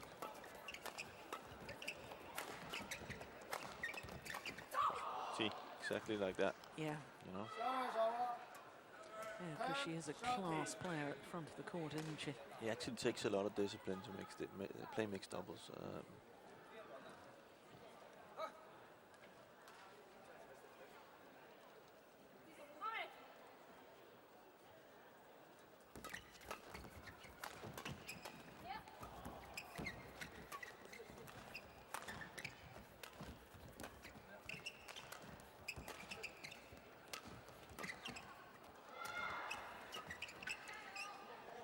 Oh, it was almost as if Kim Sa-rang was watching his opponent rather than watching himself play the shot.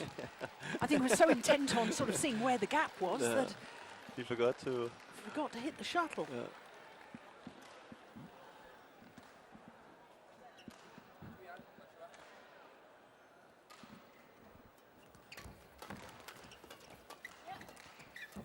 Oh, he's fast coming forward, isn't he? He's very active. Yeah, I've been very, very impressed with him.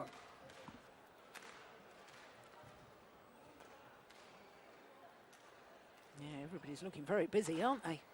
Match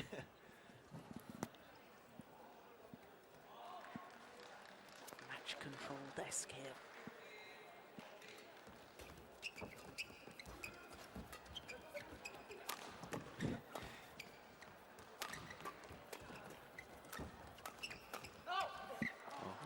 Well I actually long. like Kim's style. He's almost showing his partner where to be when he's kind of pointing with his left where she's supposed to be.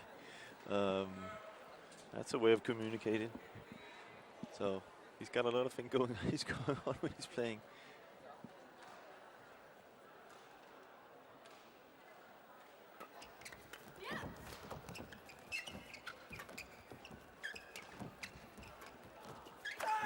Oh, ouch. Missed it. 13, 14. It's kind of funny. I actually haven't thought the Malaysians played that well, but they're now only 13, 14. And it's a little bit the Koreans' own fault.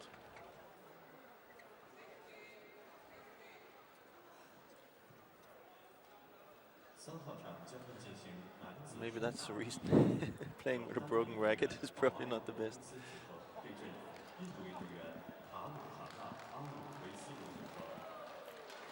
Court 3, men's double. Ongbumrungpan, Denmark. Xuerui, India. 裁判员徐清华来自中国，花球裁判张毅来自中国。 That can only have been wide by a whisker. Li-Ning China.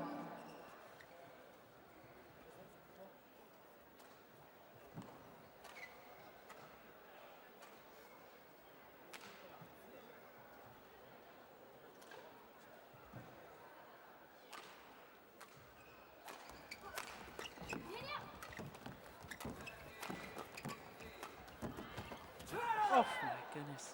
Yeah, he's a really busy player on court, isn't he, Kim Sa-rang? Very active. I like that. Yeah. I remember him playing the Thomas Cup final with Lee Yong-dae. Oh my goodness, what a battle they had against Taeyun and Fu Haifeng.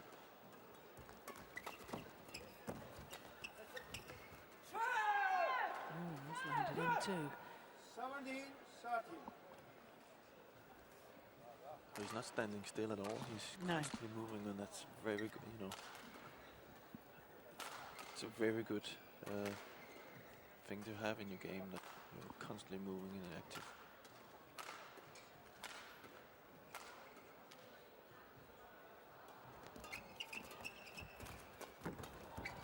That's clever. Oh, big gap. You see, he keeps the net, Kim. And that makes his partner much better. Here we have it. This is what we talked about, you know. She focuses on what she's really good at. She will, if he keeps playing like that, she will have the opportunity.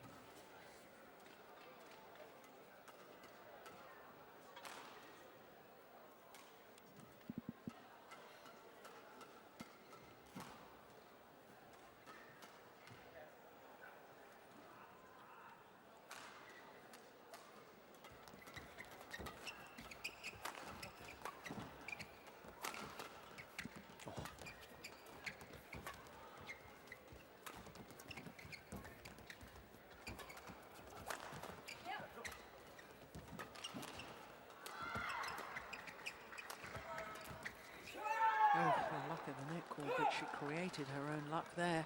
19-13. 5 straight points.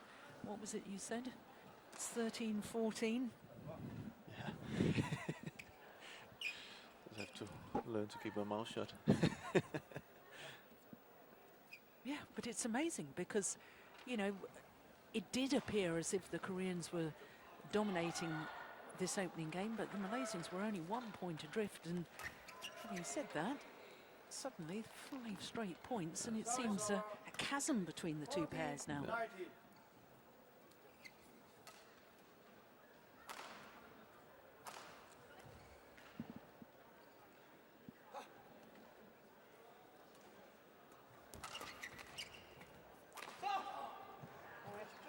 Hmm? 15-19.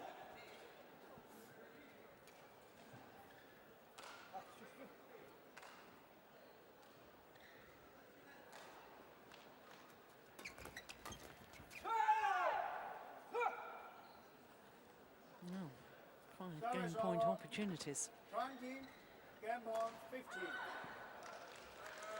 for the world number 53s against the number 5 seeds. Look how so ready she is. Very nearly got that back too. Service over 16-20.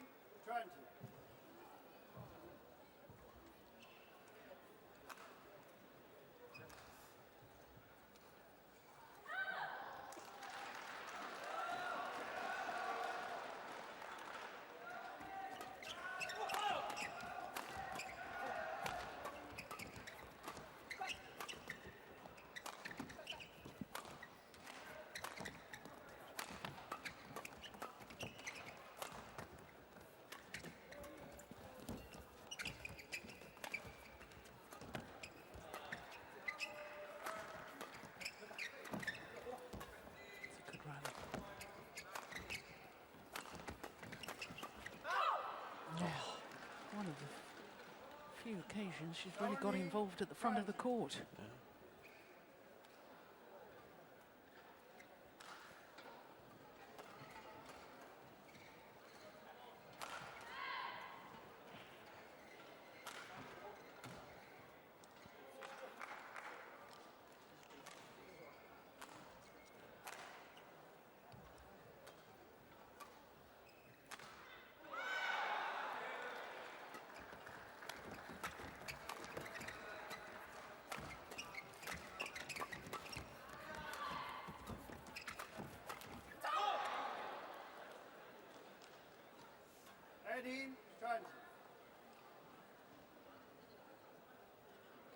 What was that I said about a chasm between the two pairs? Dear, dear me.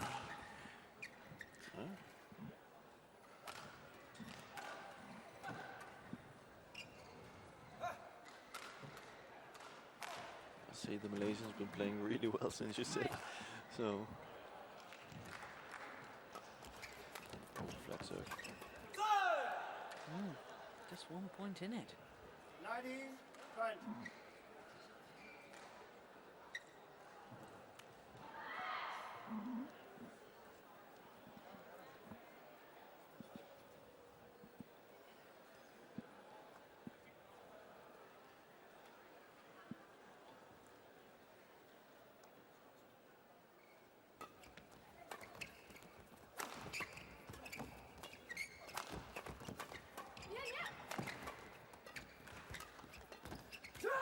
This time they convert. Goodness me. What a tense finish to that opening game. 21-19 confirms the umpire. Well, considering, what was it, 6 minutes to the mid-game interval? Yeah. Ended up taking 19 minutes. But in the end, Kim Sa-rang and Choi Hye-in do in fact convert against the number 5 seeds from Malaysia.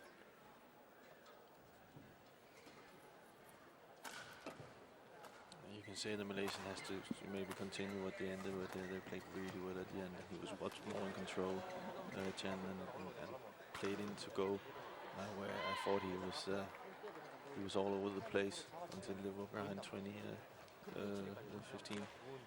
So I think that's the kind of style they have to continue with them. Maybe the Koreans need to kind of be looking at not pushing it too much and keeping Chen out of the game in the second set.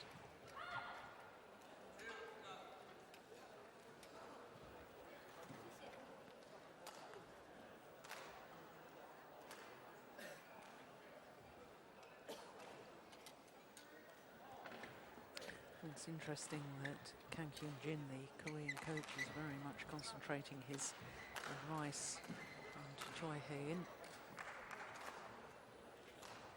And you made note of the fact that Kim Sa-rang, even during the rallies of that opening game, he was offering advice to his partner. Yeah, he is again now. There's good things and bad things about that. The good thing is, of course, if you need the help and you like to have the advice. The other thing, the bad thing is if you constantly is her fault. You know, you should be there, you should be that. You know, it can get too much, and you get so uncomfortable with, you know, getting too much advice. I know it sounds maybe a little bit strange, but you can't get too overcoached. And then every time something like this happens here, you feel it's your fault.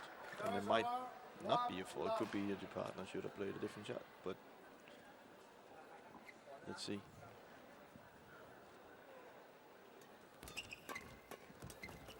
Oh, that's nice. Go much more active now. They're getting better now in relations at kind of covering up for this pace that the Koreans are playing it with the flat and attacking. They have the racket up now and they're blocking it away from them, so much more successful.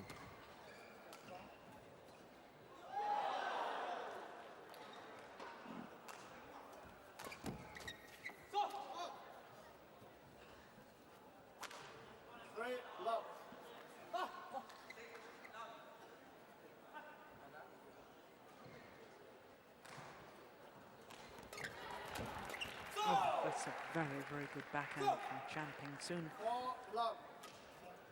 Lunged forward, took it early, kept it flat over the net.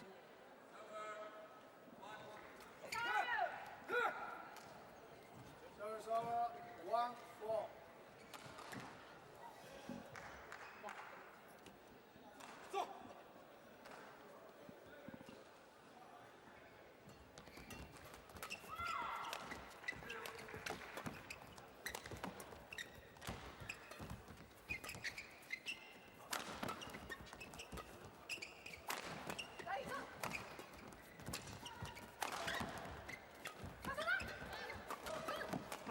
Good rally. Very well. Yeah, no wonder he's applauding.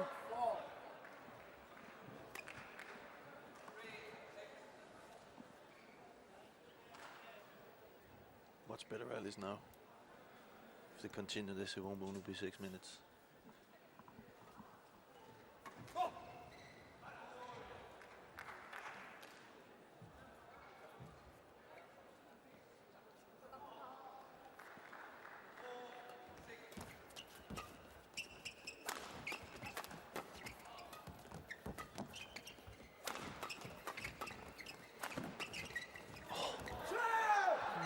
Unbelievable defense from Wang.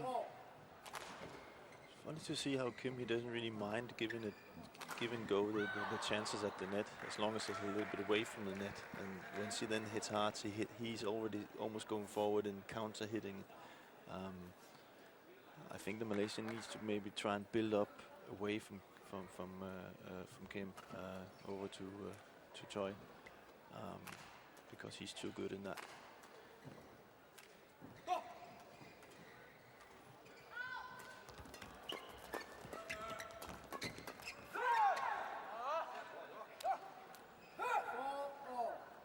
See, that's the thing when you. I can remember when I played mixed, if we had a partner, ladies partner, who had her racket up and could take those flat around the net, you felt so comfortable. And then again, when you're on the other side and you're playing against that, that's the most, annoying thing, because you just simply can't get away. Yeah. 5-4. And talking of your mixed doubles, of course, former world junior champion in mixed doubles with Ricky Olsen, as she was then. What happened? Why did you give up mixed doubles? I really don't know. I was very focused on my men's doubles, and I never really. I wasn't really meant to be. Remember when I won the mixed doubles in World Junior, I was focused on my singles at that time. And then I got the chance in men's doubles, and Ricky got, of course, at the time also much better partners, older partners. So it wasn't really a thing I looked for. It was only late that I began thinking about it, but then it was probably too late. Yeah. So. It's a good rally. Oof. Missed opportunity. Service over. 5-6. But I loved playing mixed doubles, so it wasn't that. I really liked it. Yeah.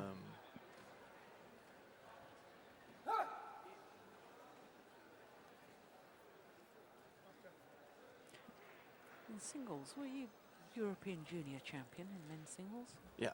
Yeah. Goodness me, my memory is serving me quite well now. It's Yeah, all it is, coming yeah. flooding back to me. Yeah. I wasn't a doubles player as a junior. I was a singles player. 7-5. I've been known to play a bit of singles in my time too, you know. But this, to me, you see, I watch mixed doubles like this and the doubles we've seen earlier today, and to me the doubles is far more intriguing. You watch this battle here, you know, and you mix probably more than any of the disciplines is all about tactics and understanding. You know, and you've got two pairs here, you've got two men that are so quick on court, you've got two women who really want to go forward to the net and really want to try and dominate, and therefore to me the fascination of this discipline, I didn't enjoy as much success in mixed doubles as I did in women's doubles. This, to me, watching mixed doubles like this is just a complete and utter joy. It is.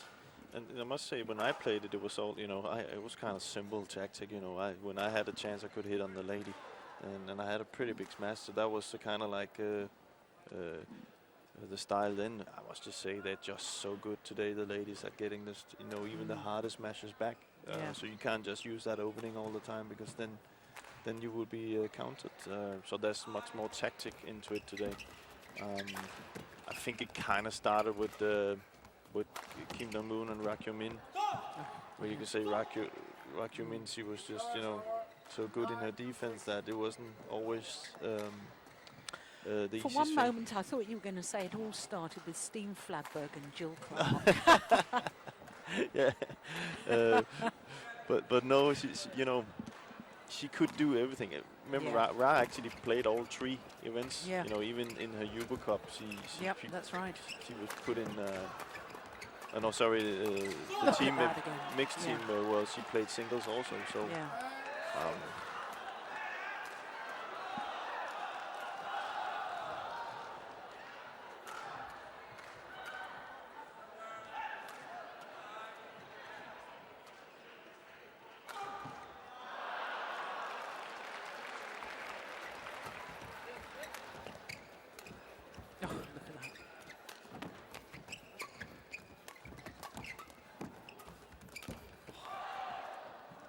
To the mid-game interval. And in contrast to the opening game, here in the second game, it's the Malaysians that have the advantage. And do you just sense that perhaps the momentum of the match has changed? I mean, the body language there of Kim, very disappointed in himself. Yeah. I think it has changed a little bit. They're playing much, you know, much better now, the Malaysians, and he's controlling the game way better, Chan, than in the first. But I think it started at the end of the first set, where they kind of got that momentum going, and they just kept it here in the second. And where the Koreans are doing kind of the same, but they haven't really adjusted to the tactic the Malaysians are using now. So I think they have to be careful with pushing too much. They have to take some of the pace off and get the lift, so Kim can smash and then get Choi in at the net.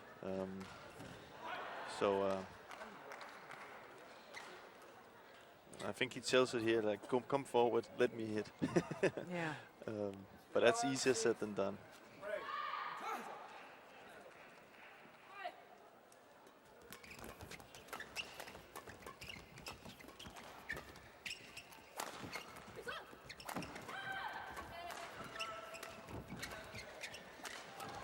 Oh my goodness. He jumps pretty high, must say. Oh, well played.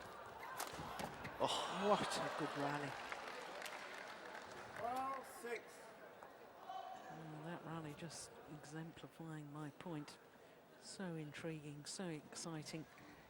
Tactics, so important.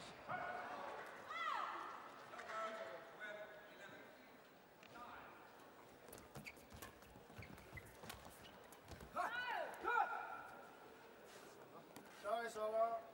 7-12.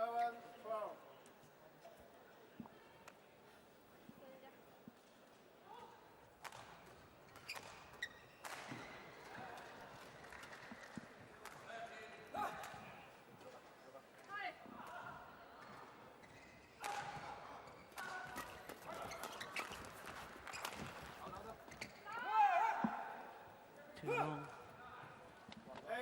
8-12.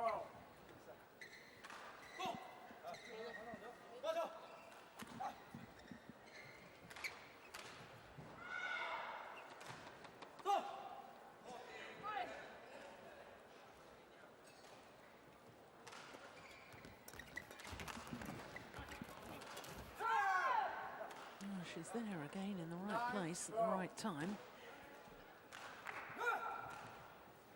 And this time making the error.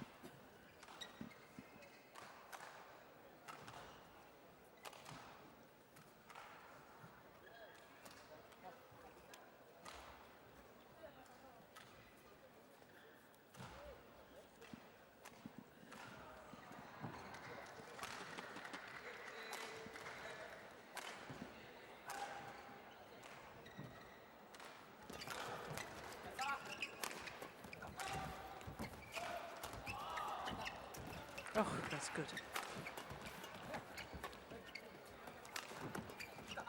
See. Battle for the net now. Oh, what a lift.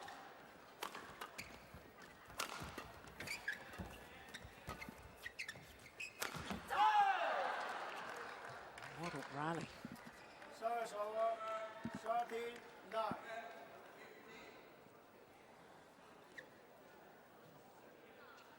What a better game plan from the Koreans right now. Trying to check the net and get the lift. It's a better game plan than before.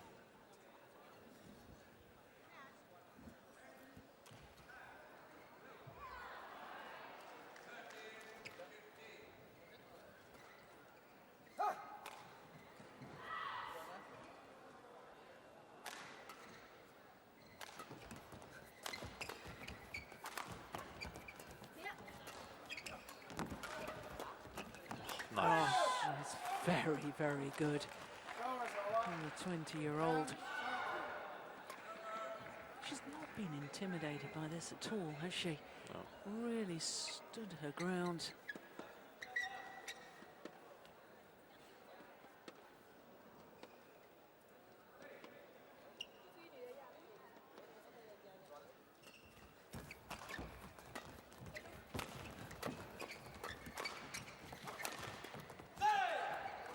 Force back defensively there, though. Service over. 40-10.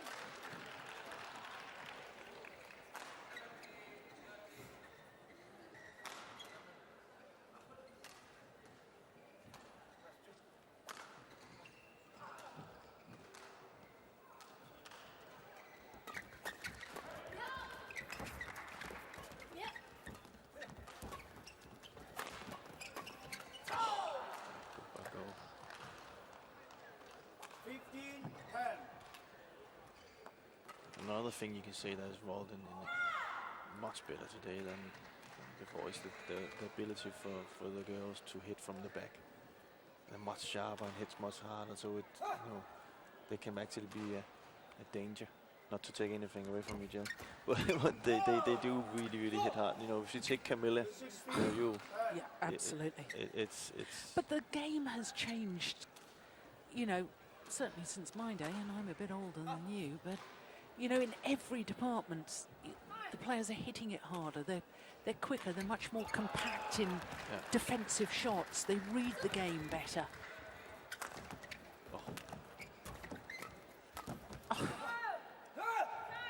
You see something like this, but you know, it's getting closer to a little bit of a men's double sometimes, Yeah. because they are that strong, and therefore you have these great rallies.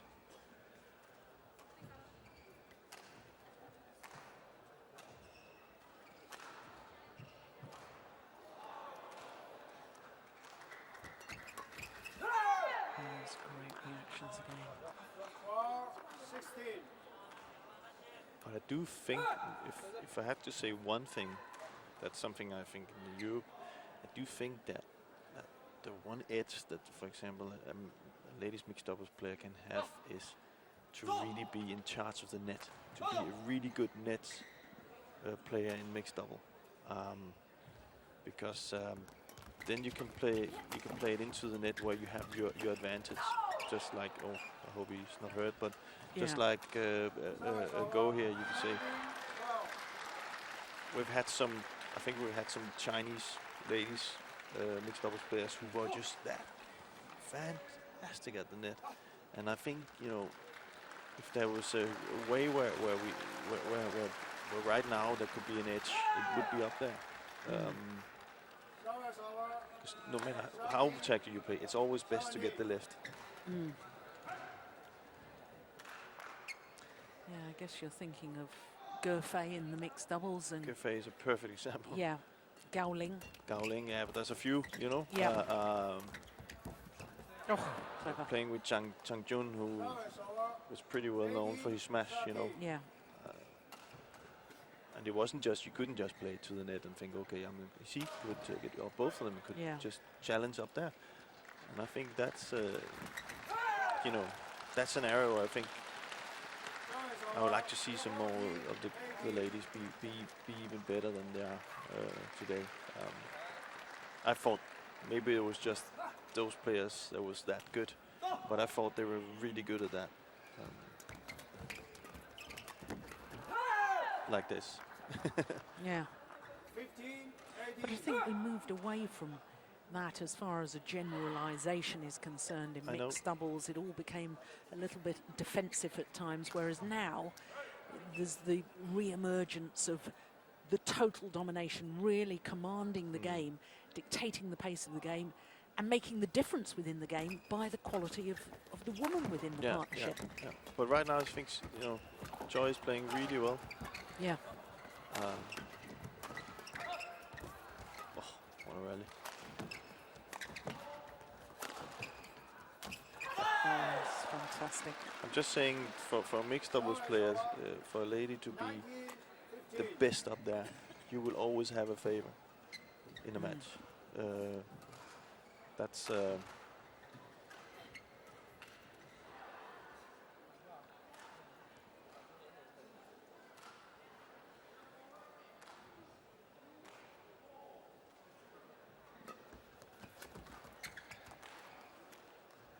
game point opportunities.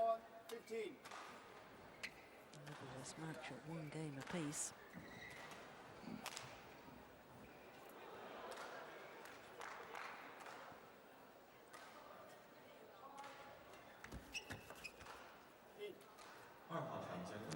Convert on their first opportunity with an excellent low serve. 21-15. Umpire confirms the score. Just shy of 40 minutes. Nothing to choose between these two pairs. Umpire Li-Ning China. Service charge. Xuerui, China.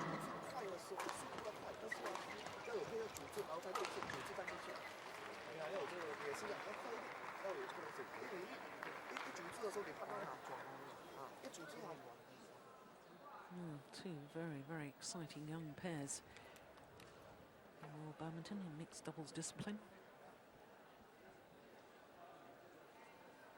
It really is fascinating to hear you talk, Jim, because for so long, and I guess because of the influence of other sports as well, everybody assumes that mixed doubles in badminton, you know, it's all about the man and the power of the man dominating the game. But from what you've just been talking about, the thing that can really make the difference in a mixed doubles match is the quality of the woman within the play. definitely is. Definitely is. Yeah, you see us ladies. No, but that's there's nothing, you know. Again, I know it's a long time I played, but playing against the mix, you know, you would try something. For example, at the service, you would try and really force it, a big push to make maybe a little bit nervous in the service. But today they just served so well, and there's nothing worse than a good serve from a lady, because you can't put that pressure on it. And then if she's even good at the net, what do you do then? So it's today you win as a pair in mixed double. Very positive start by the Malaysians.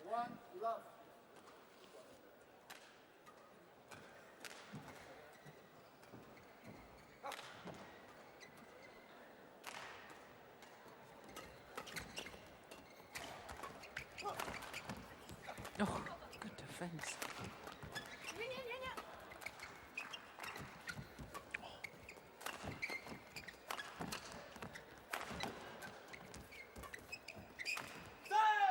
This is what we talked about. Is he go the guy middle of the court hitting her, she still gets it back and is comfortable with it, and that's the big difference.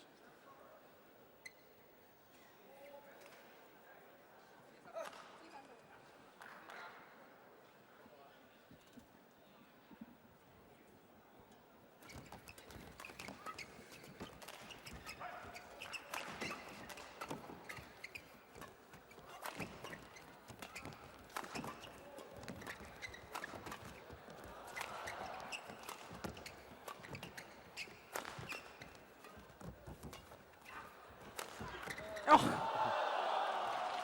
Oh, this is just getting better and better.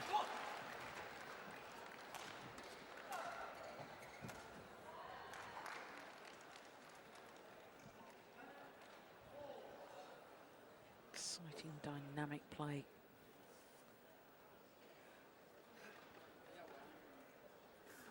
It's just shy of 162 miles an hour.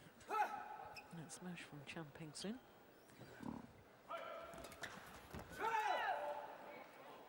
Good return. Service over. 1-3.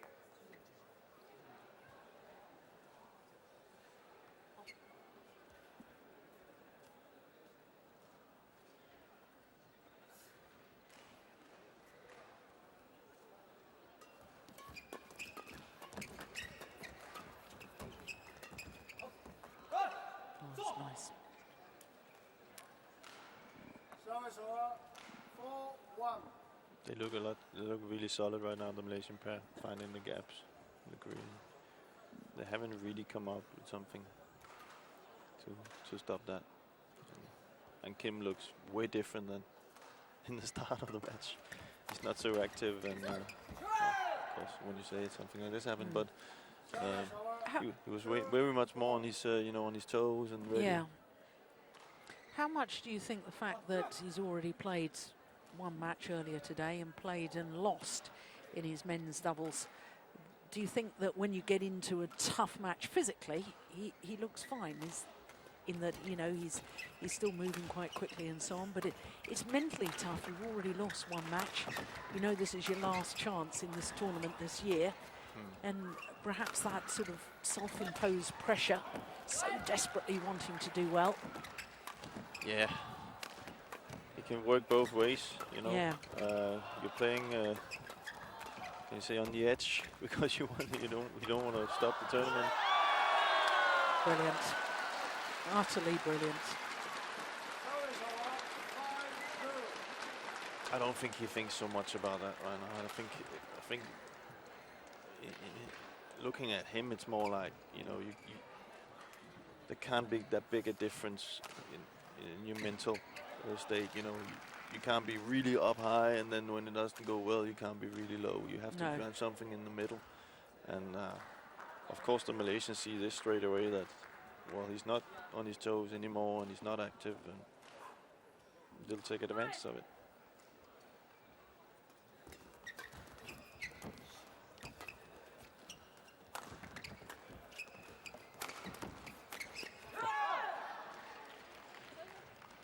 Service over. 3-5.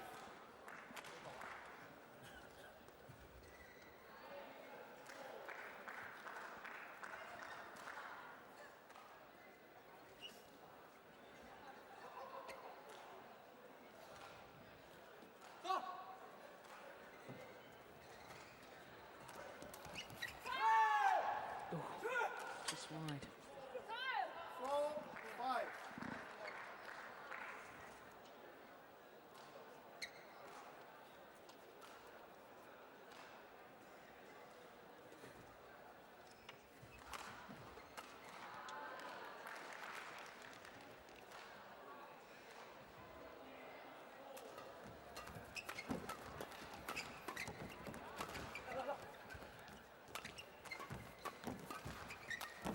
Brilliant.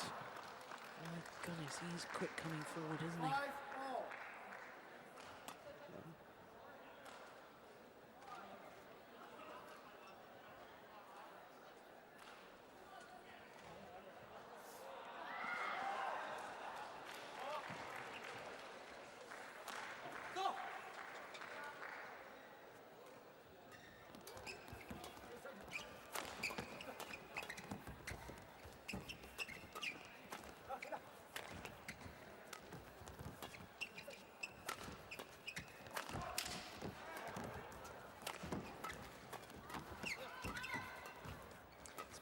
Movement as well as pace of shot, isn't it? Yeah.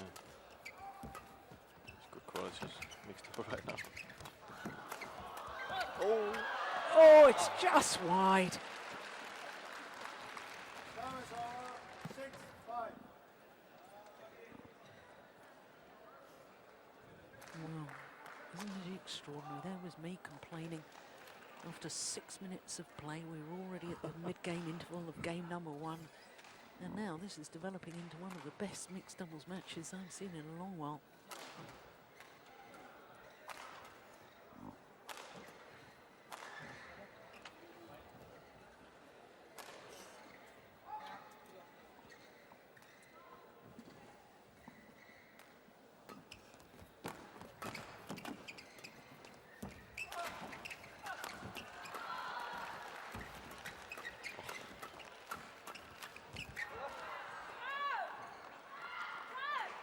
Service over, 6-all.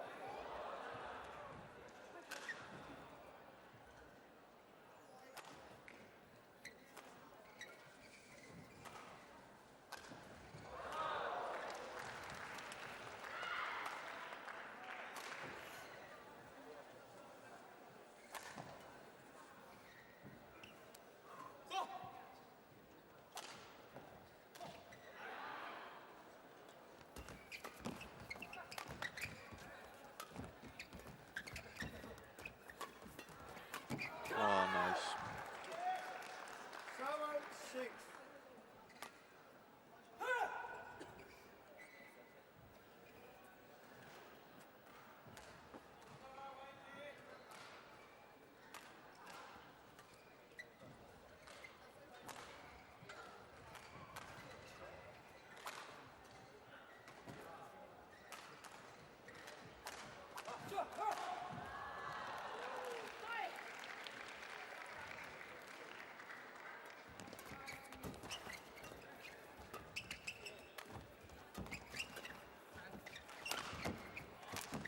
Oh, well, she hasn't made many mistakes in the match so far.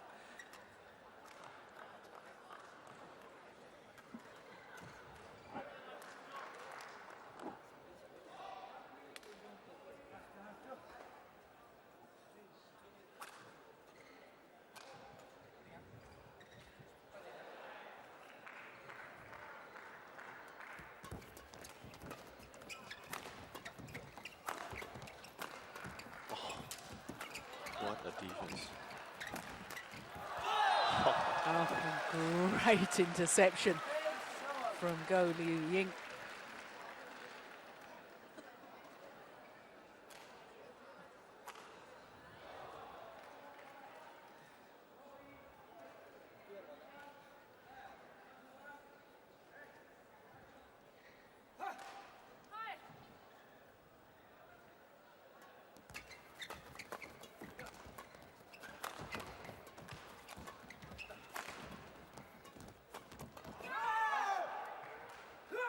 Double hit.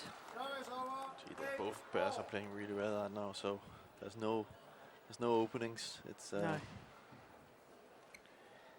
right now I would say it's all about, you know, that you can keep focused, not, you know, let other stuff come into play right now. Just keep focused on the game. Backhand. Smash. Oh. All four players right now are playing extremely well. Yeah. 3号场正在进行的是男子单打第2轮，由中国运动员田硕辉对阵日本运动员上田拓马。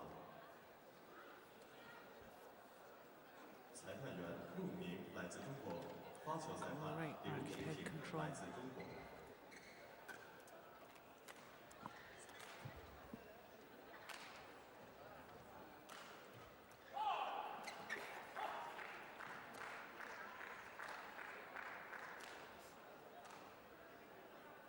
I remember at this China Open last year, this Malaysian pair caused an absolute sensation when in the second round they beat the number 2 seeds, the current world number 1, Zhu Chen and Ma Jin. And I remember thinking then, my goodness, if they could only be more consistent in the way they played that match, there'd be a real force to be reckoned with. And over this last 12-month period, they've done exactly that. They have become a lot more consistent, regularly getting through to semi-finals of Super Series events, and of course now having won their first Super Series title. And you watch them here today, and there's, you know, whether they win or lose this match, I'm seeing a pair here in the Malaysians that have a certain belief about themselves. And prior to the China Open last year, I don't think I'd really seen that. Now I look at them and they look to me as if they know they're world-class players, and they are world-class players. They are world-class players. Service over. Confidence, confidence. It's also comes all the way back to what you do in training. You know, do you believe in the way you train? Do you believe in what you're doing? And it seems like that they believe in what they're doing, and that kind of style and the things they train are working.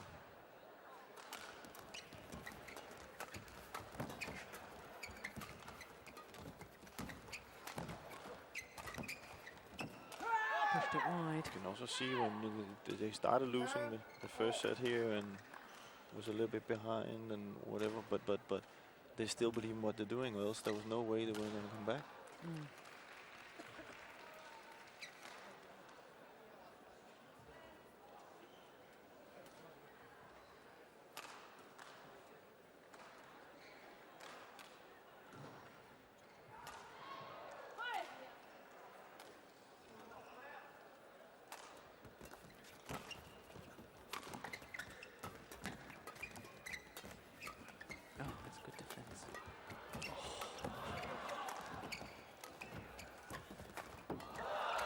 What a rally. Very good mixed up right now. 11-10 interval. Champion. It could not be closer, could it? Got to be at least 1 point in it. And the change of ends in the deciding game, and that's all there is. One solitary point.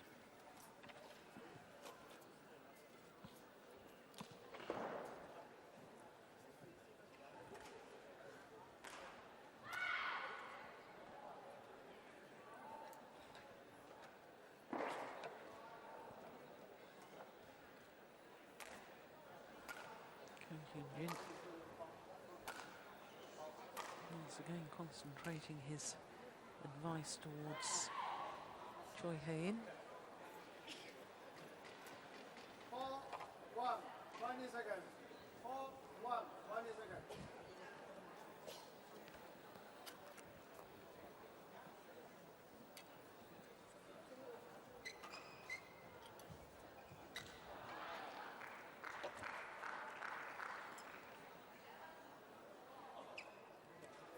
No, her shirt is absolutely sodden with perspiration. There's you sitting beside me saying you're chilly. I've got 2 woolies on. And on court, it's all hot work. Oh my goodness.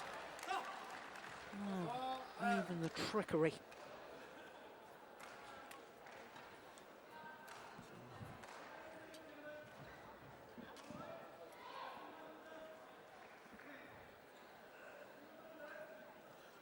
If I'm freezing coming from a Nordic country, then it's gotta be cold. It is surprisingly cold in this arena. And the play is red hot.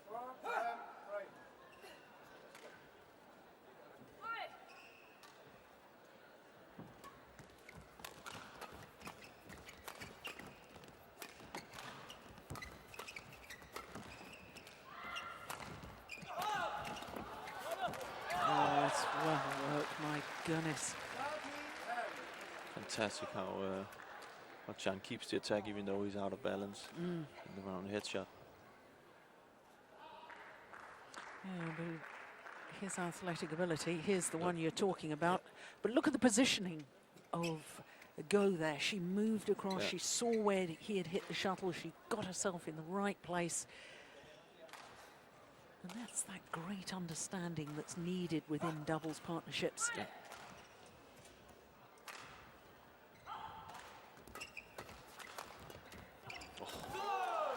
It also gives Chandra confidence that he can hit it down, that he has a partner to follow. This is what I talk about, when you have a partner like that that can follow up and take the net like that. A lot of other things so the guy gets much more comfortable.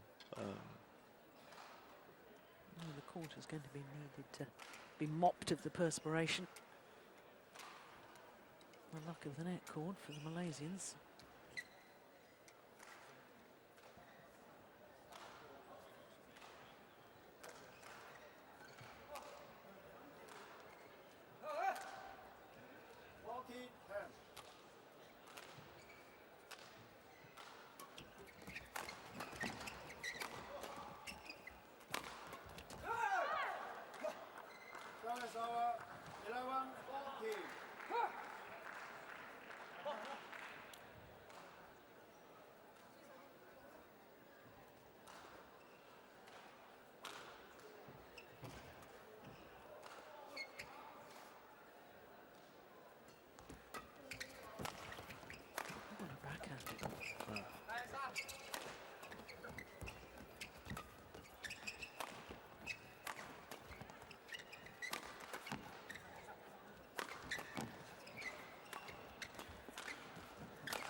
Oi. Terrific.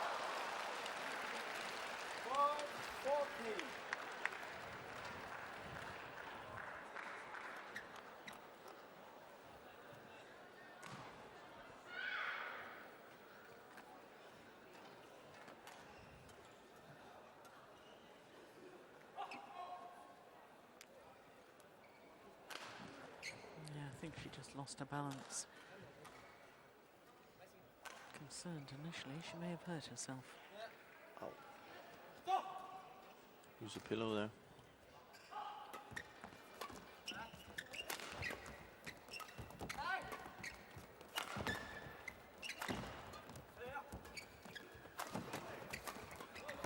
Ugh. Again, good move by Poon. Yeah. Go, sorry. Good move. Seems like she knows exactly where to go every time Chan hits. So they have kind of a good system there. And this is what you talked about. Maybe that's what they realized, that their system is working and they can continue training it when they come back. They have had success with it. And that just gives you so much confidence.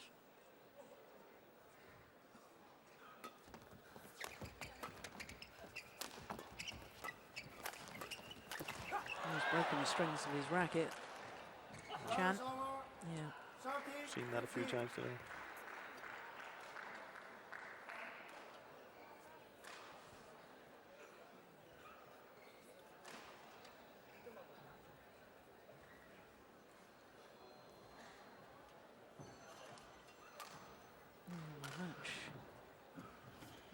Clock just ticking over the hour mark. And still anyone's to win. Yep. Got black strings now. See if that helps.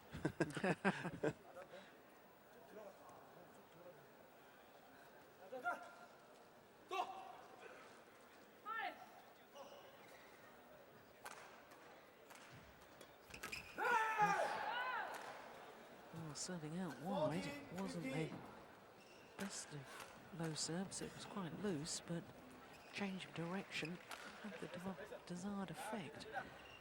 And now there's just 1 point in it.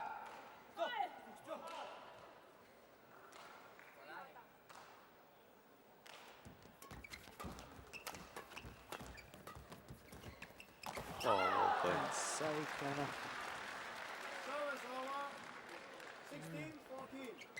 Moppers will need to come out again.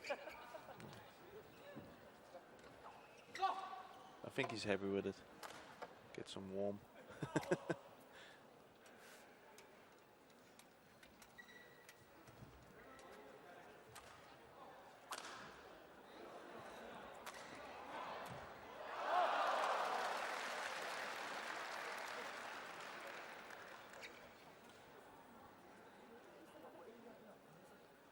Very important point coming up here.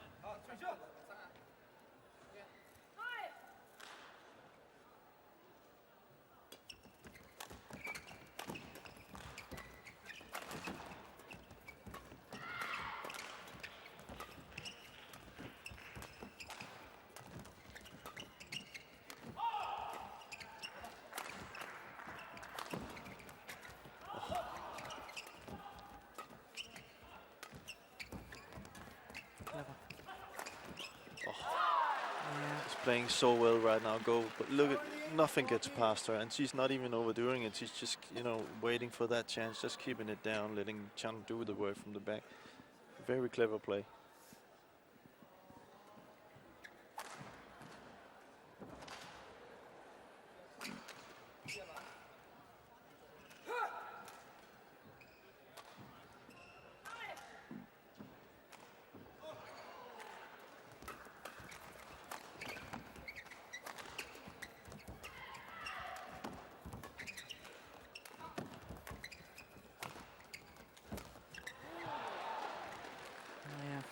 To take the shuttle late on the backhand side. Desperation attempt there. So at this crucial stage, the Malaysians have opened up a 4-point cushion.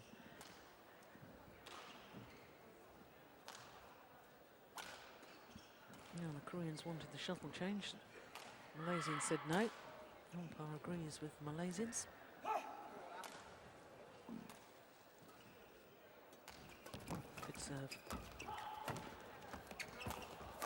Yeah, another late backhand from Kuncoro. 19-14.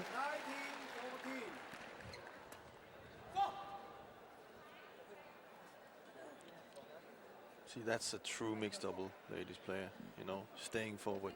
Yeah. As soon as she sees that they've been countered, the opponent, she stays forward. See, she stays forward. She doesn't move back.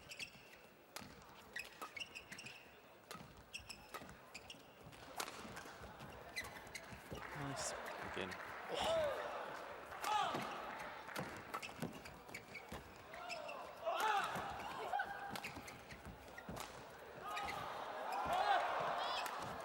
Brilliant. What a rally.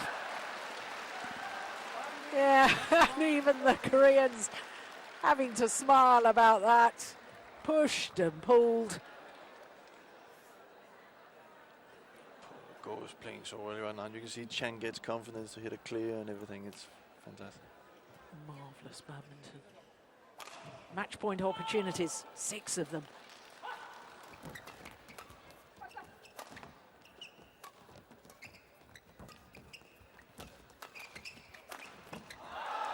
Only one required.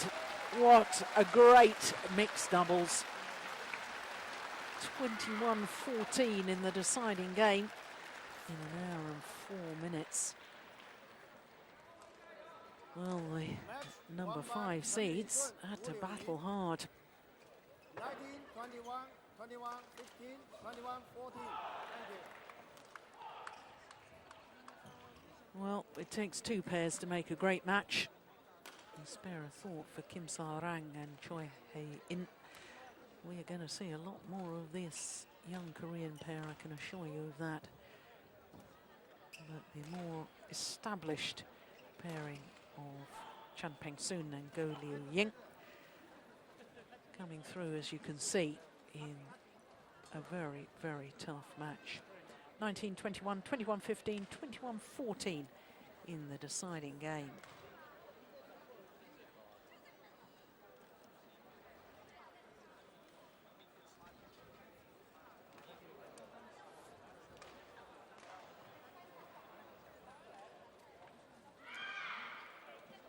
So that means that they're safely through to the quarterfinal. And just to remind you, of course, it was this bottom quarter of the draw that the World and Olympic champions Zhang and Xiao Yunlei withdrew from.